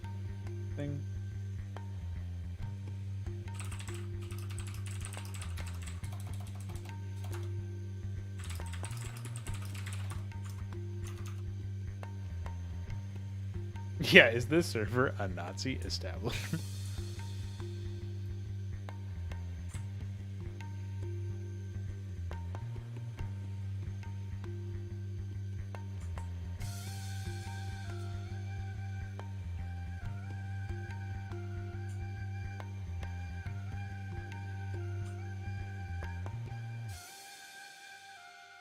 I can't believe you people. You of all people should know.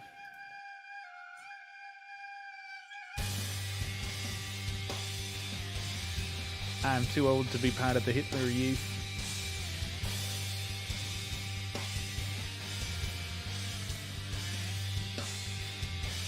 No, there was some guy in the Discord server earlier he asked why Mesk had the N-word and the swastika in his username, and then said, "Is this server a Nazi establishment?"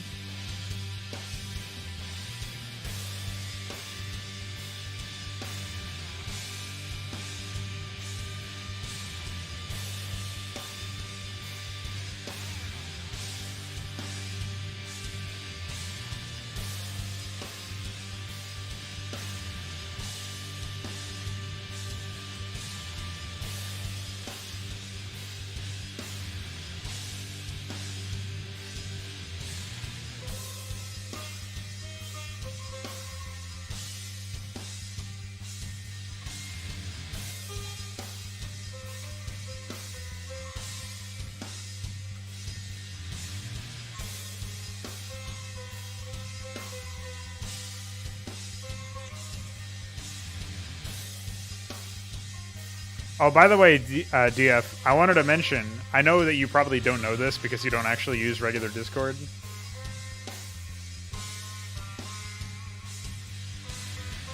What the fuck? But, when people are pinging you constantly for every message, like, when they have, like, the arrow, the angled bracket pointing to your message, and then a ping, it's automatically something that Discord does. So, just figured I would let you know. 'Cause I know you were upset at somebody for doing that earlier. You're like, stop pinging me for every message. Wow. Unfortunately for you, that's just a Discuck feature.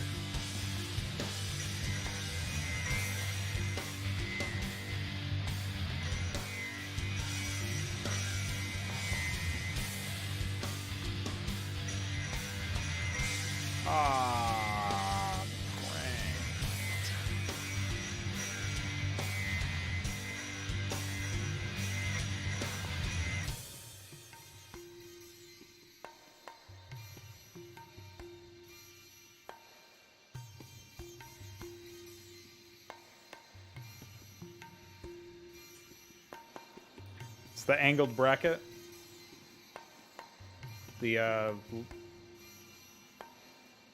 It's the greater than sign.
No, Ripcord doesn't make any noise. Unless you set it to. But it is pretty annoying to see pings over and over again.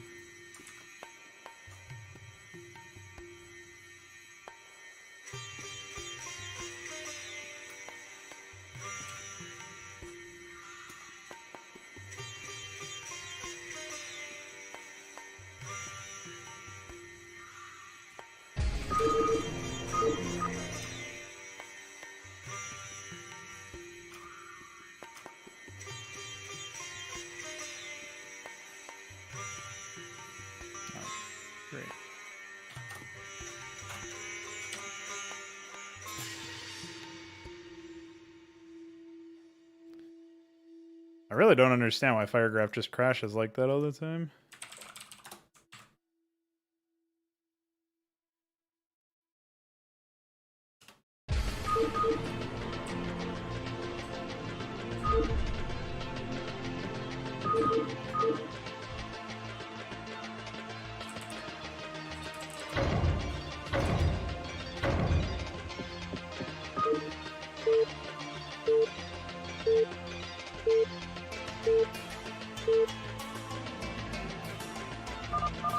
reporting for duty. Right away, sir. Roger that.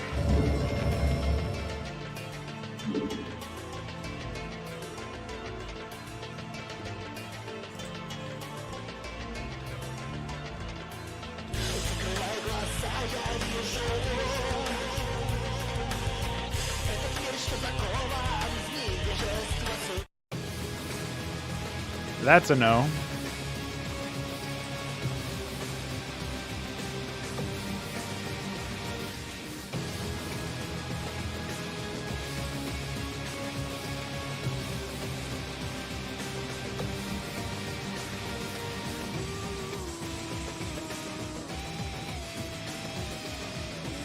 It was the same size as the other one.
Oh.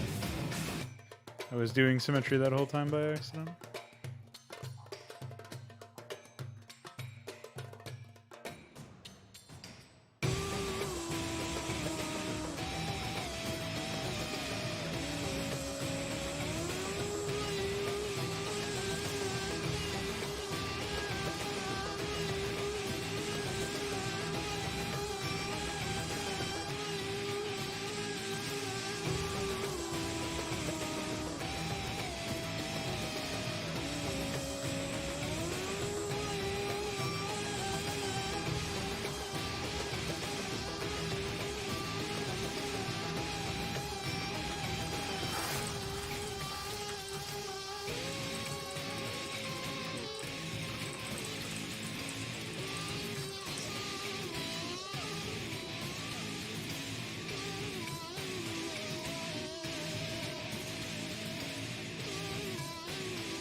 Oh, thanks, Max Anthony. Whoever you are.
Reporting for duty.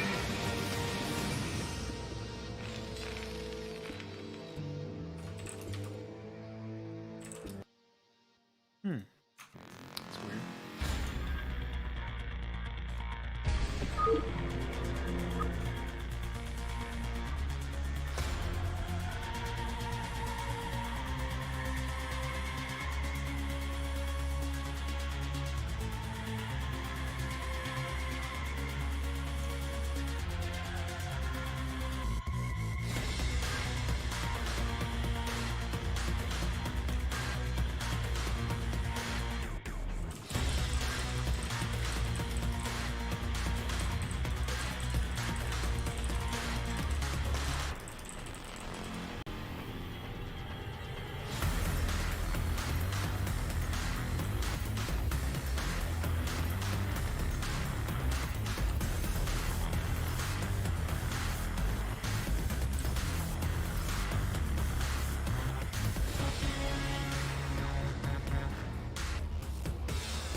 Okay. Where were we?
All right, thanks for the test, and thanks for trying to test again, and even though we panicked instead.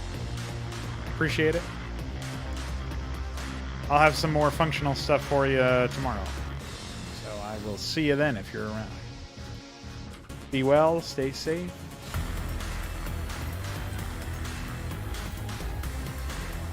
All that good stuff.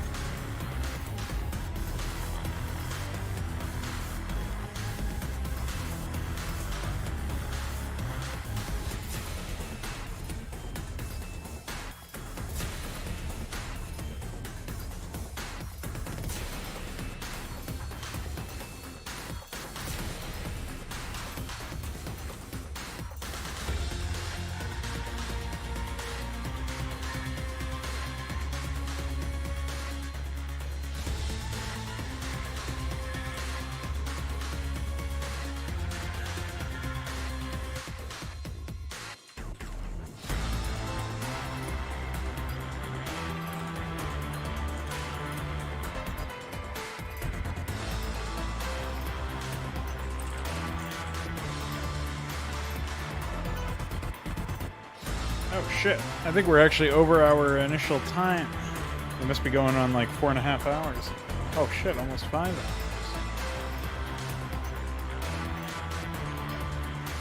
Yeah, I've just been working on my map while I wait for iQueer to send me over some stuff. But I'll actually be calling it quits here in a moment, now that I realize the time.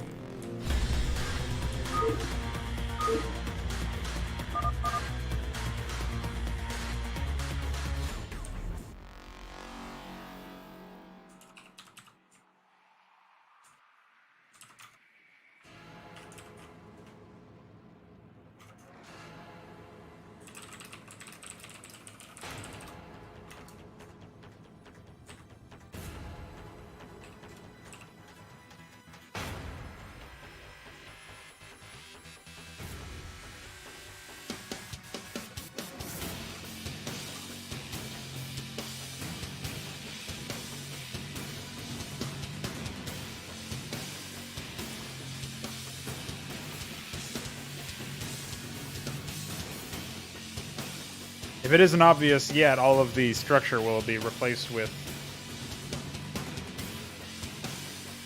installation tiles. I think what I'll end up doing as far as the top and bottom areas is I'll probably have an island in the top right and bottom left, and a high ground in the top left and bottom right. And I'm also thinking of maybe actually raising up the overall level over here on the left and right, making it so that it's more like a higher cliff area that you can use. But this central area will be pretty neat, I think. I'll probably have it so that it raises up a level instead of being sunken down by a level. But there will be a base up against the cliff from for each position, so they'll be like all facing towards the raised up area, so that if you do end up getting shit over there, there's not going to be a ramp over there or anything. That'll be pretty important. Initially, I was thinking there would be a ramp over here, here, here, and here into the area. I might do that as well, and then put the resources on the sides. So this will be like where you're concentrating a lot of your focus, I think. So that'll be cool.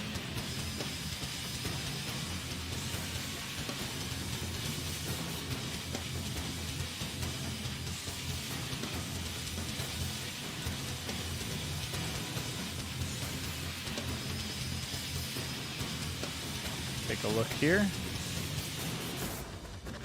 So you opted for the asphalt north-facing ramps instead of the natural ones. Let me just help you out here because I want to make sure that I actually added appropriate flags for all of the custom stuff that you used. Looks like you used sand dunes ones there. Oh man, the pathing on those needs to be fixed. Blizzard pathing, by the way.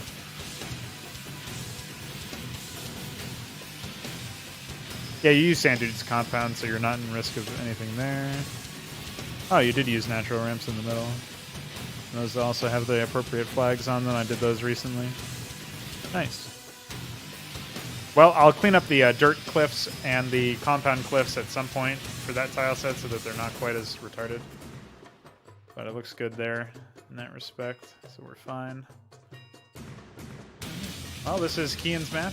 Check it out if you want to play some games. It's a 4-player map. We'll be saving all of these for later. But yeah, check that out if you guys want some games now. Otherwise, maybe I'll be on after I'm done with my other videos and stuff. So stay tuned for some more content. And I'll be back tomorrow with another one of these streams where we'll get more work done on Kakadu Port. Bye-bye.